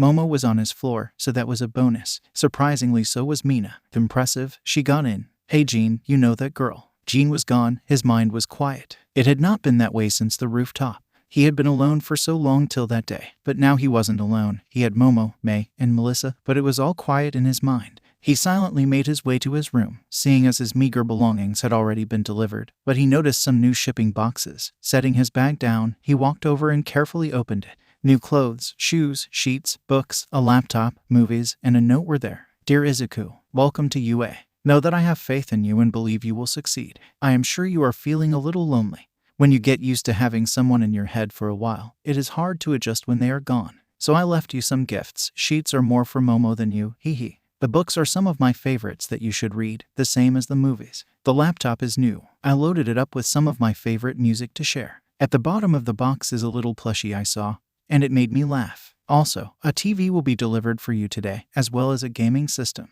Make some friends, invite them over. There are a few gift cards as well. If you are wondering where all this money came from, don't worry, I did it all legally. But a girl needs her secrets. I know, little Pheonix, you are probably a little sad right now and maybe even a little scared. Everyone is scared in the beginning, especially of messing it up. I will tell you a little secret. You are going to be scared in the middle of messing it up. You are going to be scared at the end of messing it up. Think before you act. The world cannot be improved in just one day, but it can be destroyed in a single day. A broken heart can be mended, but it will never be the same. Free will is the mother of all scrambled drills. Children have a way of making the darkest days brighter. Friends are great to lean on. Lovers can drive away the darkness with simple words or actions. I am with you always. We are Pheonix. We will meet again in the white hot room. Now spread your wings and fly, Izuku. Your big sister is watching. Love, Jean. Shoto. Izuku used his telekinesis to rummage around the box and pulled out an Ember Pheonix plush. Izuku laughed before setting it on his nightstand. He proceeded to put everything away. It did not take long. He paused at the door. Brighton and Bakugo were here, but so were Momo and Mina. He thought, make friends. I will try Jean. He broke down his boxes and walked down the stairs when encountering another resident. He adjusted the boxes to the side to get a look and stopped in surprise. Shoto, the heterochromia teen, looked at him in surprise. Hello, Mr. Midoriya. Dude, you can call me Izuku. I never got to thank you for your actions at the ball. What did you do at the ball, Shoto? A woman stepping out of the elevator said. She looked like Shoto, but her hair was almost all white with red sections sticking out. It was easy to tell they were related. It was the ball at the Yaoyorozu estate. Father was trying to arrange a marriage between me and their daughter. This is Momo Yaoyorozu's boyfriend, Izuku Midoriya. Oh yes, you did mention that. A pleasure to meet you, Mr. Midoriya. Fayumi Todoroki. She gave a slight bow. There is no need for you to be so formal unless you want me to call you senpai. Izuku responded with a bright smile. Fayumi immediately blushed before waving her arm quickly in front of her. No, Fayumi is fine. She lost her grip in the box as it started to slip, only to float in midair. Izuku smiled as the box floated into Shoto's room. Well, I'm glad that's settled. Fayumi, do you need some help with anything else, Shoto? I am all done moving in. I was taking these down to recycling. I would appreciate the help. Yes, Shoto replied with a tiny upturn of a smile. Excellent. I will be back up with some boxes then. As Izuku walked away, Shoto noticed his sister looking at his muscular frame. Once, Izuku was out of earshot. You did hear me when I said he was dating Momo Yaoyorozu, right? A furious blush ran across his sister's face. I wasn't. Oh, be quiet, Shoto. She wanted to be upset with Shoto, but she saw a slight smile on his face. She had rarely seen that sight in their life since the incident. It would be something she could bear if it made her brother smile. Izuku returned shortly after that with one box in his arms and the others floating behind him in a strange conga line. Special delivery for the Todoroki room. He spoke. Fayumi giggled and smiled. Telekinesis. Why yes, my lady. We here at Midoriya's moving service simply cannot allow our clients' belongings to touch the floor. I have heard that in some instances. Izuku paused and looked around conspiratorially. That in some instances, the floor is, in fact, lava. It gave her an overly exaggerated look of surprise. Fayumi, at that point, began to laugh. From inside the room, he heard, if the floor is lava, how does it not melt through the floor and destroy the building? It is, after all, 2,200 degrees Fahrenheit. I highly doubt the building is lava-proof. I mean, why would they do that? Shoto said all this without a hint of sarcasm, a perfect monotone delivery. Fayumi lost it at that point. And so did Izuku. Their laughter filled the hall. It is a legitimate question if the floor is lava or has the potential to be. It continued. Izuku just kept laughing and floated the remaining boxes into the room. Please tell me that he is joking, Fayumi, Izuku said, wiping a tear from his eye. No, I don't think he is, she said, holding her stomach, trying to catch her breath. Oh, dear God, Shoto, you are the best. Izuku managed as he calmed down. He almost lost control again when he investigated the room and saw Shoto there with a simple stoic face, no hint that he had just made a joke. Do you guys need anything else? That was the last of the boxes. Fayumi had managed to calm herself to say. No, Izuku. We can manage from here, thank you for your help. She gave him a small bow as she stepped into the room. As the door was closing, Izuku heard, Fuyu, what is so funny? The dorm floor suddenly turning into lava should not be a humorous matter. While I am heat resistant, I am sure stepping into lava would kill me. Izuku could hear the laughter erupt from the room again as he walked down the stairs. He had to stop on landing to compose himself. As he entered the common area, the good feeling left. Standing in the entryway was one Brighton Freedom.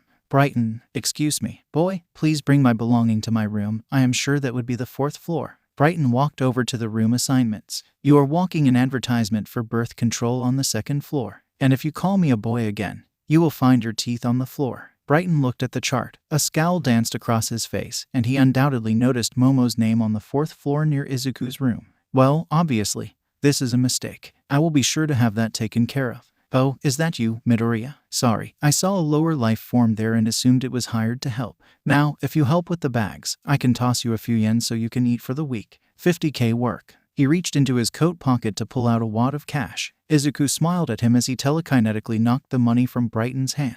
Nah, I'm good. Izuku walked past him and out the doors, a smile on his face, and he heard Brighton yell, Mother effer. Nino arrives. He walked over to the student store, noticing more and more people arriving, where he bought some drinks before returning to the dorm. He saw a truck pull up and 2 familiar women with pink skin standing beside it. One was Kara, the other was Mina. Kara, Mina, he called as he walked up. Kara turned with her daughter to the sound of the voice. Izuku, how are you? Hey, Zuku, Mina added with an enthusiastic wave. As he walked over, he saw a man emerge from the truck who was relatively normal looking with brown hair and black eyes. Honey, come here. This is Izuku from the bar and the boy who saved your daughter and made her swoon. MOOMMM, Mina yelled, hiding her face in her hands. The man walked over and gave Izuku a firm handshake. Nice to meet you, Izuku. Kara and Mina have told me a lot about you. Nice to meet you as well, Mr. Ashido. Hey, call me Max. So you in class 1 as well? Yes, sir, I am. Hear that, Mina? Those trips to the shrine weren't for nothing, Max said, shooting his daughter a wink. OMG, Dad, not you too. Mina just wanted the ground to open and swallow her up. This was it. This was where she died. Izuku just laughed. Would you guys like some help getting things up to her room? I am already all moved in and wouldn't mind helping out. Tara put her arm around her furiously blushing daughter. Hear that, Mina? We got an extra pair of strong hands to help us out. She then leaned down to whisper in her daughter's ear. I approve of you jumping his bones the first chance you get. Mina just looked at her mother with total shock. Also, I signed consent for you to get birth control from the nurse. Make Mama proud, she added. Mina Ashido blue screened at that for a moment. Thankfully for her, Izuku and her dad heard nothing. When she saw most of the boxes start floating, she just smiled. Holy cow, kid, I thought Mina was exaggerating when she told us about that giant robot, but with your help, we can get this in 2 trips. Her dad exclaimed as they headed off. The girls grabbed a box of their own. When the boys returned for the 2nd trip, her mom casually mentioned how nice it was that her daughter and Izuku's rooms were on the same floor. After the 2nd delivery, Izuku excused himself so Mina could unpack in peace. Izuku spent most of the day helping where he could, trying to get to know his new classmates. Most of the time, his help was appreciated by some students moving in. The rest of the class, he met Toru, who was invisible and couldn't turn it off, and her mostly visible father. Hitoshi Shinso looked like he was about to pass out on his feet but appreciated the assistance. Yuga Aoyama was pleased when Izuku responded to him in French. Tsuyu, or Tsu as she immediately told him to call her, and her family were very friendly. Tenya Ida, whom he remembered from the auditorium, as well, for lack of a better word, stiff. Achako Uraraka, like him, had very little to move in. She tried apologizing and seemed embarrassed until he told her he had unpacked in under 30 minutes. She smiled at that and accepted his help as they shared a similar background. Denki Kaminari declined his offer, along with Ijiro Kirishima, because it would be unmanly. Izuku had a good laugh as he saw Mina being carried on his back down the stairs. It was rather apparent that they knew each other. Koji Koda also told him no, but Izuku could sense this seemed to be more out of shyness than anything else. Rikido Sato, who loves to bake, gratefully accepted the assistance. Mizo Shoji declined as he had little to unpack because he was a minimalist. Katsuki Bakugo stared daggers at him, especially when his mom came and gave him a huge hug. Kyoka Jiro and her parents appreciated the help as she was moving to a music studio. Itsuka Kendo just chuckled and carried most of her stuff in one trip on her own.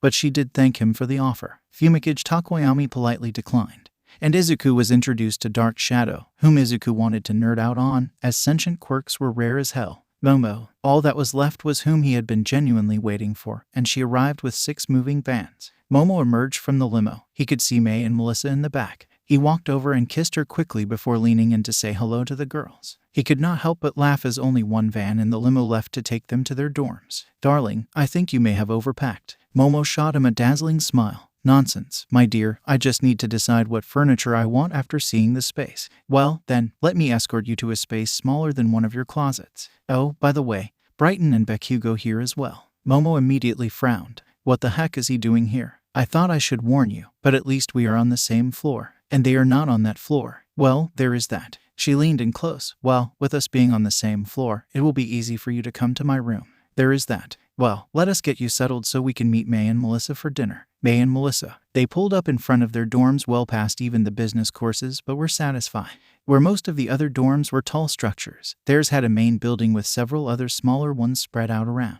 The smaller building was private workshops that 2 students would share. May and Melissa had already requisitioned one and had been granted their request. Their rooms were a decent size and near each other, came stocked with drafting tables and ample storage. They met their lab neighbors, a young man named Louis Nichols. He was tall and lanky with a messy top of brown hair and seemed to share May's love of goggles. The other was a shorter girl with long spiky red hair who introduced herself as Washu Haki. May settled her stuff quickly because most of it had been blown up. Melissa was easy as most of her property had been shipped from my island.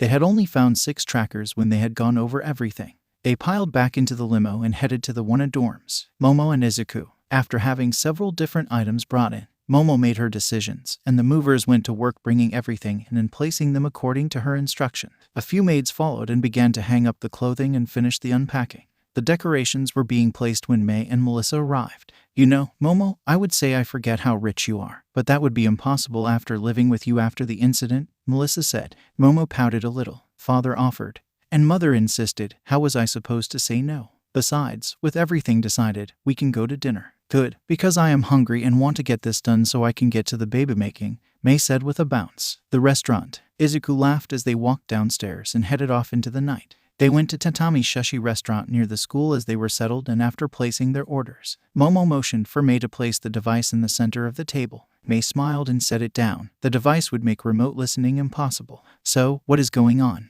Melissa asked. "Is Izuku going to spill the beans on whatever he has been hiding?" They said. Izuku raised an eyebrow. "Look, I know you are hiding something, but I am relieved that you have obviously told Momo what it is. So, is this where you tell us what is going on?" "I have my theories." Melissa looked between the 3.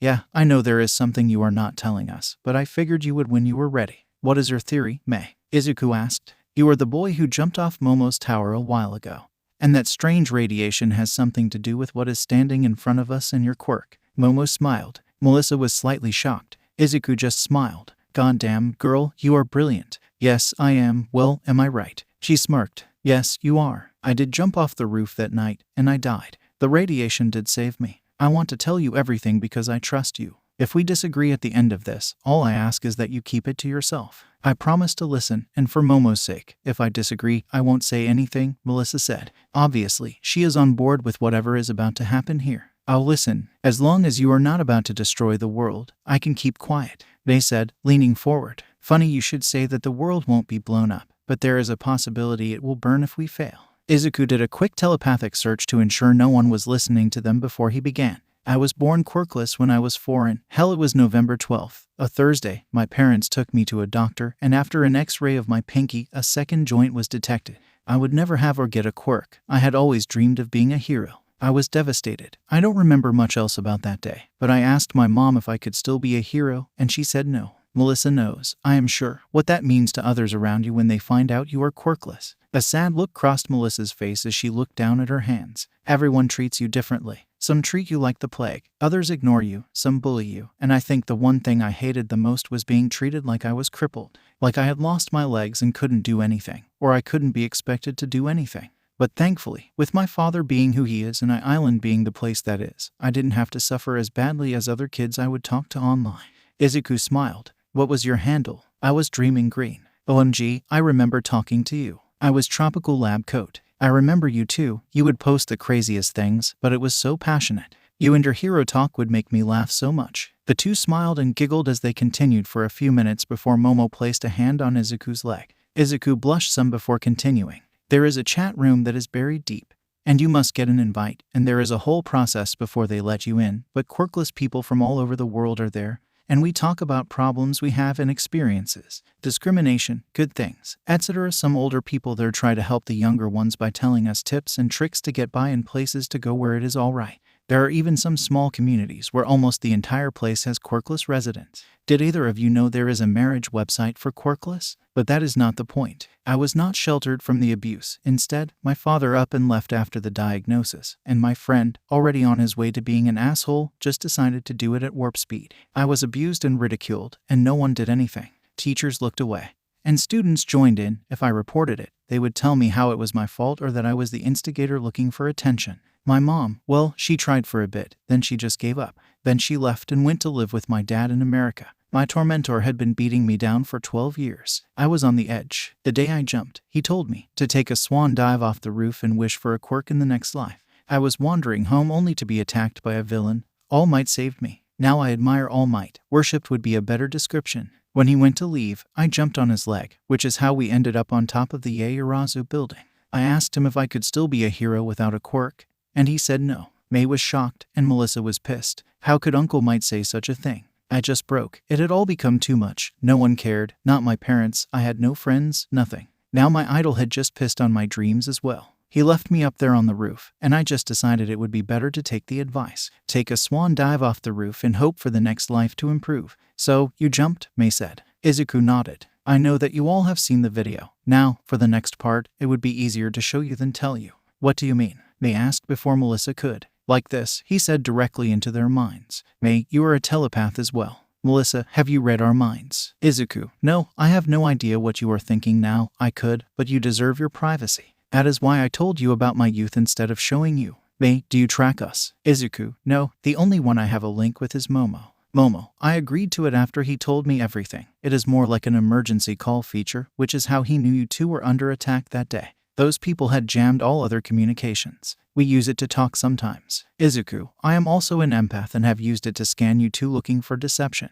Melissa, how do we know you aren't influencing us? Izuku, now you don't. But after I show you both and bare myself to you, I hope I will have your trust. May, and if we tell you to go pound sand, you men in black us. Izuku, no, I understand if you want nothing to do with me. If you work against me, we will have to cross that bridge when we get there. That is why I spent all that time earnestly talking to you guys after the attack. We got to know each other before, but it was more of I was your guy's friend's boyfriend thing. Melissa, true. May, that is accurate. Izuku, so, knowing what you have done so far, do you want the rest? Melissa, May, yes. Momo, hold on to something, girls, because it is about to get out of this world. Melissa, to say she was stunned would have been an understatement of all time. The world was sitting on the shoulders of the man across from her. The world was about to burn, and he said no, not for his sake, not for humanity necessarily, but because Momo had shown him kindness once long ago. That Izuku's world had been so dark, so black, that if it hadn't been for that one light in the darkness, it would have burned. Izuku had left nothing back. He bared how empty and broken he was. The therapy sessions constantly day and night with Jean.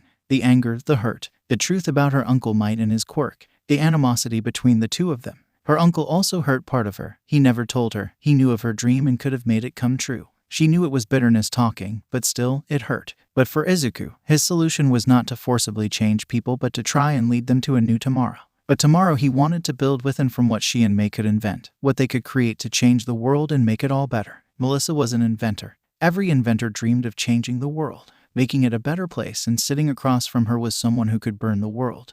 But instead, they placed their faith in her. Melissa was quirkless like he used to be. The fate of the world was being placed in her hands. He believed in her that much. She would reward that faith and show this world and all her quirkless siblings out there that they could rise above and be leaders for the future. Part of her wondered, could Izuku change that? Could he take the quirkless and remake them like he was made? May, she sat back in her chair. There were things out there beyond the normal realm. This Pheonix force was just one of them. It could burn the world and restart it simply by opening a door. It had done so 20 times before. Now the world was to be burned again. But Izuku had said they could be better than the world could be saved and that the four could lead that change. Izuku and Momo would lead the change through action and heroics. She and Melissa would lead the change through technology to advance the human effing race. May's mind raced with ideas, too many for her to grasp. Her mind was on fire. Her body was heating up. She wanted to build, create, love, live, and change the mother effing world. But she had to make sure to create a way to protect the world. Izuku was just a regular person, after all. She would have to create a way to stop him if he decided to burn it all. Izuku, can you hear me? Yes, May. If you direct your thoughts and call, I will be able to hear you most time. I want to do this, but I am telling you now. I will be working on a way to stop you if you decide to burn it all down. If you conclude it is too far gone, the world needs a reset. I will fight against it. I want you to know I will not just shrug and say, well, we tried. If I am going down, I am going down swinging. Do not go gentle into that good night. Rage against the dying of the light. I understand that, May, and I expect nothing less from you. Also, I want to help you develop something to stun me or knock me out, in case things go dark. It is the most beautiful thing about you, May, that fire, that passion. Then I am in. You son of a beach. I am in support course dorms. May and Melissa walked into their dorms. Do not say much till they had gathered into Melissa's room and set up their anti-surveillance device. Well, we are in the pool's deep end now, Melissa said. That we are, girly. I should tell you that I told him that I was in, but that I was also going to find a way to stop him if he decided that the world couldn't be saved. And he was going to burn it all down.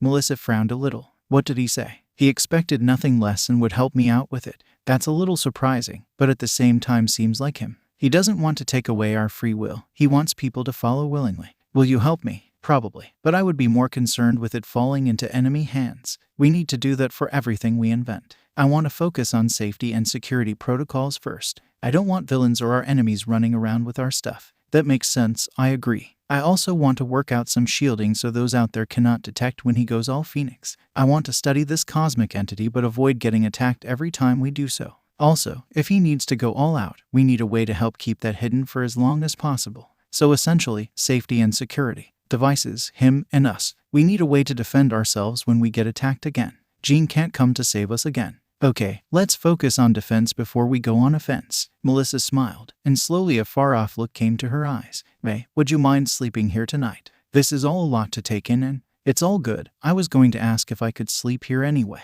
It's a lot to take in. And knowing our friend is having sex with someone that can snuff the world if he has a bad day. Yay, that's a lot as well. Momo and Izuku. Izuku walked Momo to her door. They stood there momentarily before Momo opened it and pulled him inside. The door closed and locked as they found each other's lips. Thank you for telling them, she said as they broke apart momentarily. It needed to be done. And it feels better to have them on board and all of us on the same page. Izuku then shared his conversation with May. Are you okay with that? I am going to have to be. The type of people we will attract will not just sit there and shrug if I decide to burn it all. I don't expect that of anyone, not even you, even if we try our best. That failure is most definitely on the table. It is likely the outcome. But that doesn't mean we can't go down swinging. Momo smiled. I will fight for you and with you till the end, Izu. I love you. Now kiss me, you fool. Izuku smiled and kissed her deeply as they started shedding their clothes before collapsing on the bed. They lost themselves in a tangle of limbs and sex. Tonight was a good night. Tomorrow was Sunday. An excellent time to get to know their classmates more. Introduce Mina and Momo. They could also get to know Shoto more. Many of their classmates seemed nice enough. The truth is that all armies needed members, and a revolution needed to start somewhere. What better place than here? What better time than now? Momo began kissing her way down his chest. Well, tomorrow. Tonight was for Momo and him. Day 1. Izuku awoke before his alarm, slowly. He stretched, having returned to his room late after spending the evening with Momo. He reached over and shut off the alarm to prevent it from sounding and went to the shower. As he wiped the steam from the mirror, he stared at his reflection momentarily. Day 1, now let's see how this goes. Momo went downstairs to find Izuku in the kitchen, setting down a plate for her. She walked over and kissed his cheek. For me. Izuku laughed. No, it is for my other girlfriend. SHHH, I am not supposed to tell anyone. Momo gave him a fake pout. Well, she should have got down here first. Momo took a seat and began to eat. The meal was large, with 4 eggs, hash browns, multiple ham steaks, salad, and pancakes. Izuku set down a glass of milk and her favorite tea. Don't think we will have to use our quirks today, but figured better safe than sorry, he said as he took a seat next to her with his meal. The two didn't speak verbally but chose to continue their conversation mentally. The sound of 2 girls going AWWW. Behind them, Izuku turned and saw Mina and Toru, well, her floating uniform at least. Izuku telepathically asked Momo if she had enough food, to which she stated she was quite satisfied with the morning offering. There is plenty extra if you girls want some, Izuku said. Really? Toru said with a bounce. Izuku nodded as the girls smiled and grabbed some food, joining the couple. So, how long have you two been together? Mina asked as she took a bite of her eggs. Momo smiled and lightly touched Izuku's hand about 9 months. She then kissed Izuku's cheek. How did it happen? Did he swoop you off your feet? Toru said. Izuku watched as the food just disappeared. Momo laughed lightly. Sort of. We bumped into each other on the street. I almost fell, and he caught me. He went to leave, but he came back and asked if he could take me and my friends to get something to eat. Sadly, we had just eaten. Then he asked me for lunch. Another time he said, once again, forgive my forwardness, but I know I would kick myself if I didn't say anything. Izuku blushed some. You remember what I said? It was quite the impression, she responded. Smooth moves there, Izuku, Mina said with a giggle. Izuku blushed more, making the giggle turn into a laugh. They talked some more when they finished Toru, and Mina offered to put the dishes in the dishwasher as Izuku had cooked for them. Soon they were making their way out the door. Izuku saw Shoto and called out to him, asking if he wanted to walk with them. Shoto tilted his head and asked, do you not know the way to class? The girls were somewhat confused. Izuku smiled and responded, no, we were hoping that you did. They watched as Shoto seemed to think about this. Very well, then follow me. I shall make sure that we get to class. I wanted to know if you knew the warning signs of the floor becoming lava. I would like not to be caught unaware. Sorry, it's a spontaneous event. You just have to remain vigilant, Izuku said with a straight face. Confusion spread amongst the girls even more. Very well, he said, walking ahead and monitoring the ground as he did so. Momo grabbed Izuku's hand. What in the world was that about? Yeah, bro, you need to explain that like a SAP, Mina said. I am so confused, Toru added. Izuku recounted his exchange with Shoto and his sister when he helped them move in. So, he honestly believes that the floor can become lava like we are 5 or something, Mina said. Izuku shrugged honestly. At first, I thought he was joking, but I honestly have no idea. They were joined on their walk by Ochako and Mina's friend Ijiro. As they approached the door, the thought of why it was so large crossed everyone's mind. They could hear Ida chastising someone, you should not put your feet on the desk. It is disrespectful to all the students who came before us and those who will come after us. Who gives it F? 4 eyes. You better mind your business before I murder you. Murder me. Are you sure you want to be a hero who speaks like that? What the F did you just say? Shoto opened the door and peeked in before turning to Izuku. The floor seems safe. Izuku noticed that Shoto gave a small smile as he turned and walked in. That son of a gun, he isn't on it. The group was the last to arrive. Momo and Izuku took seats next to each other near the front, with Mina and Toru taking the seats behind them. Everyone had taken their seat and were making light chit-chat about who their homeroom teacher would be when the door opened. The class turned and saw it. Most of them assumed to be a homeless person who may be the Hitoshi's father by the bags under their eyes. Dude, I didn't know your dad was a teacher here, Denki said to the teen with purple hair and eyes with dark circles under his eyes that matched the man walking in. No, neither did I. And he is not my dad. Stop talking. If you are here to make friends, go home. At least you were all in your seats. I am Shota Aizawa. You may refer to me as Aizawa or Sensei. You are not here to make friends or to socialize. Do that on your own time. When you are on my time, you are here to learn to be pro heroes. Now grab the PE uniforms in your desk head and meet me on the athletic fields in 10 minutes or be expelled. Izuku paused for 1 second before grabbing his uniform. Momo followed suit. Hey guys, I highly doubt he is joking, he said over his shoulder as the couple ran out the door. He noticed Bakugo and Brighton were already moving. Mina and Toru shook off their shock and followed the rest of the class springing to life. -8 minutes later, the last member of the class joined the rest on the athletic field. Not bad. Glad you lot at least know to hustle. Ochako raised her hand. Yes, Ms. Uraraka. Sir, aren't we going to miss orientation and meeting with our guidance counselors? Unnecessary orientation is a waste of time. You are all here to become heroes. Why do you need to meet with a guidance counselor? Unless you are lost. Are you lost, Ms. Uraraka? Ochako's eyes narrowed for a moment. No, Sensei. Good. Now we are going to perform an assessment test, the same one you have performed all your lives. But unlike the illogical reasoning or lies that everyone is created equal, they give you will get to use your quirks. Mr. Midoriya, you scored tops in the written and practical. Step up to the circle. Izuku stepped into the circle on the ground as Aizawa tossed him a ball. How far could you throw a ball in school? Izuku gave a weary smile. 15 meters. Aizawa looked over Izuku's impressive build. Wait, this time, do it using your quirk. The class also needed clarification on Izuku's statement, with, of course, the exception of Momo. Looking at the ball, he wrapped it in his telekinesis and just tossed it over his shoulder, flying off out of sight. Aizawa raised an eyebrow looking at a device in his hand before he turned and showed it to the class. 1256 meters. There were some varied responses for the class, most of them loud. Brighton sneered but said nothing.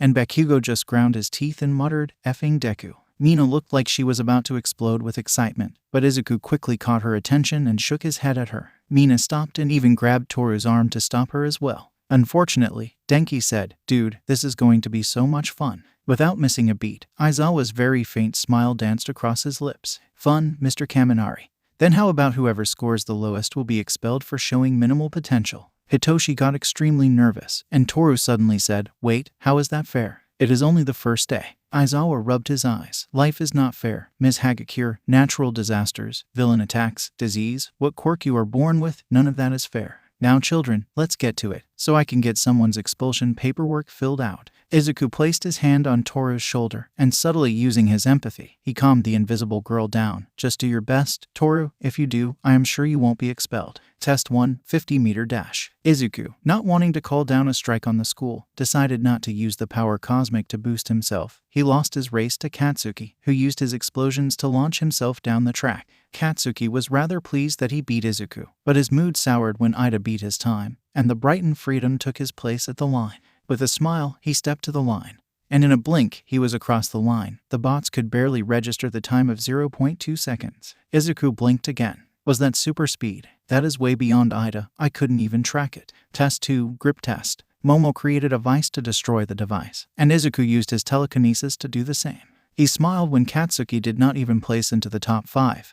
Itsuka, Rikido, and Mizo did amazing. He paid particular attention to Brighton, who scored below average. He was surprised when Hitoshi walked over to Itsuka. "That was impressive, Kendo. Thanks, my quirk is more suited for strength than speed." "Nice, would you squeeze this for me?" he said as he handed her his test meter. "Why would?" Itsuka went vacant, and she took the meter and did just what he asked. She seemed to return to her senses as she handed him the meter. "What just happened?" The rest of the class turned to their teacher. "I allow it." Hitoshi walked over and placed his hand on her shoulder. "Hey, sorry about that. If you want, I will explain later, and you can even deck me if you want." Itsuka nodded. Test 3, standing long jump. Katsuki cleared the pit. Izuku cleared it just a little past him. Then Brighton did the same to Izuku. In truth, the whole class did rather well. But Izuku was confused again about Brighton. He stood at the pit and was on the other side, just past Izuku's mark. Test 4, repeated side steps. With the aid of springs, Momo did great, Tsu for apparent reasons, and surprisingly Toru rounded out the top 3. Test 5, distance run. Izuku loved his girlfriend, but she was a straight-up cheater, a solar-powered scooter. He just smiled at her as she zipped past him without a care in the world.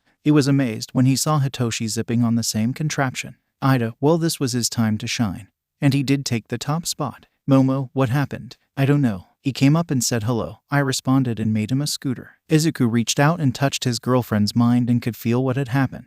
He quickly set up blocks to stop that from happening to her again. Katsuki was fuming. He wasn't taking the top spot. What the hell? He was supposed to be the next number 1. But somehow a girl with invisibility had managed to do better than him in the sidestep test. Test 6, seated toe touch. Mina and Toru won easily, as the only way they could get closer to the ground was if they managed to merge with it. Most surprisingly, Koji did almost as well, to everyone's surprise. Test 7, sit-ups. Izuku was doing well due to how Jin had rebuilt him and his training regimen. He also admired how everyone except Hitoshi, who struggled, was in such good shape. In the end, Izuku stopped and put up a good number. To Izuku's confusion, Brighton could have done better than Izuku thought he would. Test 8, ball throw. Achako won with infinity. Katsuki tried to kill the ball, and he got one of the top scores in class, behind Achako, Izuku, Momo, and Shoto. And surprisingly, Koji beat everyone except Achako and Hitoshi when a bird came down and grabbed his ball and flew off. The shy giant gave everyone his timid smile and walked out of the circle. Hitoshi had called over to Achako, who responded then, with the same zombie-like look, walked over and touched the soft ball for him as he just let it float off. What caught Izuku's attention was when Brighton was about to step into the circle. The Aizawa said that Brighton had to remain in the circle. Then there was no super speed but a somewhat subpar throw. Everyone sat nervously as Aizawa tallied up the scores. Now, let's get to it. The scores manifested on a hologram in front of the class. Toru was last. She had done her best. She was about to cry when she heard her classmates complain to Aizawa. She felt 2 hands gently placed on her shoulder, and Mina and Izuku were trying to comfort her. Izuku looked over at Momo, who nodded as she stepped forward. "Mr. Aizawa, are you really about to expel Toru?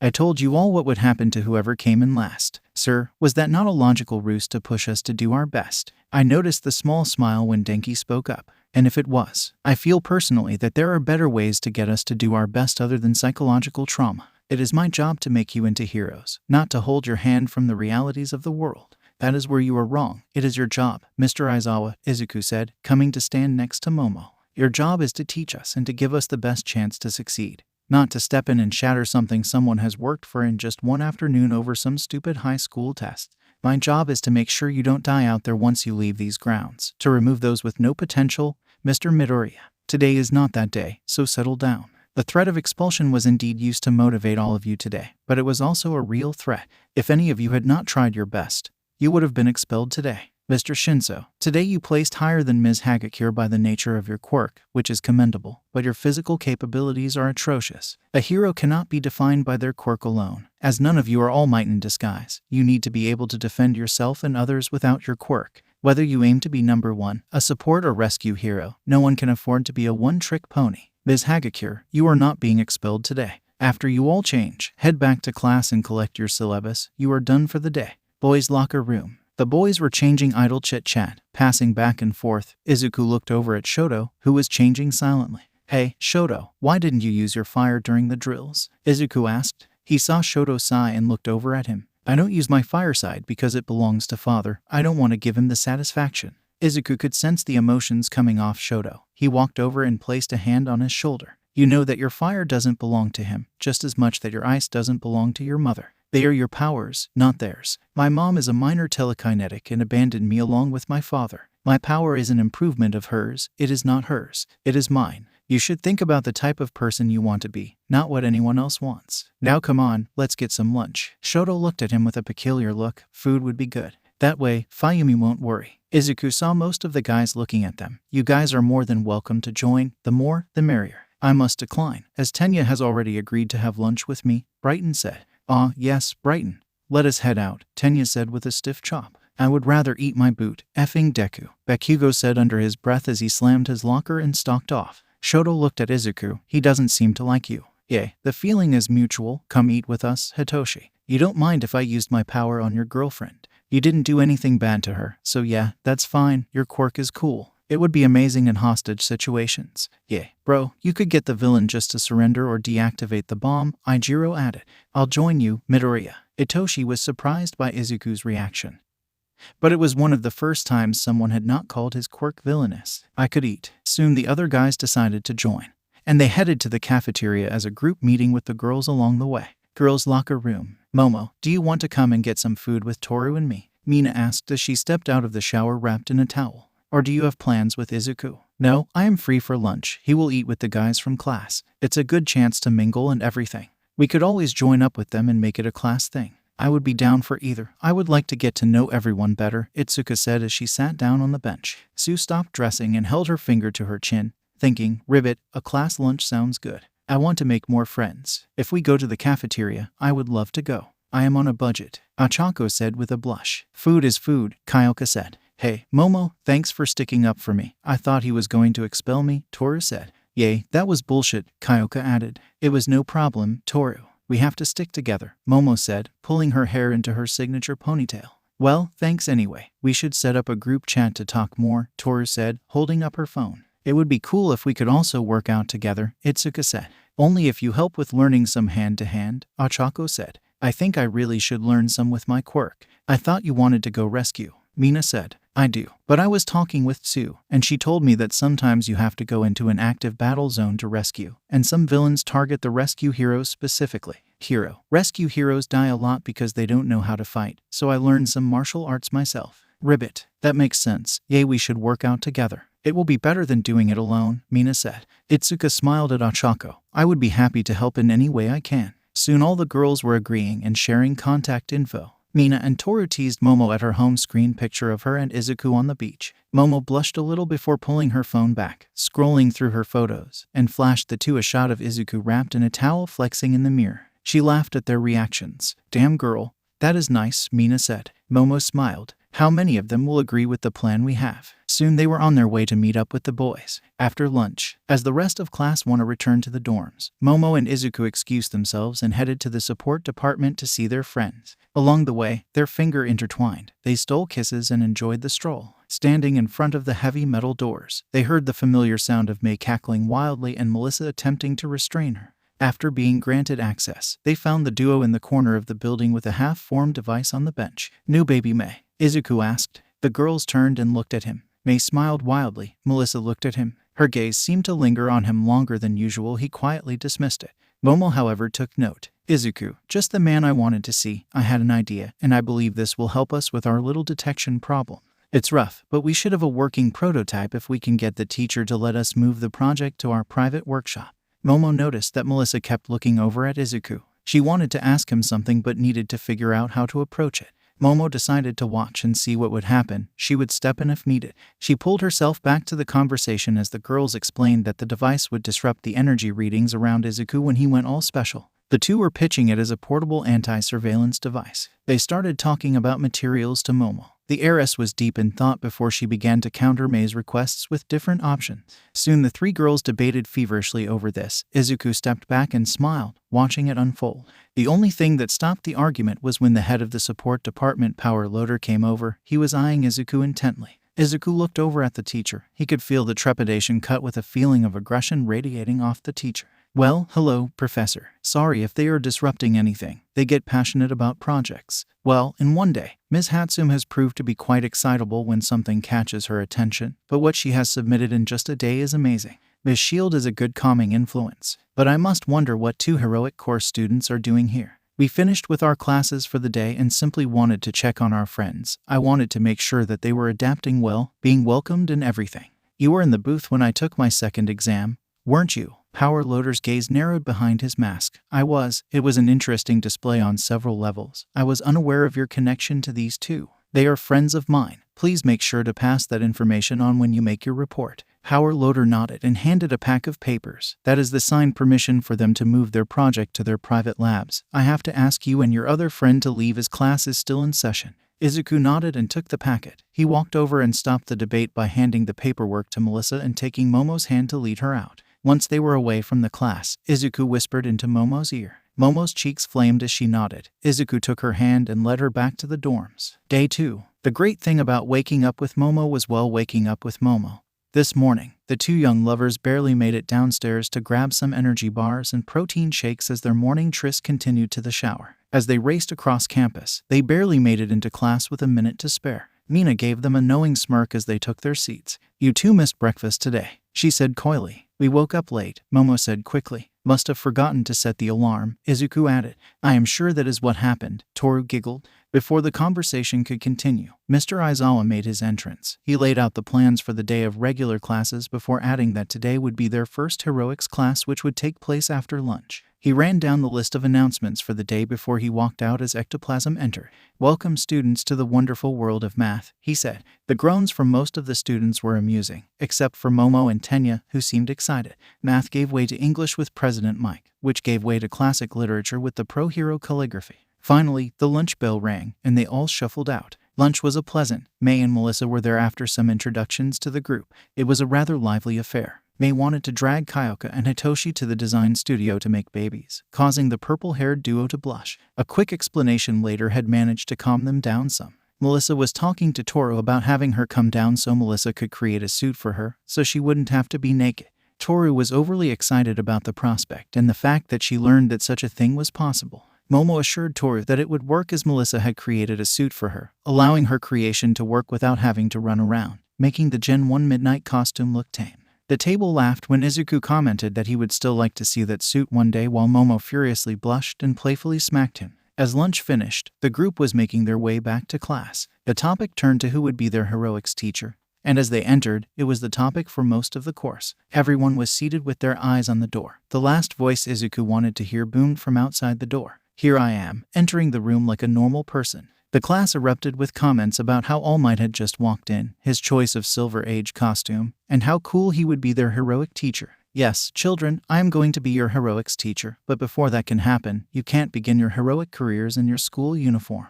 The far wall slid open, revealing metal cases. Now grab your hero uniforms, get changed, and meet me at the training ground, Gamma. Now I am exciting like a normal person. With a gust of wind, he was gone. Everyone grabbed their cases and made their way to the locker rooms. Momo just whispered a brief assurance in Izuku's ear before they got changed. Izuku opened his case and smiled at the letter from Mei and Melissa telling him to kick some ass for them. He did a brief sweep of the costume, looking for anything unusual. To his surprise, There was only one tracking device, and that was on the case itself. His outfit was clean. Izuku found his way to the training grounds and quickly spotted his girlfriend in her hero outfit, red with white trim and armor reinforcement. A quick-access computer for chemical comps was on her wrist with a floating heads-up display. It hugged her figure nicely, but she didn't have to rip her costume whenever she needed to make something. She walked over and looked at him with a smile. I like it, Izu. Izuku was dressed in dark green combat boots, with black leather and Kevlar weave pants, two-tone leather, and a Kevlar shirt black in the center fabric with a gold phoenix. The arms and shoulders were dark green, and he had a half-trench leather coat with green fire running down the arms and the same gold phoenix logo on the back.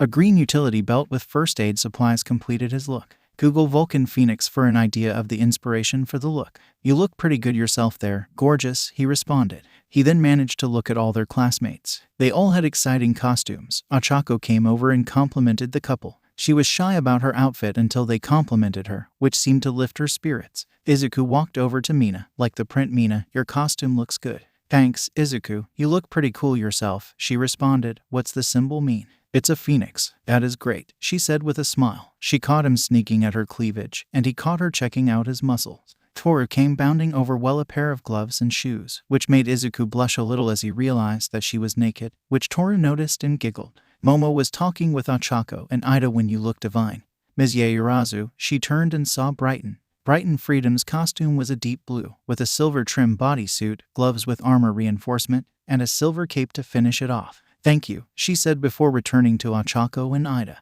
You look cool, Brighton, Ochako said with a smile. Yes, Brighton, I think the look fits you, Momo, Tenya said. Momo looked at Ida. Sorry, Ida, I am going to join Izuku. Excuse me. As she walked over, Tsu fell into step with her. You okay, Momo? You seem agitated. I like your hero costume, by the way. Oh, thank you, Tsu, I like yours as well. Brighton and I don't agree, that's all. Don't let it bother you. Okay, I won't pry, but if you need to talk, I am willing to listen, Tsu replied. They say that clothes make the hero and all of you look great. Today we are going to engage in 2v2 combat with one team taking the role of villains who are guarding a bomb, and the other team will be heroes trying to thwart them. How will teams be decided? Ida asked. We will draw lots, All Might said with a smile. Is that the best way, sir? I can understand your concern, young Tenya.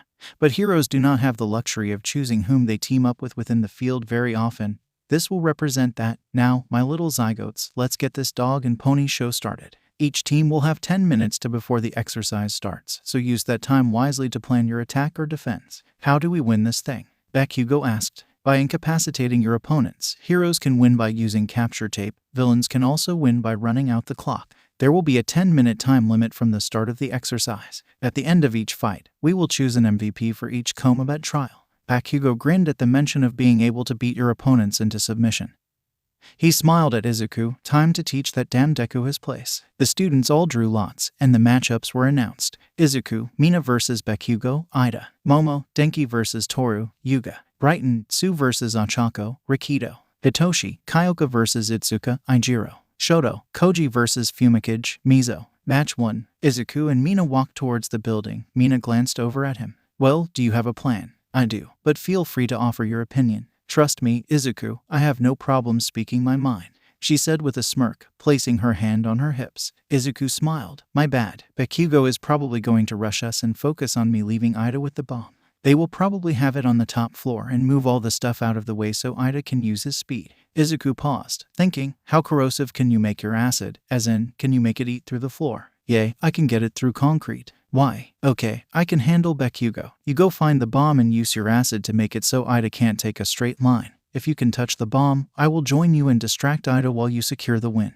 Sounds good. If I can capture Ida, I will go for it. I trust your judgment. Izuku flashed her a dazzling smile. Villains. Tenya. Ida was not keen on portraying a villain in this exercise, but he would do his best to succeed. He had spent the entire time attempting to produce a plan with Bakugo, but to no avail. All the explosive blonde would say was to guard the damn bomb while he handled Deku. Ida put together that he was referring to Izuku and that this was personal. He attempted to dissuade Bakugo from this and to focus on the exercise. The final straw was when Bakugo turned and shouted, I am going to be the next number 1 4 eyes. I don't need your help, just sit here and watch my legend begin. Ida stopped and just went to work, preparing the room for the best defense he could. His mind wandered to his lunch with Brighton, where Brighton had expressed his concerns that Izuku was manipulating Momo and that he was worried about her. Ida and Brighton had met a few times over the years, and he got along with him rather well. Brighton had made his attraction to Momo rather apparent. It was something Ida could understand. Momo was quite gorgeous, intelligent, and from a very prestigious family. His mother had implied that Ida should attempt and approach her when she found out she was in his class, but that was tossed aside when he found that she was dating someone. He had told Brighton that he should do the same, as meddling in their relationship needed to be revised. But Brighton had made a strong case that Izuku had been manipulating her. Honestly, he knew he was utterly ignorant about how relationships were to work from a personal perspective, but Momo didn't seem to be under any control. Begin. Izuku and Mina entered and began to make their way to the stairs. It was strangely silent. Then Izuku grabbed Mina and jumped back as an explosion came around the corner. "Don't run from me, Deku." Izuku nodded at Mina, who raced to the second set of stairs. "Who's running, pumpkin?" Izuku said, his voice dripping with venom. Bakugo growled, "And don't look down on me, you piece of shit." He dashed in and fired directly. "You are not better than me. Were you hiding your quirk from me all this time?" The smoke cleared into Bakugo's chagrin. Izuku stood there unharmed as he had erected a shield with ease. "You see, Bakugo, I look down on you because I am taller than you, and you are a perfect example of what is wrong in this world. Also, I am better than you." Bakugo went to curse, but then his body stiffened, and Izuku wrapped him in his telekinesis. He pulled him right up to him and smacked him dismissively across the face. "How effing dumb are you to think I would go through my entire life hiding my quirk so I could play some sort of joke on you?" He backhanded Bakugo in the same dismissive manner. "That I would intentionally suffer all the bullshit you and that piece of shit school did to me just for a laugh, all the beatings and the burns so that I could giggle at home about it." Another slap. "Well, Bakugo, this has been fun. Good night, pumpkin." Izuku just smiled and walked away as Bakugo was helplessly tossed around the room into unconsciousness, then had his hands bound behind his back with capture tape. Young Bakugo has been eliminated. Mina had made her way to the top floor and was preparing her ambush when Ida's evil laugh and monologue made her laugh, revealing her position. She burst into the room, throwing acid on the floor in front of Ida, halting his assault. She slides along the floor, continuing to their game of cat and mouse. Ida heard All Might's announcement and knew he had to take a risk as Izuku was on his way. When Mina sprayed her acid, he surprised her by leaping over as he came down with an axe kick. Mina slipped to the side and managed to open hand slap Ida, her hand covered with acid, and began to eat at his helmet. To everyone in the monitoring room, Mina tackled Ida to the ground, landing a solid knee to the family jewels, then proceeded to capture the speedster as Izuku burst in. Young Ida has been captured. Hero team wins. Mina jumped up and pumped her fist. Izuku sympathized with Ida as the boy was holding his jewels. "Now that just isn't cricket, baby. Never hit a man in the jewels," Izuku said with a fake British accent. "That's why you should always protect the McNuggets, son," she replied. "But sorry about that, Ida, I was going for your gut," she added sheepishly, rubbing the back of her head. "I understand. Mina, just give me a moment. Izuku, please remind me to visit the support department after class." Izuku laughed. "I think every guy will do the same thing." The trio eventually made their way into the viewing room, where Ida received an embarrassing clap from the boys. All Might cleared his throat. "Now, who should be the MVP of the match? Besides Ida's family jewels?" Denki asked as some laughter broke out. Momo raised her hand. "I think the entire group should, minus Bakugo." Izuku had a plan which Mina agreed to, but she wasn't just going to sit back and be idle. She said she would and did just that when she saw an opportunity to capture Ida. Ida embraced his role as a villain even though he had misgivings about assuming the role. He was saddled with someone who would not listen or even attempt to work together. Also, Izuku may have gone overboard with Bakugo instead of just subduing him a little more quickly. A very good assessment. Yes, you all pass. Round 2. As Momo and Denki walked towards the building, she handed him some thermal goggles and instructed him to knock out the power when the situation started. It was a bit of a messy struggle, but they managed to subdue Toru, the invisible girl who knew how to scrap, with Momo creating reflective shields. They could deflect Yuga's naval lasers and capture the bomb. Momo was declared MVP. Bakugo rejoined the class as the round ended but said nothing while standing in the corner. Round 3. Much like Bakugo, Brighton wanted to avoid discussing strategy with Tsu and pretty much ignored her. After trying for several minutes, Tsu just gave up. The heroes entered the building and found their villains waiting on the 3rd floor. When they unleashed all kinds of furniture at them to bury them, Tsu went to leap away only to feel a sudden tug on her leg that slammed her back down. She was buried under the assault of office furniture. Hero team wins, bomb secured. All Might called out. Ochako and Rikido were in shock as they turned and saw Brighton standing with his hand on the bomb.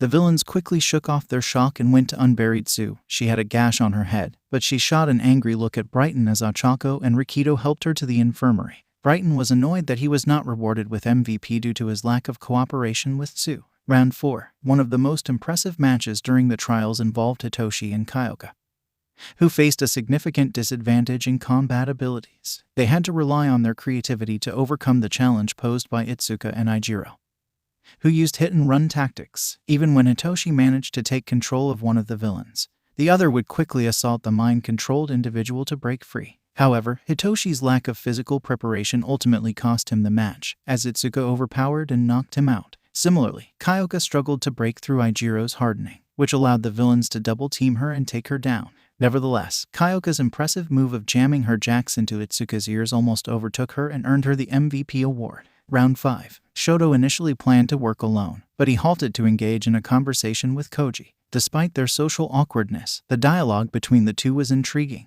However, things worsened when Shoto and Pheonix, Dark Shadow, engaged in a fierce battle, resulting in Shoto freezing the building and damaging numerous lights with Dark Shadow's power. Mizo succeeded in overpowering Koji, but everyone was shocked by the strength of the timid giant of Wano before he was eventually apprehended. Shoto's failure to utilize his fire ultimately led to the defeat of the hero team as time ran out. As a result, Fumi was awarded the MVP. After class, as Class 1 returned to their dorm, they all started discussing the training when Shoto fell into step with Izuku and Momo. If I had used my fire, could we have owned today? Probably. Dark Shadow gets stronger in the dark. Your fire would have probably weakened him, Izuku said. If that had been real, people would have died. He responded. Momo sympathetically touched his shoulder. That is correct, Shoto. I don't want to use his fire. Remember what we talked about, Shoto? It's not his fire. It's yours. My mom's telekinesis versus my telekinesis. But this is also training so we can get better. I am not going to say don't let this bother you, but it should make you think. What if you encounter a villain immune to ice once you go pro?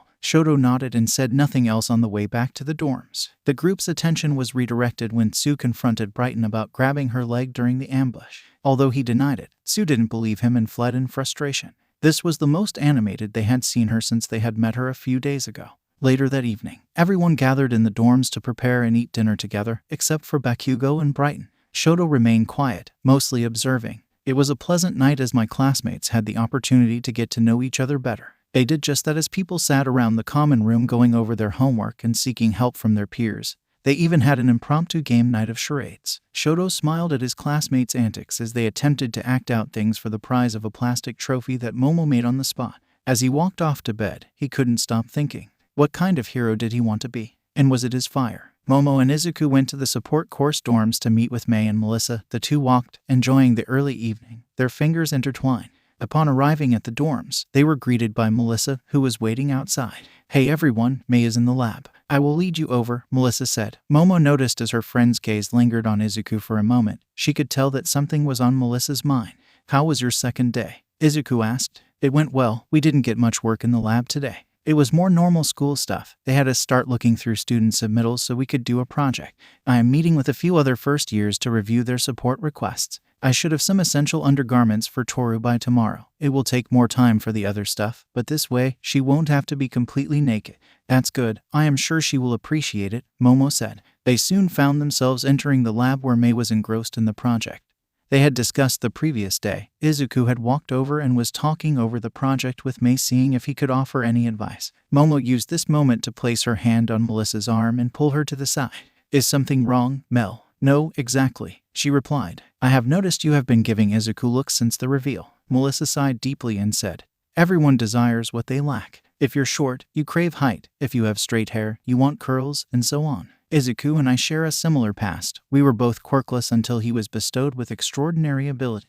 Being quirkless is challenging, and I greatly empathize with him. I can't help but wonder if he could grant me a quirk. It has been on my mind. I didn't think about that. Mel, I didn't even consider that impact would have on you. I wondered if how you looked at him had to do with something else. Like I thought you may have been attracted to him. Izuku is hot and intelligent. Momo, any girl would think so, but you mean more to me. I know that, Melissa. I wasn't upset by it. I know that one or more of the girls in my class have a thing for him. Jean told me this kind of thing would happen. Are you okay with that? It's all right for others to help Izuku if they have his best interest. Izuku decided not to let the world suffer because of me. Jean mentioned that I am his primary anchor, and he must also have other anchors. If something happened to me, he could fall, and the Dark Pheonix could emerge. I don't want that to happen to the world or him. I'm not sure if he can bear it if that happens. For now, he must make friends and let others in. I was relieved when he told you in May that you supported him. However, I need to be more naive to believe everyone will feel the same way when sharing this information. So, you are okay with sharing your boyfriend? Izuku possesses exceptional strength and an unwavering spirit. His stamina is phenomenal in numerous aspects. I hold a deep affection for him, which he reciprocates. Moreover, I am confident of my place in his heart, which remains unchallenged. However, given my future commitments to heroics and running the company, I might only sometimes be able to provide him with the time and attention he requires. I hope you comprehend what I am trying to convey. I think I do. I won't lie and say that I am not attracted to him, but I would always put squash on any of those thoughts. I want to make sure you won't mind that I think about it a little more. Your friendship and love mean more to me, Momo. Melissa, take your time and keep me updated. Regarding the quirk, it would be best to talk with him. Ultimately, he decides whether to do it if he's capable. However, would you be alright if he chooses not to do it even if he can? He empathizes with the pain of being quirkless in a society that values quirks, knowing he possesses that ability. Yet choosing not to aid the quirkless would be a source of great anguish for me. It would also depend on his reasoning. If he could do it and told me no, there would be a solid reason. I do too. Let's ensure those two don't blow up the lab, May more than Izuku, but you understand. Melissa joined in as May and Izuku discussed the power source's stability. May was confident that the power source would be stable, while Izuku questioned why they weren't considering an alternative method. However, Melissa had the correct answer. The three of them continued to debate, and Momo found their arguments amusing. The second explosion of the night was particularly impressive. Ultimately, Melissa's answer was correct, which was a satisfying outcome for her. As the group went apart for the evening, Melissa pulled Izuku aside. Hey, Izuku, I wanted to talk to you about something. Do you think that maybe we could get together soon? Is everything okay? Yes, everything is fine. I want to talk to you about something from dinner the other night and want some time to get all my thoughts in order before we do.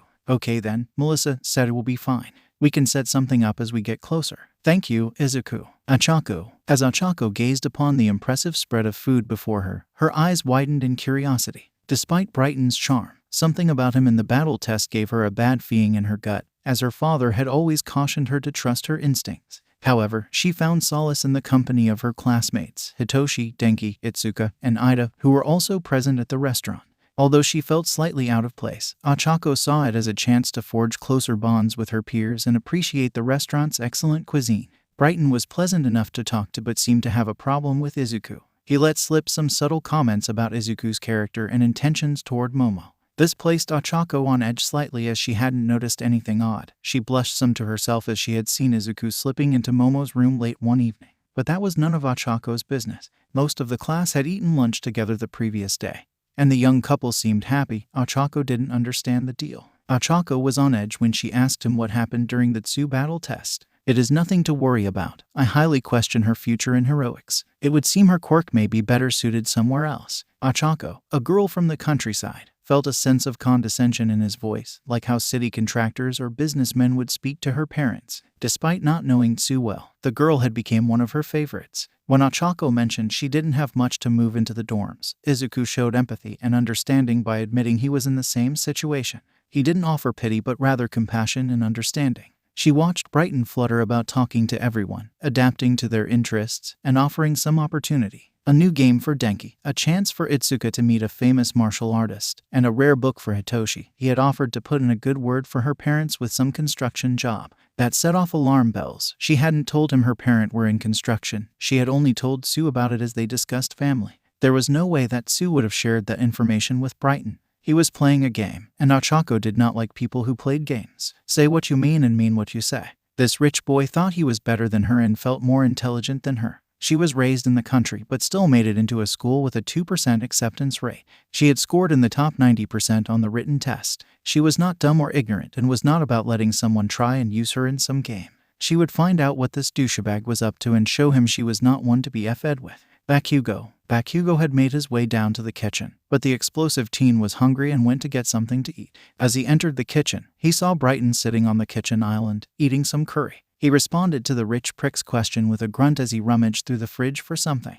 It wasn't until he heard the offer of spicy curry that Bakugo turned around and noticed that Brighton was sweating profusely as he ate. Do you like spicy curry? Why? Bakugo responded with all the civility of an angry Pomeranian. I ordered mild, and they gave me spicy. I can't eat it. Did you want it before I got rid of it? You came down here to get something to eat. I am just trying to be nice. Why would I want anything from you, and why? What do you want? Brighton smiled. To get rid of Izuku Midoriya. Now do you like spicy curry or not? Bakugo smirked. I could go for some. Day 3. Madam President. Momo sat at lunch rather pleased that she had been elected class president during homeroom.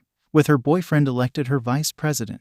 The morning classes had progressed rather well as she and her classmates sat down to eat lunch. Momo sat back and took in the scene of the whole lunch table, Mei and Melissa, Mina and Toru, and Shoto and Itsuka all sitting together. The girl who always felt lonely was leaving that in the past, as she was surrounded by others who shared her passion and desire to become a hero in her drive. She was laughing as Mina and Toru were already saying how their homework had mysteriously disappeared into the Phantom Zone when her musing was broken by the school alarms going off. Alert! Alert! Security breach level 3. Security breach level 3. All students report to the designated evacuation area. All students report to the designated evacuation area. This is not a drill. This is not a drill. The lunchroom erupted into immediate chaos as the student body began to panic. Izuku immediately wrapped himself and Momo in a telekinetic bubble and pulled them into the air. Locating Mei and Melissa, he did the same.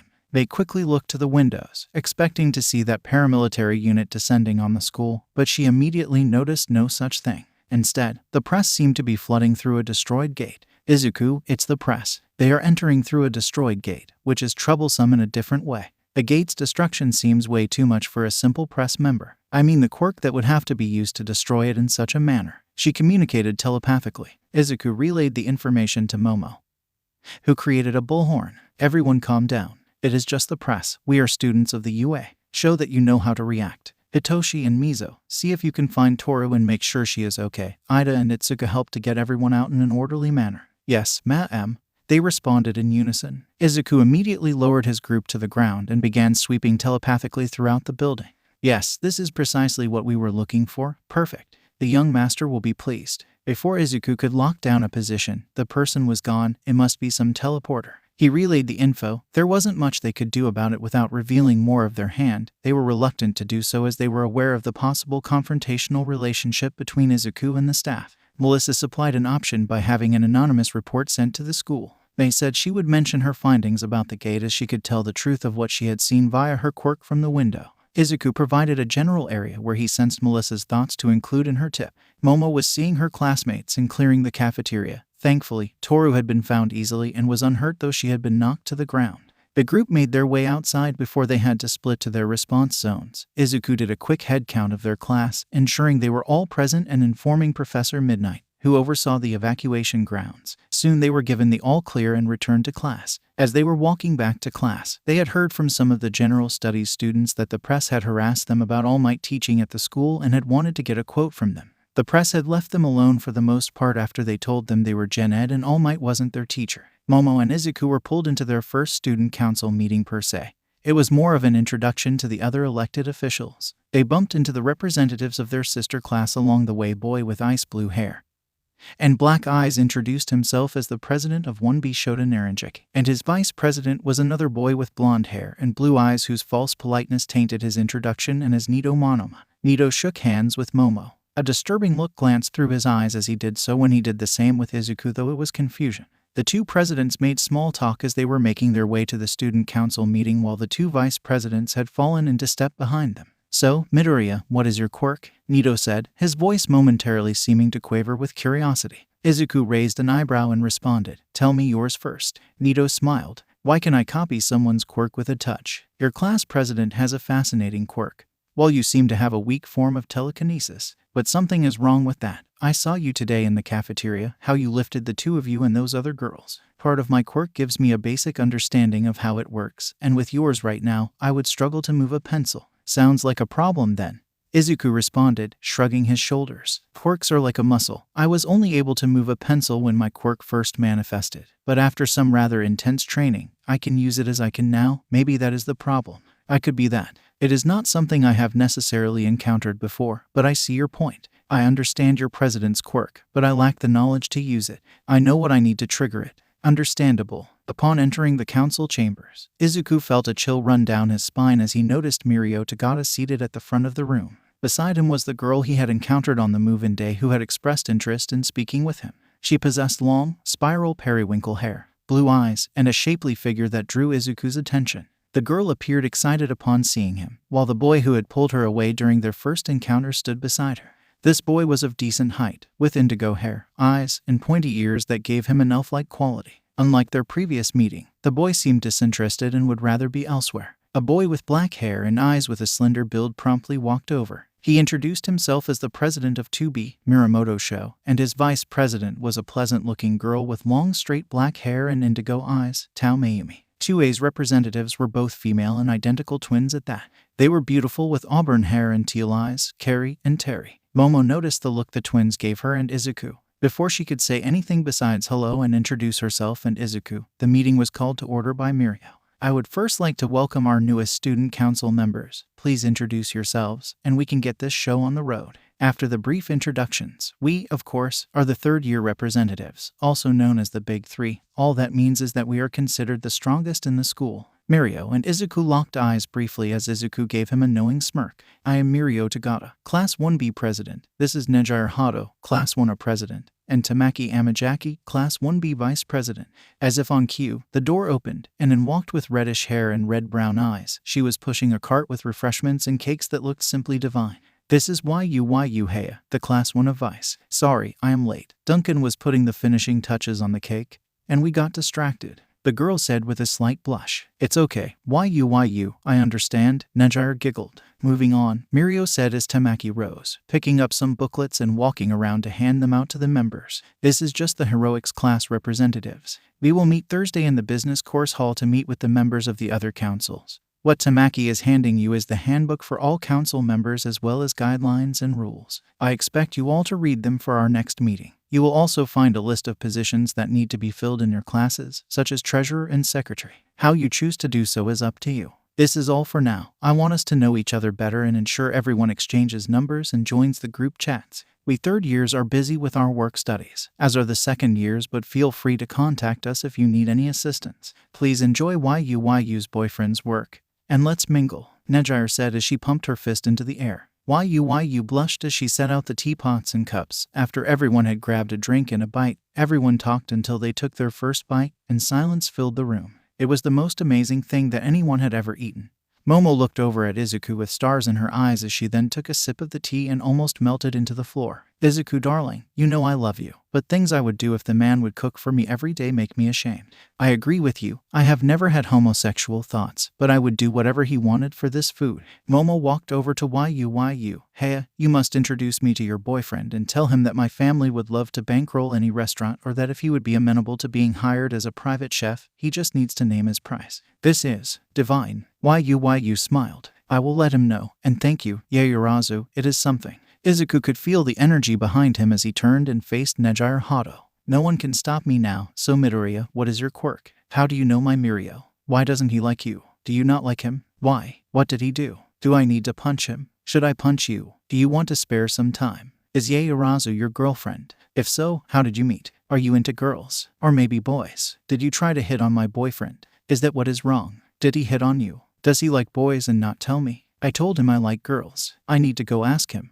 She was about to turn and rush off when Izuku lightly placed his hand on her arm, causing her attention back to him. The easiest way to explain my quirk is telekinesis, but there is more to it than that. I met your Mirio one day, and we had a disagreement, and that is why he doesn't like me. No, I am not that fond of him either. I doubt that punching him would do any good. I don't think I need to be punched by you, though I did beat your boyfriend during the entrance exam. Maybe you want to punch me for that. I would love to spar with you. Yes, Yaoyorozu is my girlfriend. We met by chance in town one day. I am very into girls, not boys, and I haven't met one that has sparked that curiosity. I would rather cut out my eyes than hit on our boyfriend, same if he hit on me. I have no idea if he likes boys. And that you like girls too is cool. You answered all my questions and never told me to shut up. That is so awesome. Wait, you beat up Mirio? That is hard to do. We should spare soon. Why was Mirio part of the entrance exam? He didn't tell me that. Why didn't he tell me that? Does this have something to do with this, Mr. Yagi? He is always blowing me off. He has missed date night like 10 times. I don't like it. It doesn't make me feel good.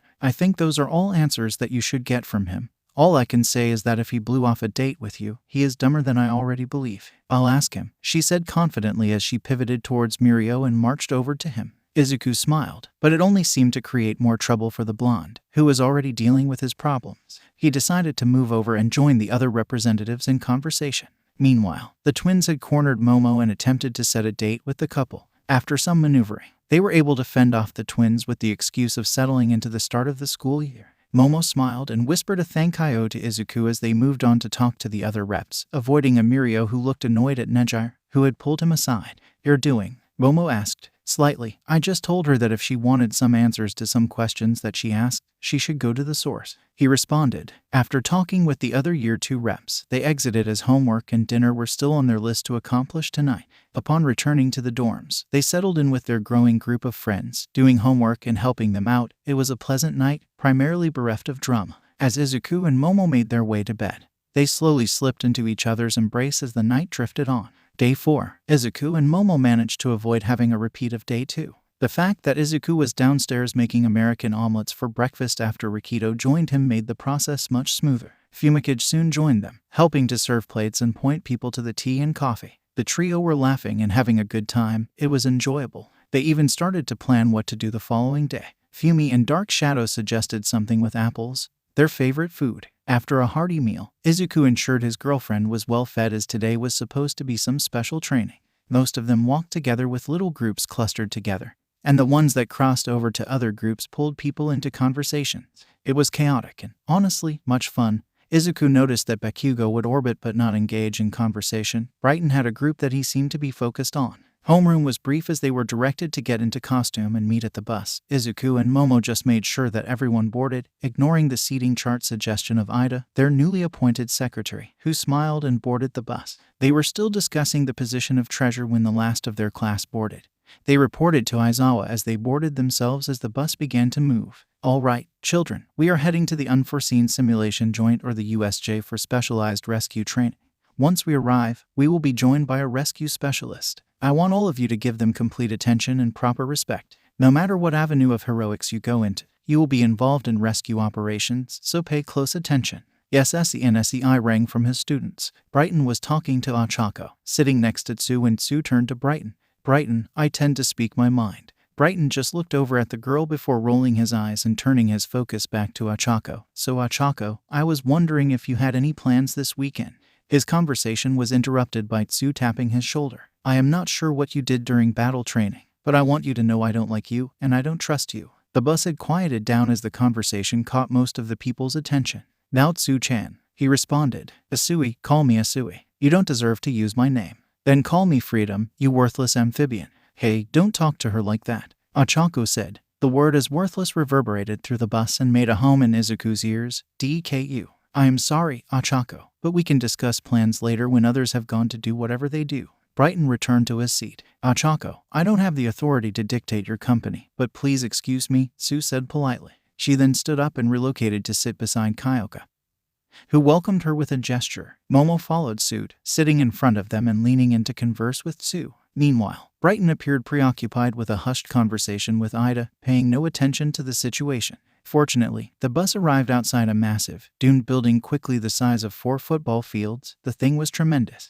Ochako's sour mood brightened when she saw her favorite hero, 13, standing outside. "Where's All Might?" Aizawa said as he stepped off. "He is running late. Did you want to wait for him?" "No, we can get started. We just have to adjust the group sizes till he gets here." 13 nodded her head before stepping forward. "Does anyone know what my quirk is?" she asked. Ochako bounced forward. "It is Black Hole. It can absorb anything in its way. You use it to clear rubble in rescue operations." 13 nodded. "You are correct. It can do that, including people. My quirk is extremely deadly, and I have had to train hard to use it as I do. Some of you have very dangerous and powerful quirks. It is important that you learn how to control them when you are called in on missions like this." Bakugo rolled his eyes and looked away. "Not only are we here to train that, but to train you how to defend people trapped from villain attacks. Villains love to ambush heroes in these scenarios, especially rescue heroes, so knowing your environment and identifying things that can be used against you is essential. Mr. Bakugo, if you feel this training is beneath you, you can wait on the bus and take the incomplete."